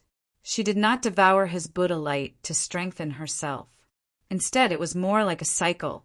Every time it reached its end, it would start anew. Such a situation immediately attracted the Dingguang joyous Buddha's attention. To him, it was even more stimulating than the Kuei Wood Wolf and shyness 100 Blossoms. Could it be that my central blessed lands of Saha is unable to enlighten the Immortal Court's people? The Dingguang joyous Buddha's expression was unprecedentedly solemn. If this question was true, the impact it would bring would far surpass the Immortal Court gaining a few grand heavenly immortals. As a higher-up expert of the blessed lands of the White Lotus, The Dingguang Joyous Buddha was naturally extremely concerned about this. While it was unexpected, he also felt that it was unimaginable. Currently, the two heretic lineages were waging war against each other, and the war had lasted for a certain period of time. The blessed lands of the White Lotus had the upper hand in attacking the Immortal Court's territory. Amidst the conflict, the blessed lands of the White Lotus had also gained some benefits. The martial art practitioners and mortals that were enlightened did not experience anything like the current shyness 100 Blossoms situation. However, those who were enlightened previously had a rather low cultivation. The Dingguang Joyous Buddha muttered to himself, "Only those who have pushed open the immortal door would behave like this." He no longer cared about the Kuei Wood Wolf's thoughts as he started seriously inspecting the blue-clothed lady. The Dingguang Joyous Buddha did not have the time to care about the Kuei Wood Wolf's thoughts. After a short while, Dingguang Joyous Buddha discovered something. "What is this?" At this moment, in the sight of the Dingguang Joyous Buddha, there was an item hidden in the Niwen Palace between the eyebrows of the 100 flowers. Upon closer inspection, it was a piece of dead wood. When shyly 100 flowers' faith-imbued precious light dimmed to a certain limit, this branch would once again sprout, like a withered tree coming back to life. Following the transformation of the tree branch, bashful 100 Blossoms' treasured light imbued with faith power returned to its previous level, neutralizing the Dingguang Joyous Buddha's illumination method of transforming treasured light into Buddhist light. So it's the Huanyang wood. How ingenious! Seeing this, Dingguang Joyous Buddha heaved a sigh of relief. But as long as we know the details, there's nothing to be afraid of. We can easily break it. He immediately broke the withered branches hidden in the Hyakuhina Shurikamaru. With his level, breaking the withered branches was not difficult at all. On the contrary, breaking the withered branches without harming the 100 flowers' shyness divine soul was more of a test of his skills, but it was not difficult. However, right after the Dingguang Joyous Buddha broke the withered tree branch, the broken branch suddenly emitted an unprecedentedly exuberant light. As the treasured light imbued with faith power engulfed bashful 100 Blossoms and energized her, it also engulfed Dingguang Joyous Buddha. In Dingguang Joyous Buddha's shock, he vaguely saw a white jade door within the treasure light. "I've been tricked." Dingguang Joyous Buddha quickly reacted. Generally speaking, even the immeasurable Heavenly Lord and the future Gautama Buddha could not forcibly illuminate a pinnacle Grand Luo, not even a heretic Grand Luo. And yet, Dingguang Joyous Buddha was opening the door to a thief to a certain extent, giving the immeasurable Heavenly Lord a chance. There's something else hidden within the Huanyang wood. Guanyuan dust? No wonder, no wonder. He wouldn't have succeeded otherwise. Dingguang Joyous Buddha was a little flustered. Isn't that thing extinct long ago? Why does the immeasurable Heavenly Lord still have it? If not for the fact that Guanyuan dust was widely acknowledged to be extinct, there would have been countless similar traps. Still, it was precisely because of this that Dingguang Joyous Buddha was careless and fell for it. He barely managed to maintain himself, chanting the name of the Maitreya Buddha to prevent the immeasurable Heavenly Lord from succeeding. While he had defected to the heretics, Dingguang Joyous Buddha was still a Grand Luo. He resisted with all his might and fell into a stalemate. However, Dingguang Joyous Buddha's expression was extremely ugly. Currently, the immeasurable Heavenly Lord wanted to illuminate him, which was why he could barely resist. However, once the immeasurable Heavenly Lord lost his patience, he could directly kill Dingguang Joyous Buddha in his current state. Even the Maitreya Buddha would not be able to protect him. As he thought of this, Dingguang Joyous Buddha looked at the blue-clothed lady again, revealing a ferocious gaze. In terms of inner thoughts, it wasn't just the Kuei Wood Wolf who disliked Dingguang Joyous Buddha. Dingguang Joyous Buddha disliked the Kuei Wood Wolf even more. During the ancient era, he was a Grand Luo realm long-eared Dingguang Joyous Immortal, while his opponent was merely a Grand Virtual Immortal. During the Middle Era, he joined Buddhism and became the Dingguang Joyous Buddha. As the Middle Era ended and he entered this era, the central, blessed lands of Saha was in chaos. Buddhism could barely fend for itself, and he was heavily injured by the prime clear bigwigs, causing him to fall from the grand heavenly realm. This fall left him with a deep wound, and Dingguang Joyous Buddha could no longer rely on himself to survive the origin heavenly tribulation. In the end, he was left with no choice but to join the blessed lands of the White Lotus, becoming a heretic and achieving Buddhist enlightenment once more. However, compared to the past, the present was still not as good as the past. As for the Kuei Wood Wolf, who had suffered a tribulation and entered the investiture god board, he had left the investiture god board after the great calamity. Now he didn't even walk on the heretic path and ascended to the grand heavenly realm. Comparing the two, how could Dingguang Joyous Buddha feel at ease? Only times had changed. No matter if he was willing or not, the Kuei Wood Wolf had surpassed him, and the Astro Mountain Starry Sea had surpassed the blessed lands of the White Lotus. As such, Dingguang Joyous Buddha quickly adjusted his mentality and cooperated with the Kuei Wood Wolf and the Horned Head Immortal. In the end, seeing that he was about to suffer a calamity, Dingguang Joyous Buddha instantly had evil thoughts. If he killed 100 Blossom Shyness, he could sever the immeasurable heavenly Lord's illumination and escape from his current predicament. At the same time, he could also ensure his own safety, and he wouldn't be killed by the immeasurable heavenly Lord after he became impatient. Even if he offended the Kuei Wood Wolf, the future Buddha would settle the lawsuit with the Eastern monarch Tai. He wouldn't have to sacrifice his life for 100 Blossom Shyness. This woman has yet to lose her primordial een. I might as well go all the way. As his evil thoughts rose, Dingguang Joyous Buddha's previous apprehensions were all gone. Since he could push the blame to the immortal court and the immeasurable heavenly Lord, he could just destroy the corpse and get rid of the evidence. Chapter 16, 71. The Dingguang Joyous Buddha revealed an ominous glint in his eyes. He looked into the distance. There, the Kuei Wood Wolf, Chosho Immortal, and other great demons were fighting against the Western Pure Lands Buddhist Banties. While they were obstructing the Buddhist bigwigs, weren't they being held back by the Buddhist bigwigs as well? The Dingguang Joyous Buddha's Buddha light flickered unstably. The Kuei Wood Wolf, who was worried about 100 Flowers blushing, immediately noticed it. Although he didn't know the exact situation, the Kuei Wood Wolf was also worried. However, with the Buddhist Banties holding him back, the Kuei Wood Wolf couldn't break through the encirclement and return. Seeing this, the Dingguang Joyous Buddha's final worry disappeared. He immediately turned around and looked at the blue-clothed woman. On the other side, a silhouette suddenly appeared by the void. It was faintly discernible, seemingly existing yet not. That silhouette quietly approached the flickering Buddha light.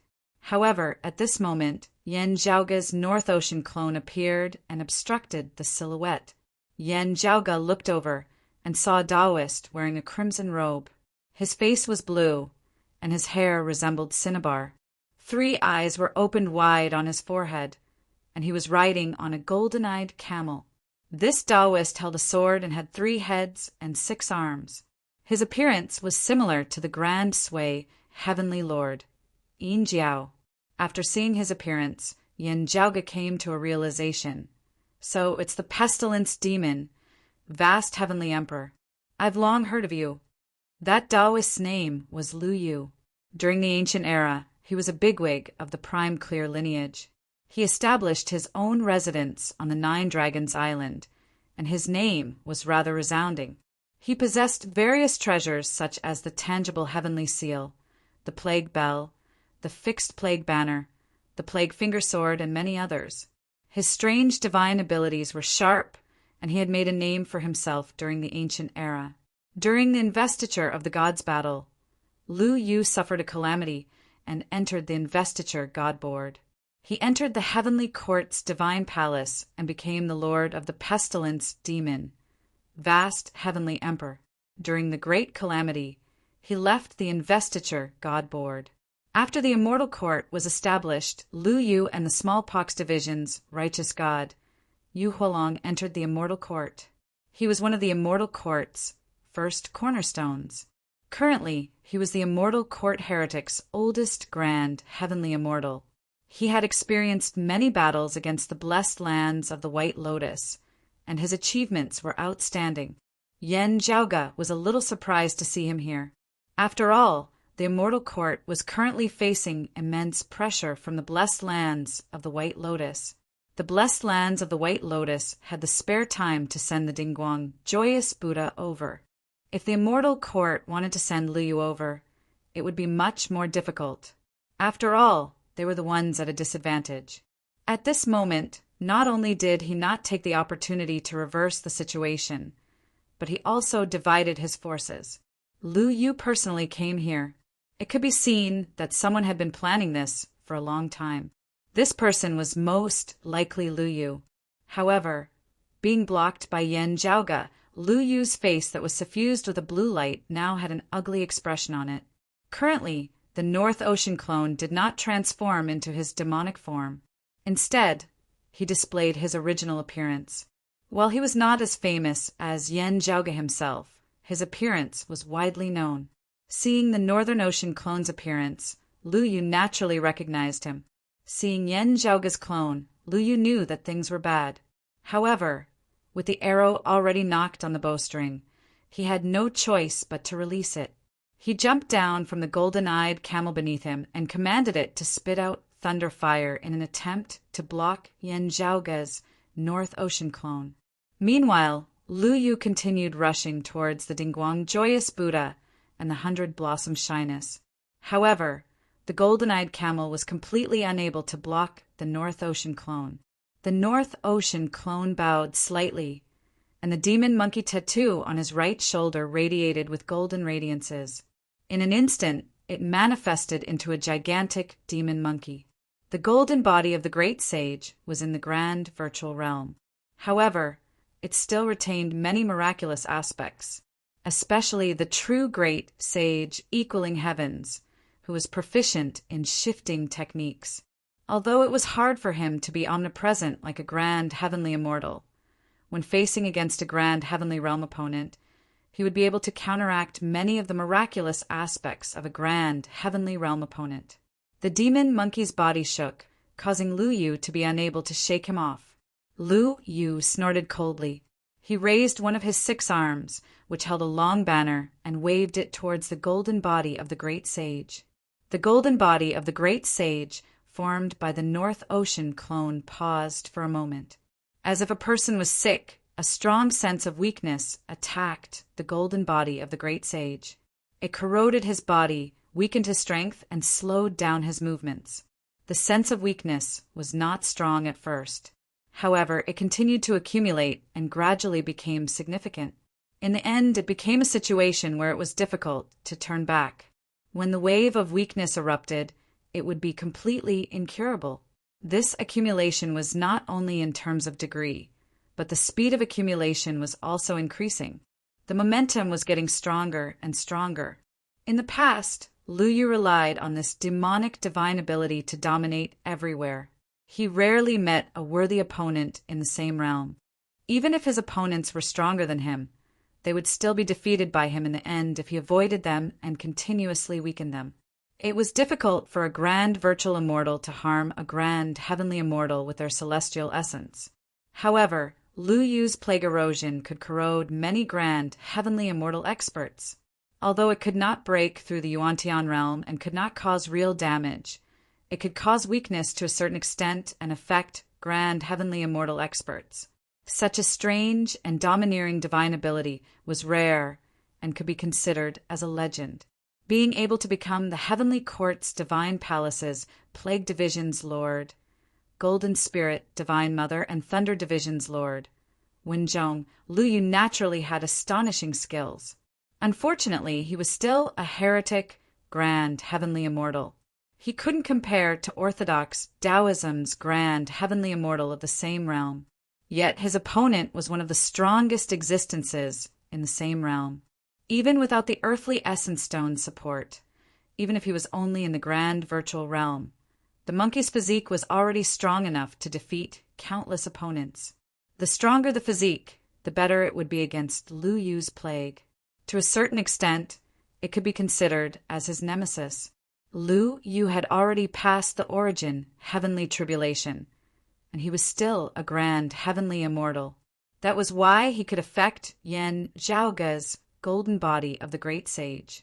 If he was still in the grand virtual realm, facing the golden body of the great sage would be the same as facing Yang Jian, who cultivated the 8-9 mysteries art, and Neza, who possessed the treasured lotus celestial body. Even so, Lu Yu's plague had its limits. The monkey widened his eyes, bared his teeth, and roared furiously. His figure shook, and all his hair stood on end.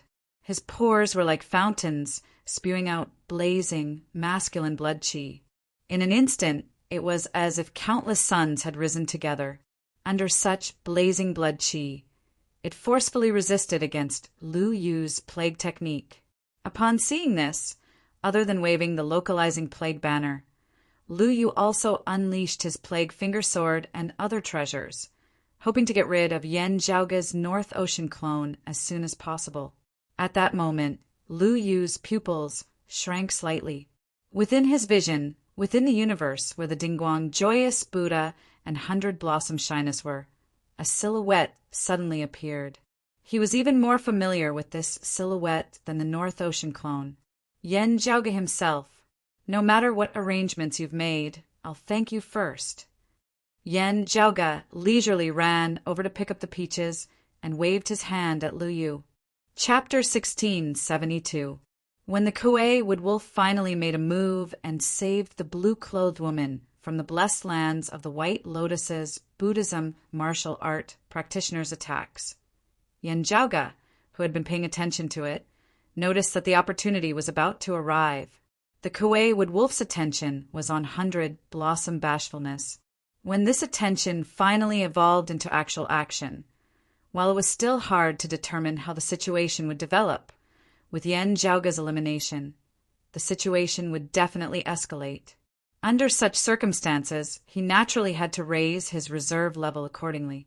Therefore, as soon as the Kuei Woodwolf had robbed the 100 Blossoms' Bashfulness, Yan Zhaoge, who had received the North Ocean clone's message, had immediately rushed over here in order to deal with any further changes that might occur at any time.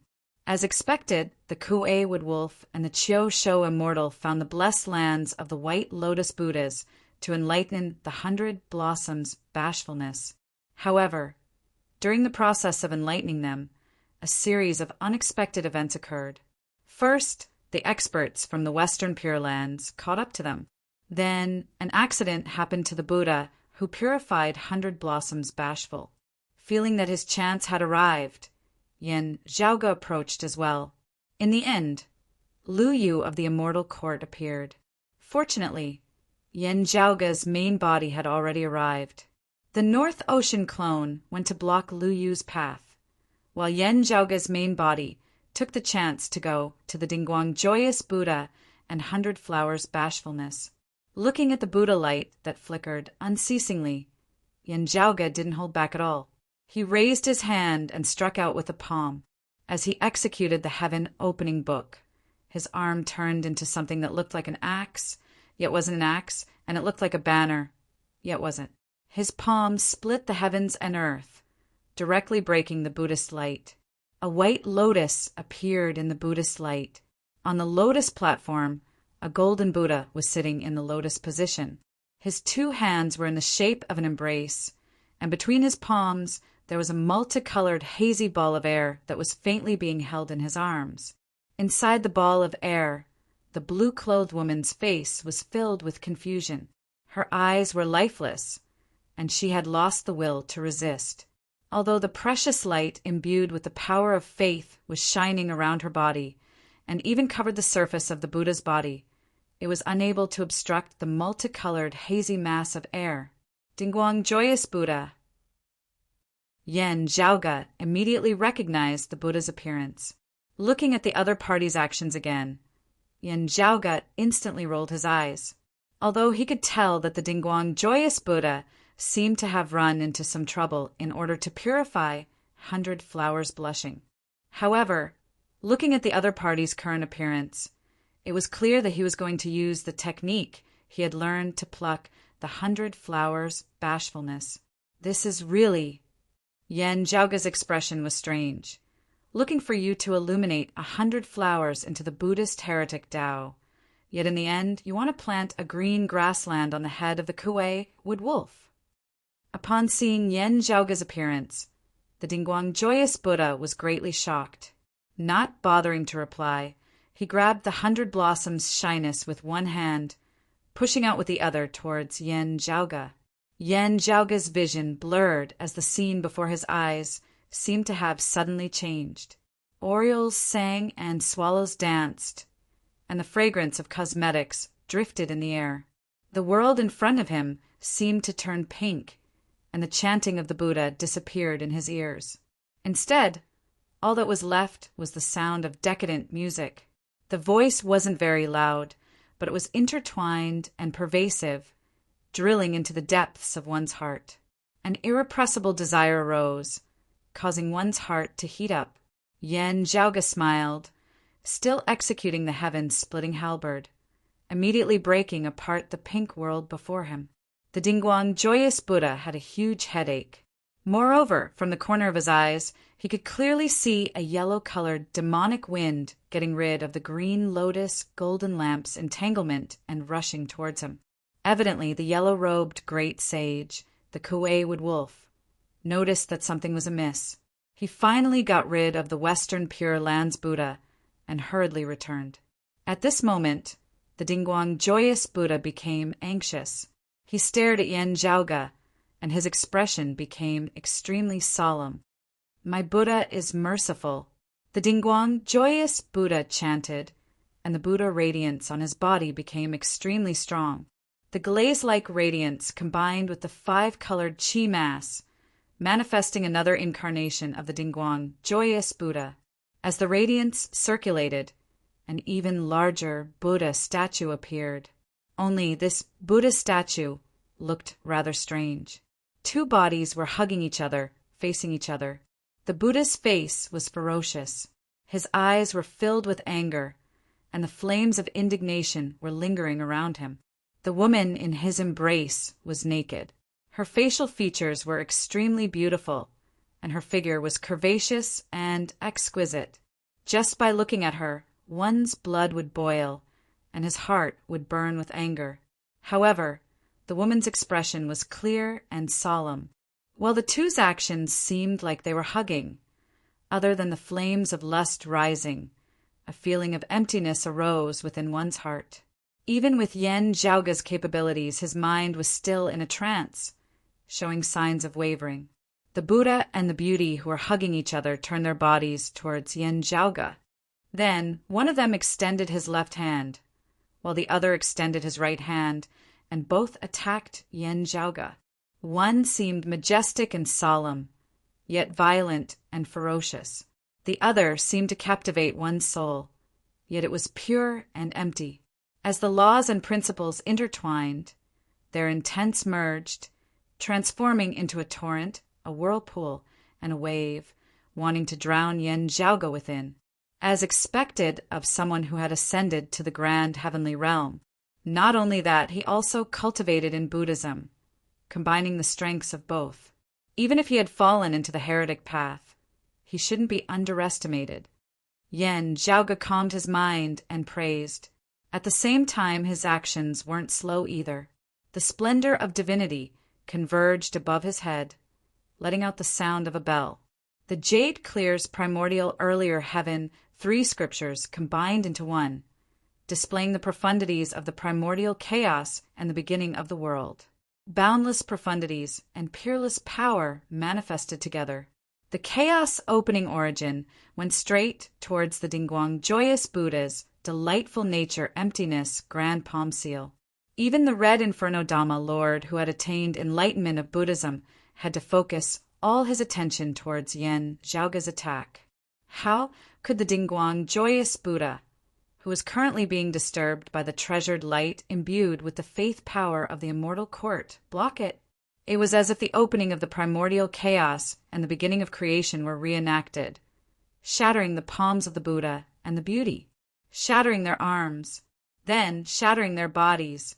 The Vajra's furious gaze and the beauty's graceful figure were all destroyed by Yen Zhaoge's palm, as if this was the true emptiness of all laws. Even with the Dingguang joyous Buddha's full strength, the joyous Vajra avatar was still shattered by Yen Zhaoge's majestic and domineering attack. Yen Zhaoge's palm didn't stop there. It even caused the Buddha to tumble down from the white lotus. Immortal essence couldn't harm a grand heavenly immortal. Although the Dingguang joyous Buddha was in a sorry state, he wasn't injured. It was just that Yen Zhaoge was nearby and the Kuei Wood Wolf was far away. Moreover, he was also being disturbed by the treasured light imbued with faith power of the 100 Blossoms, Bashfulness's body. Being attacked from both sides, the Dingguang joyous Buddha was filled with despair. Retreat! He grabbed the 100 Blossoms' Bashfulness and yelled at Yen Zhaoge. The Dingguang joyous Buddha knew that the 100 Blossoms' Bashfulness didn't have any personal conflicts with Yen Zhaoge. However, the reason why Yen Zhaoge came looking for trouble was most likely because of the relationship between the 100 Blossoms' Bashfulness and the Kuei Wood Wolf. Currently, no matter if he was facing Yen Zhaoge or the Kuei Wood Wolf, the 100 Blossoms' Bashfulness was his greatest bargaining chip. However, at this moment, a huge drum suddenly appeared beside Yen Zhaoge. He didn't stop. As he walked towards the Dingguang joyous Buddha, he casually struck the drum. As the drum resounded, the Dingguang joyous Buddha was instantly stunned. In the next moment, the 100 Blossoms' Bashfulness in his hand fell into Yen Zhaoge's grasp. At the same time, the chaotic origin hammer appeared in Yen Zhaoge's hand. With a strike, the Dingguang joyous Buddha was once again sent rolling on the ground. Chapter 16, 73. After suffering the chaotic origin hammer's attack, the Dingguang joyous Buddha wasn't in a good state. His golden body shattered and his head started bleeding. Fortunately, he had a top-notch Buddhist treasure Kasaya to save his life. Otherwise, he would have been killed on the spot by the hammer. Even so, he was still knocked down. He exhaled more than he inhaled and was on the verge of death. Yen Zhaoge snatched the 100 Blossoms' Bashfulness and kept the chaotic origin hammer. His index and middle fingers formed a sword, and green sword lights emanated from his fingertips, slashing apart the Buddha lights imbued with faith power and treasured lights on the Dingguang joyous Buddha and the 100 Blossoms' Bashfulness. The Buddha lights were quickly slashed apart, while the treasured lights imbued with faith power continued to flicker. Yen Zhaoge didn't mind it, because the Kuei Wood Wolf's figure flashed and arrived in front of him. While being entangled by the Western Pure Land's Buddhist bandies, the Kuei Wood Wolf couldn't maintain his omnipresent, miraculous state. He finally arrived. His gaze towards Yen Zhaoge was filled with caution. However, when this great demon noticed the 5-colored chi mask that was still wrapped around the 100 Blossoms' Bashfulness, he was instantly enraged. That was the chi mask formed by the Dingguang joyous Buddha's joyous Tao. Naturally, the Kuei Wood Wolf recognized it and knew its usage. He immediately slashed towards the Dingguang joyous Buddha. How could the Dingguang joyous Buddha have any room to dodge when he was heavily injured? He was instantly slashed into two. The Buddhist bantis chasing after him saw this and said, "Amitabha." Yen Zhaoge waved his hand towards the Kuei Wood Wolf. "This isn't the place to talk. Yellow-robed, great sage, follow me." The Kuei Wood Wolf hesitated for a moment and immediately followed. The Buddhist bandies that were chasing after him hesitated instead. Yen Zhaoge and Feng Yunxing shared the same fate. Feng Yunxing didn't appear, which made them even more worried. They didn't dare to chase after them recklessly. Who knew if a fatal slash would suddenly descend from the sky without any warning? Even the Horned Head Immortal and the other great demons were filled with hesitation and didn't dare to follow them. Lu Yu by the side could only watch the North Ocean clone swagger away, disappearing together with Yen Zhaoge and the Kuei Wood Wolf. The vast heavenly emperor's emotions were complicated, which couldn't be described with words. As for the matter regarding 100-blossom bashfulness, it was indeed the result of a conspiracy between him and some Buddhist powerhouses. It was the same for the returning sun tree and Gu Yuanshin. Naturally, it would be best if the immeasurable heavenly Lord could forcefully illuminate a heretic Buddha from the blessed lands of the White Lotus. The other party had the strength to retaliate. If he wanted to kill Shyness 100 Blossoms, he would anger the Kuei Wood Wolf. However, as long as he had this intention, it was enough. He, Lu Yu, came here stealthily to save 100 Blossom Shyness. In this way, it would be more convenient for him to make follow-up plans, and he could also sell the Kuei Wood Wolf a favor, so that it would be convenient to rope the Kuei Wood Wolf to his side. If the Kuei Wood Wolf killed the Buddha, or if the Buddha was enlightened by the immeasurable heavenly Lord, it would be an ideal outcome. Even if the Kuei Wood Wolf wasn't willing to leave the Astro Mountain Starry Sea and join the Immortal Court or the Western Pure Lands, it didn't matter, as the Immortal Court wouldn't suffer any losses. As long as he could seize back 100 Blossom Shyness, there would still be opportunities to rope in the Kuei Wood Wolf in the future. In fact, even if 100 Flowers died of embarrassment, or if she was still taken away by the Kuei Wood Wolf, it was still acceptable. At most, they would not gain anything, but at least the Immortal Court would not suffer any losses. In fact, the result might be better than Lu Yu had expected. The Buddha from the blessed lands of the White Lotus was the Dingguang Joyous Buddha. After being schemed against by the immeasurable heavenly Lord, not only did he want to kill 100 Blossoms Blush, he even wanted to pluck her. This sudden appearance had undoubtedly enraged the Kuei Wood Wolf. The Kuei Wood Wolf directly killed the Dingguang Joyous Buddha. His relationship with the blessed lands of the White Lotus rapidly deteriorated. This was a result that Lu Yu was very happy to see. But something seemed wrong. The beneficiary was not him, Lu Yu. Yan Zhaoge's North Ocean clone stopped him, while his main body ran over and successfully stopped the Dingguang Joyous Buddha. He knocked the Dingguang Joyous Buddha onto the ground and saved the 100 Blossom Shyness. Then he called the Kuei Wood Wolf and left together. The Kuei Wood Wolf would undoubtedly owe this debt to Yan Zhaoge. It had nothing to do with Lu Yu. Logically speaking, although the immeasurable heavenly Lord failed to illuminate the Dingguang Joyous Buddha, Lu Yu didn't sell the Kuei Wood Wolf a favor either. He did manage to pull the Kuei Wood Wolf over to the Immortal Court and the Western Pure Land side. However, the Dingguang Joyous Buddha enraged the Kuei Wood Wolf. The Kuei Wood Wolf killed the Dingguang Joyous Buddha and became enemies with the blessed lands of the White Lotus. This was undoubtedly a loss for the blessed lands of the White Lotus and the demon race. From a certain point of view, the enemy's loss was their own gain. Even if the Kuei Wood Wolf reached a compromise with the blessed lands of the White Lotus for the sake of the 100 Blossom Shyness treasured light imbued with faith power, it wouldn't be a problem. The Immortal Court and the Western Pure Lands didn't suffer any losses. This was a plan that allowed them to stand in an undefeatable position. However, as Lu Yu looked at Yan Zhaoge's departing silhouette, why did he feel so upset? It was as if he had worked so hard, arranged so many matchmakers, arranged thousands of banquets, and finally married his bride under the witness of countless guests. After the wedding ceremony, someone else had entered the bridal chamber on his behalf. This feeling made the Immortal Court Heavenly Lord feel depressed, and he couldn't bring himself to be happy.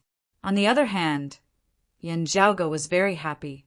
After getting rid of his pursuers, he turned his head without saying anything. He smiled and handed the multicolored chi to the Kuei Wood Wolf. The Kuei Wood Wolf swept away the multicolored chi and settled the 100 Flowers bashfulness properly. Then he looked at Yan Zhaoge. After a moment of silence, he cupped his hands. "Thank you, young Heavenly Lord. You don't have to be so polite, yellow-robed great sage." Yan Zhaoge said, "This Yen doesn't deserve your favor. I don't like the Dingguang Joyous Buddha's way of doing things, so I stopped him. However, if he didn't want to pluck your wife and only wanted to kill her, I might not help your wife since she isn't related to me. The reason why I saved her was because I needed your help." After hearing Yen Zhaoge's words, the yellow-robed great sage wasn't surprised. "Young Heavenly Lord's words show your sincerity. No matter what the reason is, since you saved my family, if there's anything you need my help with, I'll do my best. I've heard that the yellow-robed great sage has a treasure known as the soul-killing jade. Is it still with you?" asked Yen Zhaoge. "How do you know that I have the soul-killing jade, young Heavenly Lord?" The Kuei Woodwolf looked at Yen Zhaoge with a surprised expression. However, he was only surprised himself and didn't pursue the matter. Instead, he answered straightforwardly, "That's right. I do have it. If young Heavenly Lord wants it, I'll give it to you."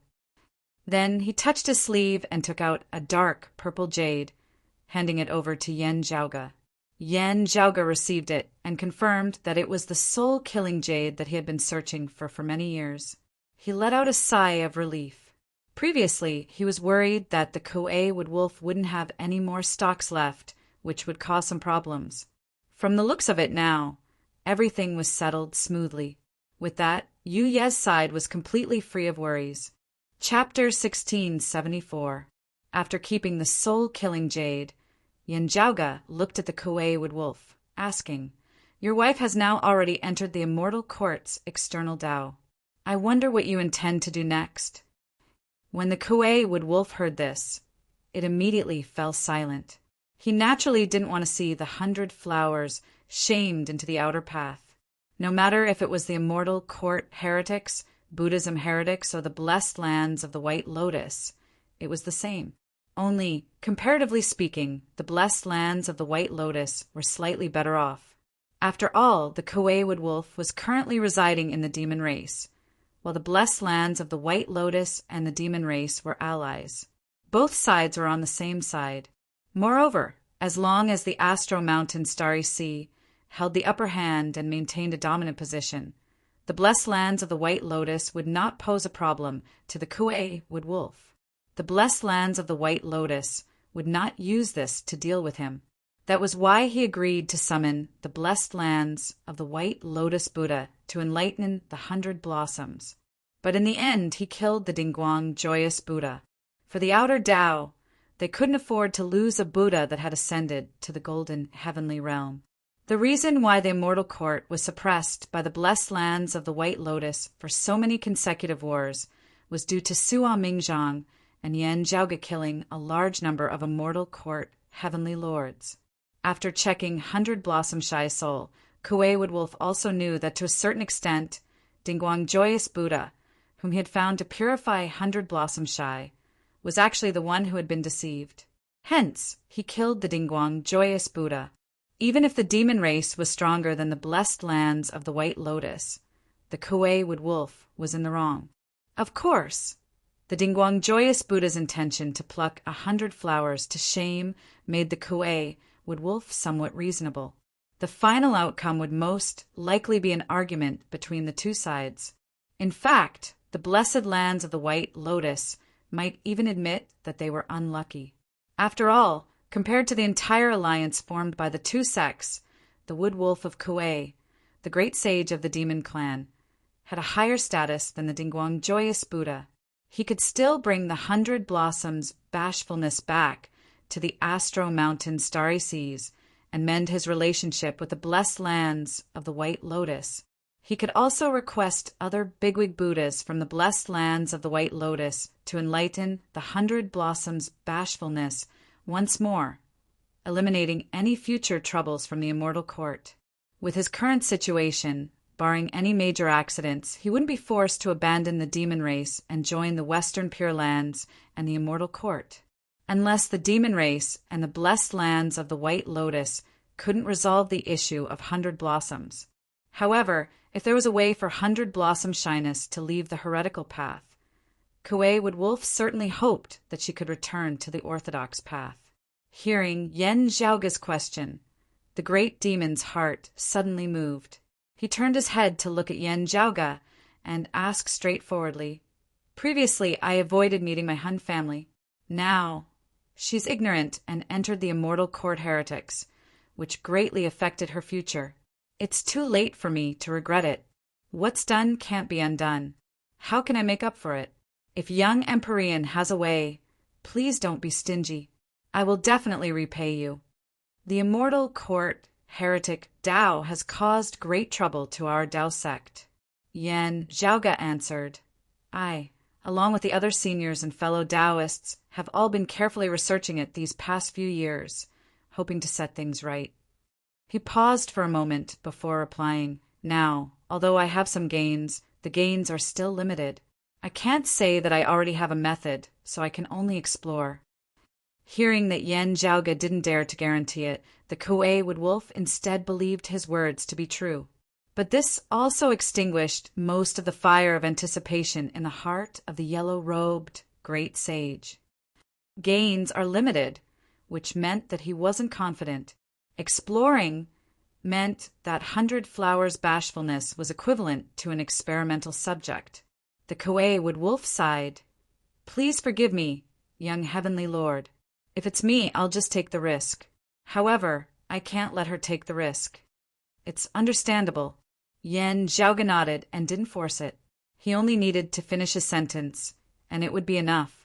After this incident, no matter if the Kuei-Wood Wolf stayed with the demon race and the blessed lands of the White Lotus or turned to the immortal court and the Western Pure Lands, he would have to think twice and retreat when facing the orthodox Taoism.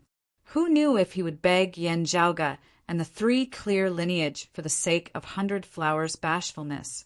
Although Yan Zhaoga also felt a little regretful for losing a suitable experimental subject as a reference, he had unknowingly eliminated the threat of a demon race great sage for his Taoism's descendants. If that's the case, yellow-robed great sage, let's part ways here. Yan Zhaoga cupped his hands. Thank you, young heavenly lord. We shall meet again if fate allows it.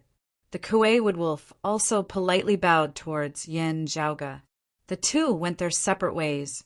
Yan Zhaoga brought the soul-seen jade and returned to the Taoism heavens with the North Ocean clone. As they neared the Taoism heavens, a human silhouette appeared within the dark universe. It was Feng Yunsheng. I got it. Yan Zhaoga opened his palm, revealing a dark purple jade within his palm. It quietly emitted a beautiful, yet bizarre radiance. Feng Yunsheng glanced at it and felt as if a huge amount of souls were stored within the jade. The souls themselves emitted a sense of tranquility, purity, and clarity. However, the jade was filled with a baleful aura. While it seemed contradictory, it was harmonious and unified. Within the dark purple jade, it appeared exceptionally beautiful. It couldn't be any better. Feng Yunsheng let out a long sigh. Let's hurry to the crimson radiance and yang heaven. Senior apprentice sister, you has been waiting for too long. Yan Zhaoga nodded. Yeah, let's go. The two went to the crimson radiance and yang heaven and entered the roving jade heavens. After receiving the news, Long Xingquan, Gao Xuebua, and the others were naturally overjoyed. They came out to welcome Yan Zhaoga and the others, bringing them to you, Ye's resting place. Even Gao Qingxian, who was in seclusion, was alerted and exited seclusion in advance for her granddaughter. The group gathered within Yu Ye's room. Yan Zhaoga retrieved the soul-seen jade, blood cord stone marrow, spirit ocean's essence, and other treasures. Then he set up a formation. After the formation was set up, Yan Zhaoga inspected it and sent the currently unconscious Yi into the formation. Within the formation, rays of radiance surged and enveloped Yu Ye's body. The formation patterns and talismans seemed to have condensed into materialized symbols and diagrams, which were engraved within the void. They automatically formed circles of light that were hard for ordinary people to understand. The ribbon-like streams of light started surrounding Yu Ye's body. During this process, the dark red liquid that resembled a rock on the outside but contained deep blood, marrow-like dark red liquid within rose into the air. It enveloped Yu Ye's entire body and seeped into her skin through her pores. The dark purple soul, seen jade, transformed into a ray of purple radiance and slowly sunk into Yu Ye's Naiwan palace. Under the formation's influence, the spirit ocean's essence silently shattered. Then it turned into wisps of white smoke and was absorbed into Yu Ye's body through her breathing. After being processed by Yen Zhaoga's formation, the other treasures were also absorbed by Yu Ye's body at the same time. The ribbon-like streams of light continuously revolved. In the end, when the other treasures were refined and gradually absorbed by Yu Yi, the revolving speed of the streams of light slowed down. They gradually transformed into specks of light dust and were absorbed into Yu Ye's body. Chapter 16, 75. After everything was successfully absorbed by Yu Yi, Yen Zhaoga nodded towards Gao Qingxuan. Gao Qingxuan's expression was filled with excitement. She took a deep breath, extended her hand, and tapped on Yu Ye's forehead with her index finger. Being stimulated by the sword intent of the same lineage, Yu Ye's body trembled slightly. Then Yu Yi, who seemed to have been in slumber for many years, slowly opened her eyes. After the initial haziness, her gaze suddenly turned sharp and vigilant. Killing intent even overflowed from her. Yen Zhaoga knew that before Yu Yi lost her consciousness, she and Nie Jingxin were being pursued by Zhang Buxu and the heretics. They were engaged in a life-and-death battle. Now that she had just woken up, her consciousness and memories were still stuck at the moment of life and death. As expected, when she saw the appearances of Yen Zhaoga, Gao Qingxian, Long Xingquan, and the others, the killing intent within her gaze dissipated, and she regained her calmness. Yu Yi was a little happy, but also a little confused. Grandfather, grandmother, junior apprentice brother Yen, uncle, you're here. She subconsciously looked around. Jingxin, where's Jingxin now? How is he? Due to her safe awakening, Yen Zhaoga and the others let out a sigh of relief, and joy appeared on their faces. However, after hearing Yu Ye's question, everyone remained silent. Jingxin, he... Yu Yi held her breath and stared at Yen Zhaoga and the others with her clear eyes. Little Yi Jingxin is still alive, said Long Xingquan softly after remaining silent for a while. Yen Zhaoga silently turned around and left the cave manor. Yu Ye's voice resounded from behind. Is he all right? Although she seemed a little slow-witted, she sharply noticed Long Xingquan's words. He's still alive. Even if he's not, he's still fine. Jingxin is currently in the 9 underworlds. Long Xingquan sighed and explained everything to Yu Yi. He told her that she had been slumbering for nearly 200 years. He told her everything that happened after she lost her consciousness. Yen Zhaoga didn't know how Long Xingquan described it. He had already exited the cave manor and stood by the green duckweed mountain's mountain ridge, silently looking at the desolate world. Feng Yunsheng followed him out and stood beside him. She asked softly, is there any way to let senior sister Yu and senior brother Nya meet again? Even if you are willing to suffer, the 9 underworlds might not be willing. Yen Zhaoga lightly rubbed his temples. Currently, the orthodox Taoism had already stood openly in this world. They could stand on equal footing with the Western Pure Lands, 9 underworlds, and other forces. Strictly speaking, they were in a slightly better situation than the demons of the Netherworld. After all, 9 Nether was the public enemy. The reason why there was still room for maneuver was because the big shots of the other families had other plans. This time, in the fight for the Buddha's Sarira, the demon race invited the 9 underworlds to assist them. With the help of the seawater of the 9 underworlds' demon sea, they were able to destroy the Western Pure Land's green lotus flag. If the demon race could cooperate with the 9 underworlds, or rather, trade with each other for what they needed, then theoretically speaking, Yen Zhaoga and the others of Taoism would naturally be able to do the same. The premise was that both sides could take out a bargaining chip that interested the other. To the devils of the 9 underworlds, Feng Yunsheng was probably the one they coveted the Tao sect the most. If Feng Yunsheng joined the devilish Tao, it would naturally be the 9 underworlds' happiest. When Yen Zhaoga said that Feng Yunsheng would be wronged, he naturally wasn't referring to watching her join the devilish Tao. Instead, it might harm the authority she inherited from the doomsday heavenly devil. However, fortune and misfortune came hand in hand. This might also contain a chance for Yan Zhaoge, Feng Yinsheng, and the others to further infiltrate the 9 underworlds and figure out their next move. Regarding this, the 9 underworlds would naturally have to be wary of Yan Zhaoge and the others secretly harboring malicious intentions. In fact, if they really wanted to make such a deal, Yan Zhaoge and the others would definitely not let go of the chance. Only, they would have to bear some risks. That was another kind of game, competition, and competition. The 9 underworlds might not be willing to take such a risk. If they don't dare to, it might not only be because they're afraid that I'll see through them. It might also be because Senior Apprentice Brother Nye's condition is truly unstable. They're afraid that Senior Apprentice Brother Nye would come into contact with Senior Apprentice Sister Yu and affect Senior Apprentice Brother Nye. Feng Yunxing said, "We can propose a deal to test their attitude." Yan Zhaoge nodded. "It's worth a try.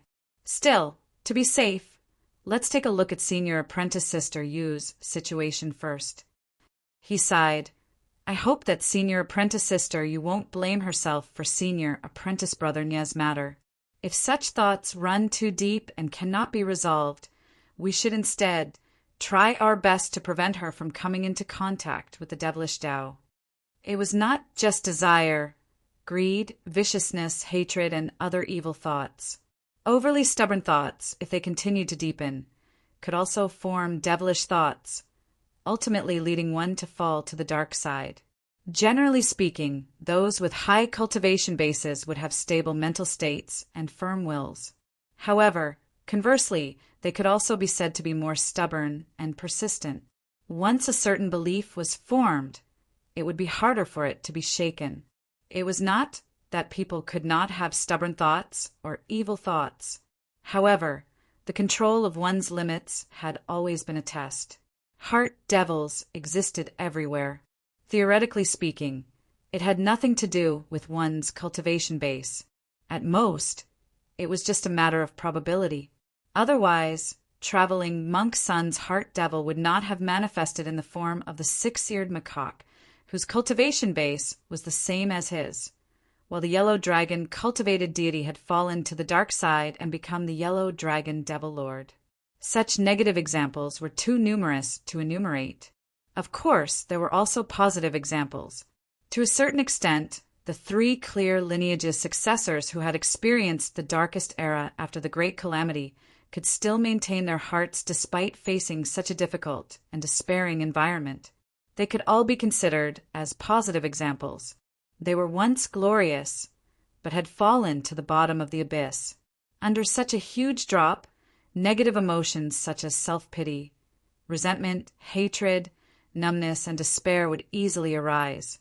In fact, there were indeed many people who had fallen to the devilish Tao and became a part of the 9 underworlds. "I believe that Senior Apprentice Sister you wouldn't," said Feng Yinsheng. Yan Zhaoge nodded. "Indeed." In the end, that Buddha Sarira still fell into the hands of the demon race. Feng Yinsheng changed the topic. Mahamayuri might very well help the demon race after this. When Yan Zhaoge went to look for the Kuei Wood Wolf, the fight for the Buddha's Sarira finally came to an end. The Rock of 10,000 Cloudy Miles made use of his speed advantage to avoid the battle and successfully escaped back to the Astro Mountain Starry Seas before Mahamayuri could capture him. Mahamayuri could only stop helplessly. No matter how unwilling he was, Kong Xian had no way of snatching the Buddha Sarira in front of the Eastern monarch Tai, unless he had clearly pledged his allegiance to the demon race, which was far more thorough than his allegiance to the Western Pure Lands. Only then would the Eastern monarch Tai give him the Buddha's Sarira. Now that he didn't succeed, he could only wait for another chance in the future and continue being a super mercenary. Chapter 1676. Currently, many forces were fighting against each other, and the situation was chaotic and ever-changing. This gave Kong Xian a chance to act. Under most circumstances, as the number 1 person below the Tao realm, Mahamayuri had the capability to benefit from both sides. However, it's getting harder and harder for him. Yen Zhaoge said, "The demon race obtained a Buddhist Saraira. If they intend to control Mahamayuri, it might not be that Saraira." He looked at Feng Yunsheng and slowly said, "If I'm not wrong, the price Mahamayuri paid for helping the Western Pure Lands twice was 2 Buddhas Saraira. In other words, Mahamayuri has at least 2 Buddhas Saraira in his possession." Yen Zhaoge raised his brows slightly. If the Elder Lord's information is true, there should be a total of 5 Buddhas Saraira. Feng Yunsheng understood and said, "Other than the 2 Buddha Saraira that the Western Pure Lands offered, we don't know if Mahamayuri had any other Buddha Saraira." "Yes, other than the 2 Buddha Saraira and the one obtained by the demon race, there are still 2 Buddhas Saraira missing," Yen Zhaoge answered. "If these 2 Buddha Saraira were already in Mahamayuri's possession, the one obtained by the demon race would be the 5th Buddha Saraira. It's also the only Buddha Saraira that hasn't been obtained by Mahamayuri." With that, the Eastern Emperor Tai, Tao Lord Luya, and the other demon race bigwigs would forcefully occupy this Buddha Saraira. The value of this Buddha Saraira would skyrocket, and it wouldn't be something that Mahamayuri could exchange for just 1 Buddha Saraira. Putting aside the Eastern Emperor Tai, Tao Lord Lu, you would definitely hold onto the Buddha's Saraira tightly and wouldn't exchange it for Mahamayuri no matter what. Otherwise, he would have to face an extremely strong opponent like Mahamayuri in his path of ascending to the Tao realm. Currently, no one could confirm the opportunity that Kong Xian needed to ascend to the Tao realm. However, the upcoming situation that originated from the 9 underworlds was extremely important to all of the grand heavenly immortals who were preparing to ascend to the Tao realm. No matter how the 9 underworlds changed, whether it changed for the better or for the worse, the objective foundation was there. For such a huge existence to undergo a huge change, it was a great tribulation that was hard to come by in 10,000 years, a great opportunity. If he wanted to break through to the Tao realm, he had to take this hurdle seriously. The fewer the competitors, the greater his chances. He believed that apart from Tao Lord Luya, Dipankara Ancient Buddha, great Taoist Master Xiandu, and the others would not be happy to see Mahamayuri gather all 5 relics. But there is a problem here. Yen Zhaoge lightly rubbed his temple. Luya, or should I say, the Buddha Saraira that the demon race currently possesses, is it the last one for Mahamayuri? He and Feng Yunsheng looked at each other and shook their heads with bitter smiles. Whether it was the last one or not would make a huge difference. Unfortunately, the Tao sect's direct disciples were unable to confirm the correct answer to this question. This raised another question. Did Tao Lord Luya and the others know where the relics were? Did they know how many relics Mahamayuri had in his possession? This would determine what they would do with the relic. With the last relic in hand, it was actually a very delicate situation. In order to block Kong Xian's path, it was almost impossible for anyone to allow Kong Xian to gather enough relics. This relic was extremely important to Kong Xian. If Kong Xian could obtain it, he would have the confidence to demand a high price from him and even do whatever he wanted. However, Mahamayuri knew his own limitations. He knew that no one wanted him to gather enough relics. The chance of obtaining the last relic, through trading, was so low that it was almost negligible. If that was the case, Mahamayuri might even resort to robbing. The person who possessed the last relic might become his target instead. If he could destroy the last relic, Kong Xian's hopes would be completely cut off. Only, that relic was left behind by the Gautama Buddha who had already transcended. Not to mention whether it could be destroyed. Even if it could, it was hard to say whether it would lead to an unpredictable outcome. Moreover, if that happened, Kong Xian would be completely enmity with him. As such, the last relic was of little value. If it wasn't for the last relic, it would be much easier for the demon race to deal with it. Only, how to confirm how many relics Kong Xian had in his possession was a problem. This was also the reason why Yen Zhaoge was having a headache. Who Mahamayuri would help, at present, was something that the people of Taoism had no choice but to consider when formulating a plan. From the looks of it, One of the two relics that the Dipankara Buddha traded with Mahamiri came from the Tshita Palace's elder lord, and the other might be obtained when he left the central blessed lands of Saha. It might also be from the western pure lands, Amitabha Buddha. In the past, Ananda brought one out from the central blessed lands of Saha, which was the one that landed in the demon race's hands. Yen Jaga counted with his fingers. I suspect that the blessed lands of the White Lotus future Buddha, as the Gautama Buddha or Taoist Zhuan-Tiai's intended successor, might have one in his possession. If you're right, there's still one missing, said Feng Yinxing with a frown. Yen Jiaoge let out a long sigh. If the Dipankara Buddha brought one away from the central blessed lands of Saha, the western pure lands, Amitabha Buddha might have another. If the first relic that the Dipankara Buddha traded with Mahamiri came from the Amitabha Buddha, I can't guess where the last relic is. Yen Jiaoge smiled bitterly. If Mahamiri already possessed one relic, things would be much simpler.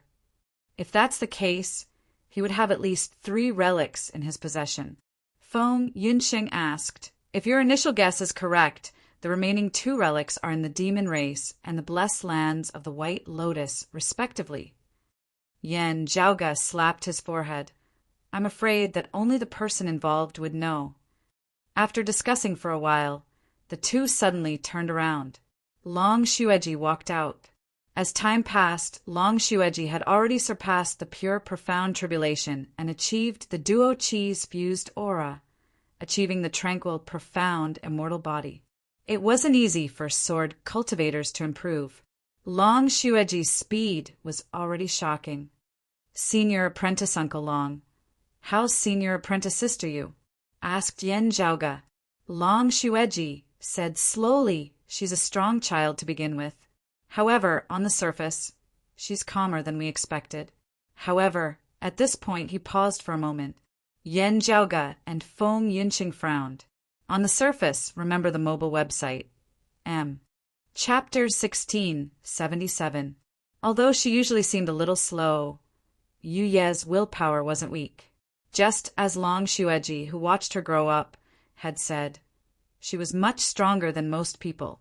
However, on the other hand, being strong and resolute sometimes meant stubbornness and stubbornness. Being strong and stubbornness were naturally different.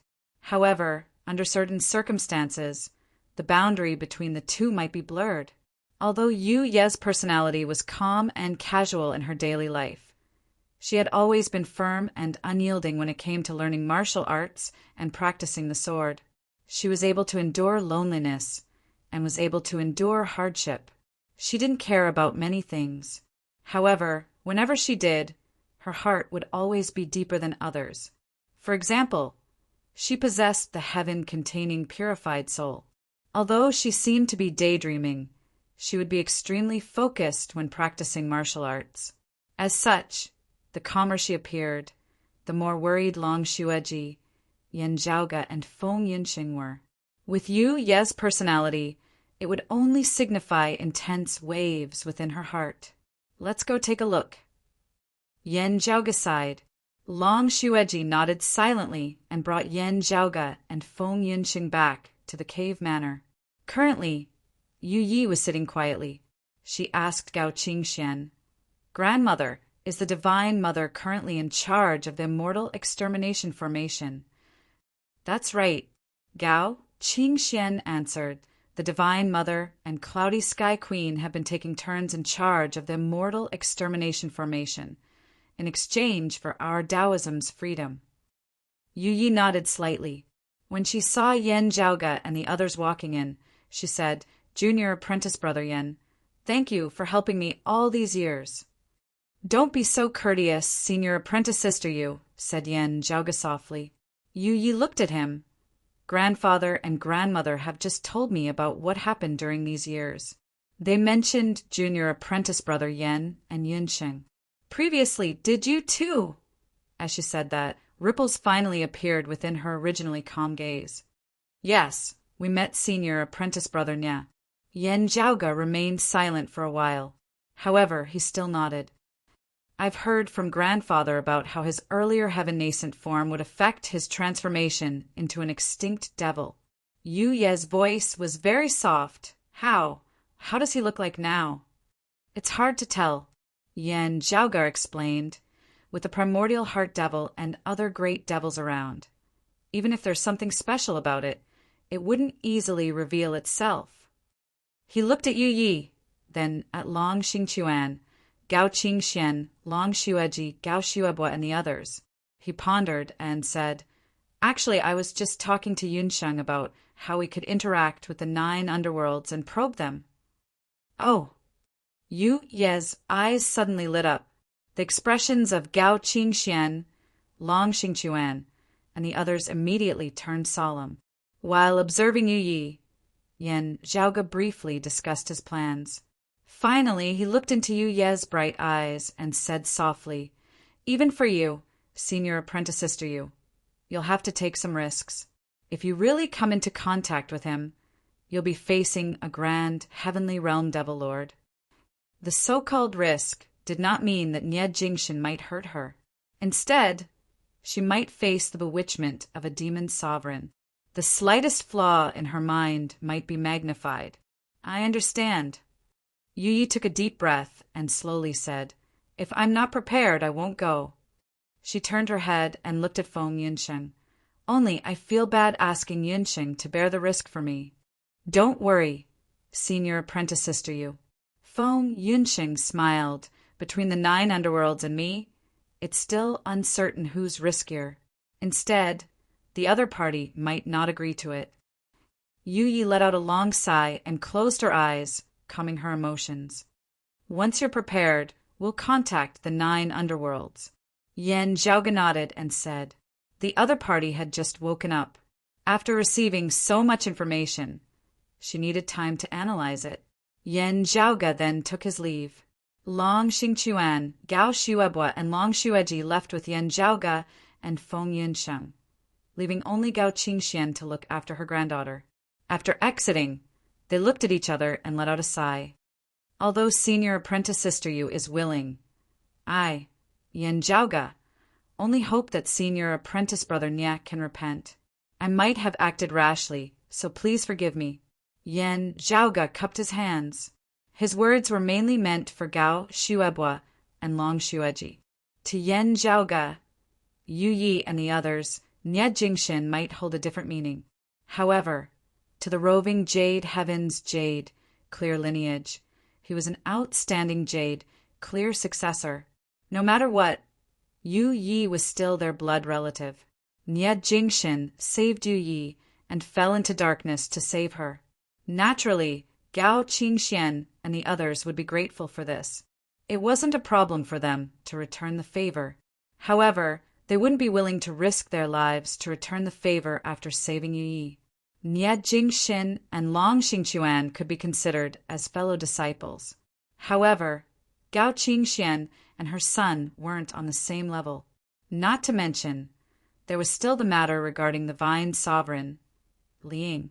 Only, due to Nie Jingshin and Yu Yi, the relationship between them became even messier.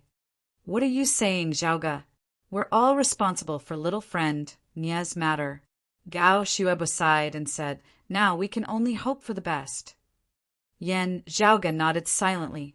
After bidding farewell to Long Xingquan and the others, they left the roving Jade Heavens, leaving Crimson Brightness and Yang Heaven. The couple headed towards the Grand Peace Royal Cliff Heaven. There, Sua Mingzhang was still purifying the green lotus flag. Most of the impurities on the flag had already been cleansed, and it was about to regain its luster. However, the last bit of impurities remained, the more stubborn they were. If they wanted to cleanse it completely, they would have to spend more time and effort. Yan Zhaoga wasn't in a hurry. He chatted with Sua Mingzhang about his plans to deal with the 9 underworlds. Although he didn't plan on using brute force, Taoism would have to request Sua Mingzhang's help if they were to fight against the 9 underworlds. Sua Mingzhang's suppression towards the Wood Devil, also known as the Shadow Devil, was at its pinnacle. In the past, when Sua Mingzhang had just ascended to the grand heavenly realm, the Shadow Devil could only flee. Facing the current Sua Mingzhang, the shadow devil wasn't any different from a grand virtual realm devil monarch. If Sua Mingzhang didn't make a move, and the immortal extermination formation didn't slash down, other Taoism bigwigs wouldn't be able to do anything to the shadow devil. After all, the legend of this great devil becoming stronger upon encountering strong opponents wasn't a lie. In the past, he had even transformed into the head of Taoism's four imperials, the Purple Tenuity Emperor. Moreover, he wasn't at a disadvantage when fighting against the Purple Tenuity Emperor. However, if he encountered an opponent that could restrain his transformation, the shadow devil would be in an extremely awkward situation. After hearing Yan Zhaoge's words, Sua Mingzhang agreed without any objections. After bidding farewell to Sua Mingzhang, Yan Zhaoge and Feng Yunsheng left the Grand Peace Royal Cliff Heaven and headed towards another universe, the Everlasting Cloud Vow. Yan Zhaoge used another sea calming pearl to establish a universe. Chapter 1678. 100 years ago, during the battle for the immortal extermination formation, 6 of the 24 sea calming pearls in the ancient Dipankara Buddha's hands were lost. They were obtained by a group of Taoism heavenly lords. With these 6 sea calming pearls as the foundation, everyone established the Taoism heavens together. Among them were Sua Mingzhang's Grand Peace Royal Cliff Heaven, the Incongruence Divine Mother's Crimson Brightness and Yang Heaven, the North Star Emperor's Grand Sovereign Huangsing Heaven, and the Cloudless River Heaven opened by the Fairy Cloud Sky. There were also Yan Zhaoge's Zhu Luo Royal Reed Heaven and Limitless Cloud Vow Heaven. The 6 heavens stood side by side and established the foundation of Taoism's revival. Other than Sua Mingzhang's Grand Peace Royal Cliff Heaven and Yan Zhaoge's newly established Limitless Cloud Vow Heaven, the other 4 heavens had many people living there. When the Taoism heavenly lords established their new cave manor, they also used it as the foundation to nurture the new generation of Taoism. Other than Zhu Luo Royal Reed Heaven, Crimson Brightness and Yang Heaven, the North Star Emperor's Grand Sovereign Huangsing Heaven and the Cloudless River Heaven opened by the Fairy Cloud Sky were only at the initial scale. However, to the Taoism people, the external environment was relatively stable and safe. As time passed, the various heavens would become more prosperous. Yan Zhaoge had his own plans and thoughts regarding the Limitless Cloud Vow Heaven. However, he had to wait for a while and delay the original plan. After true deity Tai brought Neza back, Yan Zhaoge settled him in the newly established and temporarily empty Limitless Cloud Vow Heaven. In this relatively stable environment, true deity Tai constantly tried to refine Neza's vicious nature. This was a relatively long process, and he couldn't rush it. Yan Zhaoge entered the Limitless Cloud Vow Heaven and checked on Neza's situation again. Overall, the situation was not bad. Under true deity Tai's efforts, Neza's vicious aura was constantly being eliminated. The day of recovery was just around the corner. We still have to be wary of the primordial heart devil. After hearing true deity Tai's words, Yan Zhaoge said solemnly, "Among the 6 extinct devils, the primordial heart devil is the most difficult to deal with." Yan Zhaoge didn't take true deity Tai's warning seriously.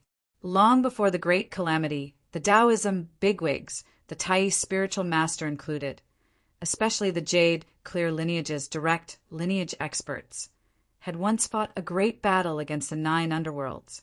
Although the Great Freedom Heavenly Demon didn't participate in that battle, the 9 underworld demonic Tao sent a large number of top-notch experts to fight. At that time, the primordial heart devil, who was uninjured and in peak condition, would also be included. The strength of the primordial heart devil wasn't mainly reflected in its frontal combat ability. Instead, it was because he was practically all-pervasive. At every moment, he was prying into the hearts of all living beings, and it was impossible to guard against him. Under his management, the 9 Nether diverted her attention to guard against the opponents of the other factions, while fighting with perfected Tai and the other mighty figures of the Tao sect. Furthermore, because it was both real and illusory, most of the techniques in the world could not truly harm the primordial heart devil. In that battle back then, if Yunzhongzi, who had mastered the origin, heavenly scripture, had not participated in the battle, the people of the Tao sect might not have been able to severely injure the primordial heart devil. Even so, it cost Yunzhongzi his life. However, the primordial heart devil was still alive today. Although he had appeared a few times, and his injuries didn't seem to have fully recovered, the primordial heart devil was the most cunning amongst the 9 underworld devils. He was the best at deceiving others. Yan Zhaoga and the others had to be careful. Who knew if that old devil had fully recovered? Several grand, heavenly realm pinnacle experts were plotting against the 9 underworlds, while the 9 underworlds were also preparing for war. No one would neglect the existence of the primordial heart devil. The primordial heart devil doesn't matter. May the 3 altars of the ocean gathering divinity recover as soon as possible. Yan Zhaoga cupped his hands towards the true deity Tai. The true deity Tai looked at Neza, who was enveloped by the 9 dragons' divine fire, and revealed a gratified expression. In a few more days he should have recovered. He might even make it in time for your negotiation with the 9 underworlds. That's for the best. Yan Zhaoga nodded. After temporarily leaving the true deity Tai and Neza in the everlasting cloud vow heaven, Yan Zhaoga and Feng Yunxing returned to the Vermilion Royal Reed Heaven.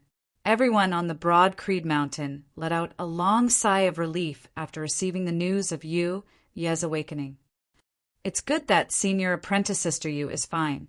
Ying Longtu, who had returned to the mountain earlier, smiled joyfully. She could have awakened long ago. Only, we didn't want her to leave any future troubles behind. That's why we used treasures like the soul-killing jade and blood-cord stone marrow. Yan Zhaoga smiled. Everyone has been working hard for the past few years. However, if it weren't for junior apprentice brothering, we might not have been able to welcome the true deity Tai and the 3 altars' great divinities back. Ying Longtu smiled. Senior apprentice sister Yu is blessed by the heavens. Congratulations on senior apprentice sister Yu's awakening. A one-eyed youth sighed. Only it's a pity that senior apprentice brother Nya, this youth wore a black eye patch, which covered one of his eyes. His expression was firm. He was Yan Zhaoga's junior apprentice brother, Xiaoguang, who was under Yan Di's tutelage. Like Ying Longtu, Xiaoguang had already pushed open the immortal door, becoming the new Thunder Emperor. In the past 100 years, following Yuan Zhenfeng, Feng Zhuan, Ying Longtu, Xikong Qing, and Xiaoguang had pushed open the immortal door and ascended to the true immortal realm. Not long ago, the number 1 of the 4th generation of Broad Creed Mountain's descendants, Shi Jun, had successfully passed the immortal mortal tribulation and ascended to the immortal realm, including Yan Zhaoga, Yan Di, Feng Yunxing, and Su Fei, who had long since pushed open the immortal door. There were already a total of 10 people who had ascended to the immortal realm in just Broad Creed Mountain's lineage. They were hailed as the Broad Creed 10 Immortals by the outside world. This did not include the 3 leakless true immortals, Xue Chuqing, Huang Hutting, and Yan Xiaowai, who were not part of Broad Creed Mountain's lineage, but were closely related to Broad Creed Mountain's lineage. Moreover, Broad Creed Mountain's own lineage had also accumulated talents over the years. A new generation of talents had also emerged, unceasingly accumulating their strength in preparation to challenge the immortal mortal tribulation. The desolate state of Taoism in the past had already become history. With Broad Creed Mountain at the lead, the new generation of Taoism entered a phase of rapid development, leading Taoism's resurgence.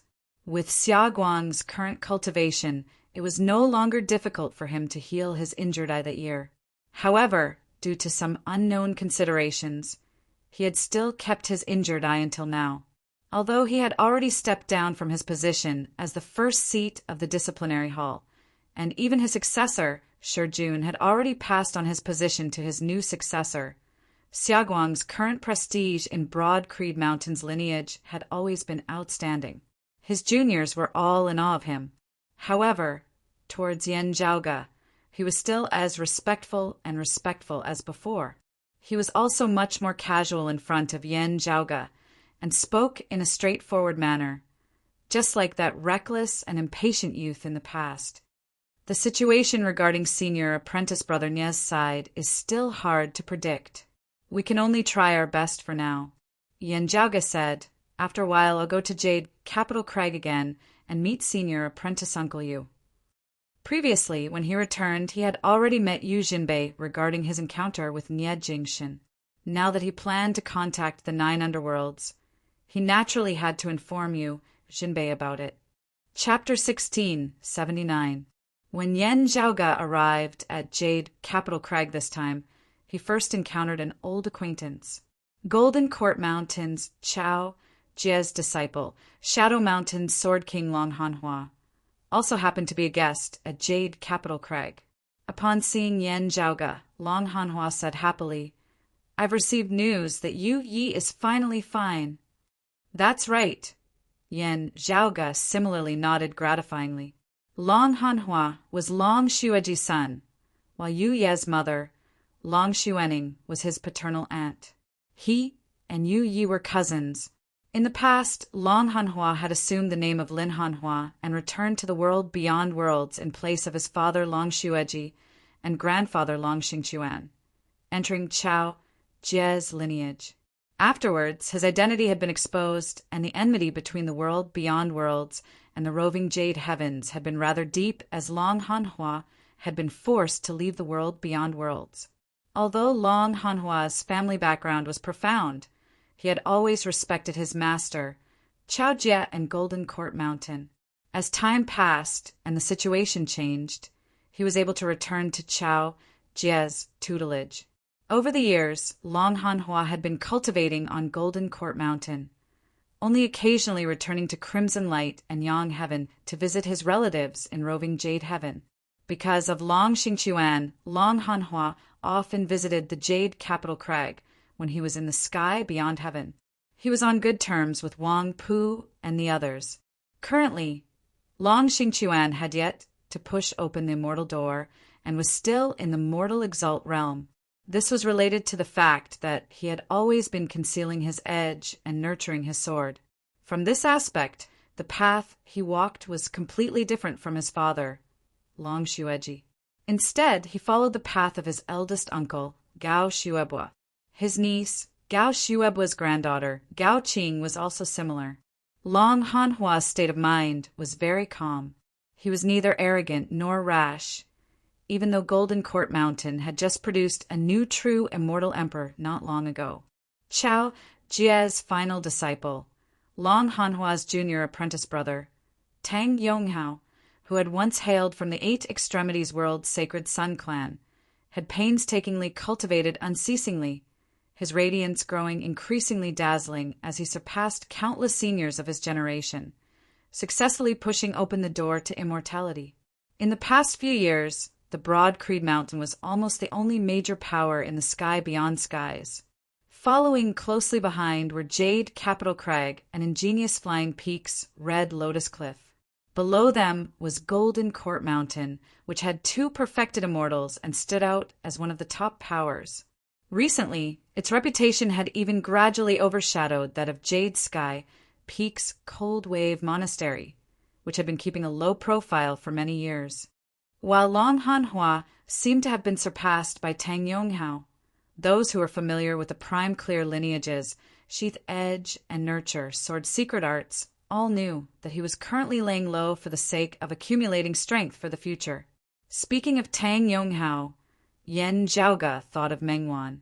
Born of the Sacred Sun clan of the 8 Extremities world that year, Mengwan had pushed open the door to immortality and ascended to the immortal realm earlier than Tang Yonghao. Broad Creed Mountain's former nemesis in the lower worlds had now produced 2 immortal realm martial practitioners. Of course, it was ingenious Flying Peak and Golden Court Mountain that made them who they were today. The 8 Extremities world's Sacred Sun clan had long since become history, reopening its doors in the sky beyond skies. While its martial arts tradition was of the same lineage, it was more likely that it would be counted as another power. It was just that, thinking of what had happened in the Eight Extremities world back then, Yen Zhaoge could not help but feel rather emotional. In the blink of an eye, over 200 years had passed. As time passed, the dust of history buried countless outstanding figures. But there were also many people who took advantage of the situation to rise up. The changes during this period were unpredictable, and now that they thought about it, it was naturally nostalgic. Did Senior Apprentice Brother Long meet Senior Apprentice Uncle Yu just now? Yen Zhaoge calmed his mind and asked Long Hanhua. Long Hanhua nodded. Senior Apprentice Uncle Yu is cultivating in seclusion. Zhaoge, just go and meet him. I still have some matters to attend to in the Golden Court Mountain, so I'll be heading back first. Yen Zhaoge bade farewell to him and greeted Wang Pu and the other Jade Capital Crag's disciples. He was extremely familiar with the Jade Capital Crag. Without needing Wang Pu and the others to bring him, he could go and meet Yu Jinbei by himself. After hearing Yen Zhaoge's intentions, Yu Jinbei nodded. Thank you, Zhaoge, for contacting him. If it's possible, I hope to meet Jingshan again. That depends on the outcome of contacting the 9 underworlds. Yen Zhaoge paused for a while and said, It's even harder to predict Senior Apprentice Brother Nie's side. I understand. Yu Jinbei closed his eyes. Yen Zhaoge didn't say anything else and left. After returning to the broad Creed Mountain, Yen Zhaoge continued cultivating while arranging the information transmitted from the outside world.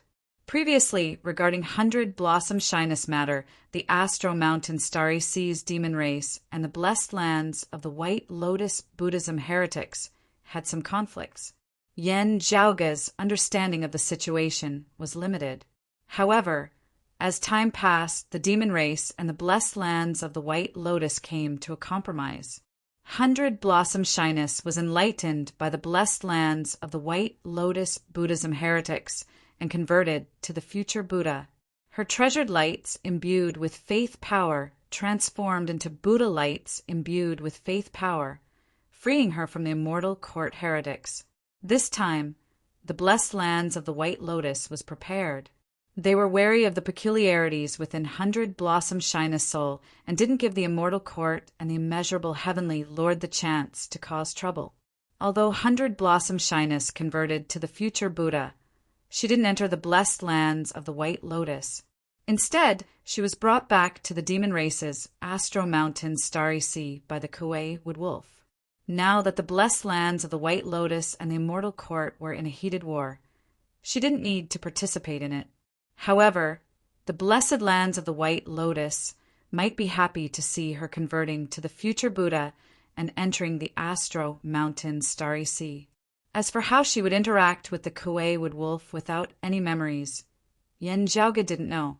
However, the Kuei Wood Wolf situation in the Astro Mountain Starry Sea wouldn't be the same as before. The other demon race experts didn't understand how much he valued 100 Blossom Shyness. For this woman, causing a series of troubles was undoubtedly something that others despised. After 100 Blossom Shyness converted to the blessed lands of the White Lotus, she was brought to the Astro Mountain Starry Sea by the Kuei Wood Wolf. Out of vigilance, the other great demons would naturally distance themselves from her. While the Astro Mountain Starry Sea and the blessed lands of the White Lotus were in an alliance, they weren't as close as a family. The Kuei Wood Wolf might have expected this, or he might not have. As for how he felt about it, only he himself knew. In the following days, the yellow-robed great sage would return to his previous, low-profile manner. At the very least, it would be like that for a period of time. Yen Zhaoge didn't mind it. The foreshadowing had already been done. No matter what the Kuei Wood Wolf planned to do next, he wouldn't make things difficult for the orthodox Taoism successors. After some time, news came from the roving Jade Heavens. Yu Yi expressed that she was already mentally prepared and hoped to meet Nie Jingshan. As such, Yen Zhaoge and Feng Yunsheng went to the Crimson Light and Yang Heaven to meet Yu Yi. After discussing with Gao Qingxian and the others, Feng Yunsheng contacted the 9 underworlds. Feng Yunsheng's connection with the 9 underworlds had never been completely severed. Only, it had always been within her control. Normally, it would be isolated. Now that there was a need, as long as she relaxed some of her previous restraints, she could directly contact the 9 underworlds. The target of contact was the primordial heart devil. Out of Taoism's expectations, after a slight hesitation, the 9 underworlds devilish Tao agreed to Yan Zhaoga's suggestion and agreed to contact the 2 sides. Chapter 1680. The price the Tao sect had to pay was that Feng Yunsheng had to take some risks. She would give up a portion of the Doomsday Heavenly Demon's authority. This was not a bad thing for Feng Yunsheng. Currently, she had formed her own grand heavenly realm Tao of chaos and destruction, stabilizing her foundation. She had become even more refined after ascending to the grand heavenly realm, and her connection with the Doomsday Heavenly Devil's authority was still very close. However, she was no longer dependent on it. As long as she did not completely sever it and leave no traces behind, she would not be fundamentally affected. Giving up a portion of the Doomsday Heavenly Demon's authority made her feel more at ease. What she really needed to be wary of was that, in the process, she might face the further erosion of the demonic path by loosening the reins only to grasp them better. But on the other hand, Feng Yunsheng could also take advantage of this process to gain an opportunity to pry deeper into the 9 underworlds. As for who had gained more and who was the one who had truly taken advantage of the situation, it would only be known after the 2 parties truly fought. Therefore, although it was a bargaining chip proposed by the Tao sect, they were not only paying the price, but the 9 underworlds also had to take the risk, and the gains and losses were unpredictable. Unless the great Freedom Sky Demon personally made a move. However, due to the existence of the immortal slaying formation, everyone had a tacit understanding that they were not willing to let others take advantage of them. As such, the possibility of that happening was extremely low. In this way, the 9 Nether could not guarantee that she would gain more than she would lose from her contact with the other sections. Yan Zhaoga and the others had also been mentally prepared for the 9 underworlds' rejection of things that did not provide them with sufficient benefits.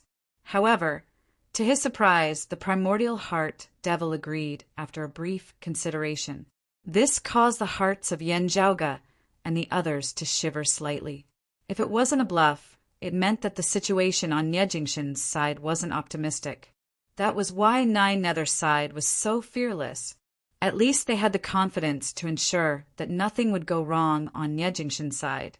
At the same time, Feng Yunsheng's contact with the demonic path meant that the demonic path had something to rely on. Or, in other words, even if he couldn't corrupt Feng Yunsheng, it was very important for him to take back a portion of the Doomsday Heavenly Demon's authority from Feng Yunsheng. Thinking of this, Yan Zhaoga immediately pressed down with his palm, indicating that Feng Yunsheng could slow down a little and not be anxious. If the other party had an urgent request, then they could demand an exorbitant price and have the opportunity to obtain even more. He first rode in the air, leaving traces of light and shadow, white cloud boundary flag. Feng Yunsheng nodded. However, it was obvious that the primordial heart devil wouldn't agree to this condition. Although 9 Nether had a way to restrain treasures like the white cloud-bound flag and the green lotus flag, the white cloud-bound flag could come in handy against some opponents that they couldn't restrain. Yan Zhaoga didn't mind this at all. Opening his mouth wide like a lion, he had originally been unceasingly probing the other party's bottom line. He immediately changed his target, the water of the abyss of the 9 underworlds. This time, the primordial heart devil agreed without hesitation. The white cloud-bound flag was indeed afraid of the seawater of the 9 underworlds' demon sea abyss. However, the orthodox Taoism had the incongruence Divine Mother who could dispel the white cloud-bound flag, so they did not lack the seawater. Now that they had it, they could use it to defend against other enemies. The Wuji apricot yellow flag was still missing. Although the descendants of the orthodox Taoism were doing their best to search for this treasure of the jade, clear lineage, who knew if it had fallen into the hands of their enemies, at that time their own people would be blocked by the Wuji apricot yellow flag and be helpless. That would be too ironic. With this transaction concluded, Yan Zhaoge did not stop as he indicated for Feng Yunxing to continue probing. However, the 9 underworlds weren't willing to continue cutting their flesh. Yan Zhaoge and the others looked at each other. Then they all nodded towards Feng Yunxing. In the end, they still had to contend for the Doomsday Heavenly Devil's authority against Feng Yunxing. Although they had to give up a portion of the Doomsday Heavenly Devil's authority to the 9 underworlds, it would depend on both sides' capabilities. The current situation was no longer the same as before. The orthodox Taoism had enough confidence to face the 9 underworlds challenge. At most, everyone would just have to rely on their own capabilities. Feng Yunxing's expression was calm as well. She set a date with the primordial heart devil. If that's the case, we'll meet again. Fellow Taoists, we'll meet again later, said the primordial heart devil quietly. After Feng Yunxing severed the connection with the 9 underworlds, she looked towards the others. Contact Senior Su'o and Incongruence Divine Mother. Let's make some preparations. Yan Zhaoge said, inform Daoist Yang and the others as well. Everyone nodded and went their separate ways. Yan Zhaoge held Feng Yunxing's hand and looked into her eyes. Feng Yunxing smiled and shook her head, indicating that she was fine. We still have to be wary of the vast freedom, Heavenly Devil, personally joining the fray. Although the possibility of that happening is extremely low, said Yan Zhaoge. If it isn't the vast freedom Heavenly Devil, it would most likely be the primordial heart devil or senior apprentice brother Nya. Feng Yunxing blinked. Could it be senior apprentice brother Nya? That's why the 9 underworlds agreed so readily. Yan Zhaoge stroked his lower chin. If it really is senior apprentice brother Nya, I'll give the 9 underworld a surprise. Still, I'm afraid that they won't do that. Oh.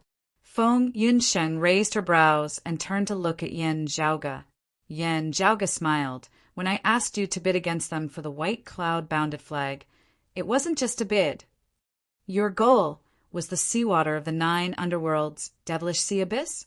Feng Yunxing pondered. That's right. Yan Zhaoge nodded. Also, your true goal in wanting the seawater of the 9 underworlds' devilish sea abyss was not for the white cloud-bounded flag, the yin-yang apricot yellow flag, or the green lotus flag, but for something else? Feng Yunxing understood. You first asked for the white cloud-bounded flag and then the seawater. Not only was it a negotiation tactic, it was actually also to mislead the 9 underworlds' devils, causing them to misjudge the purpose of the seawater you obtained? Yan Zhaoge nodded, smiling. Precisely so. Still, I don't know what you're up to this time. Feng Yunxing shook her head, sighing. Still, this way, when we really meet, we'll have to first obtain the seawater of the 9 underworlds' devilish sea abyss. It's just that when we really get there and time is tight, will you be able to immediately put it to use? There's indeed not enough time for a greater use, needing time to prepare. Still, a small use can still be put to use on the spot. Yan Zhaoge lightly rubbed his temples. Feng Yunxing said, the 9 underworlds helped the demon race last time. There might be other powers interfering in this matter between us and the demon race. While it had been a prearranged deal, the smell of gunpowder in the transaction itself was rather sufficient. It was not impossible for it to turn into a full-blown war in the end. Unless it was absolutely necessary, Taoism and the 9 underworlds would not really start a war, giving other powers a chance to profit from it. However, the situation was ever-changing and the results hard to predict. Many things had to be guarded against. The 9 underworlds must have also benefited from the demon race that time, Yan Zhaoge muttered. It is most likely related to the devilish fire seed that Taoist Luya possesses.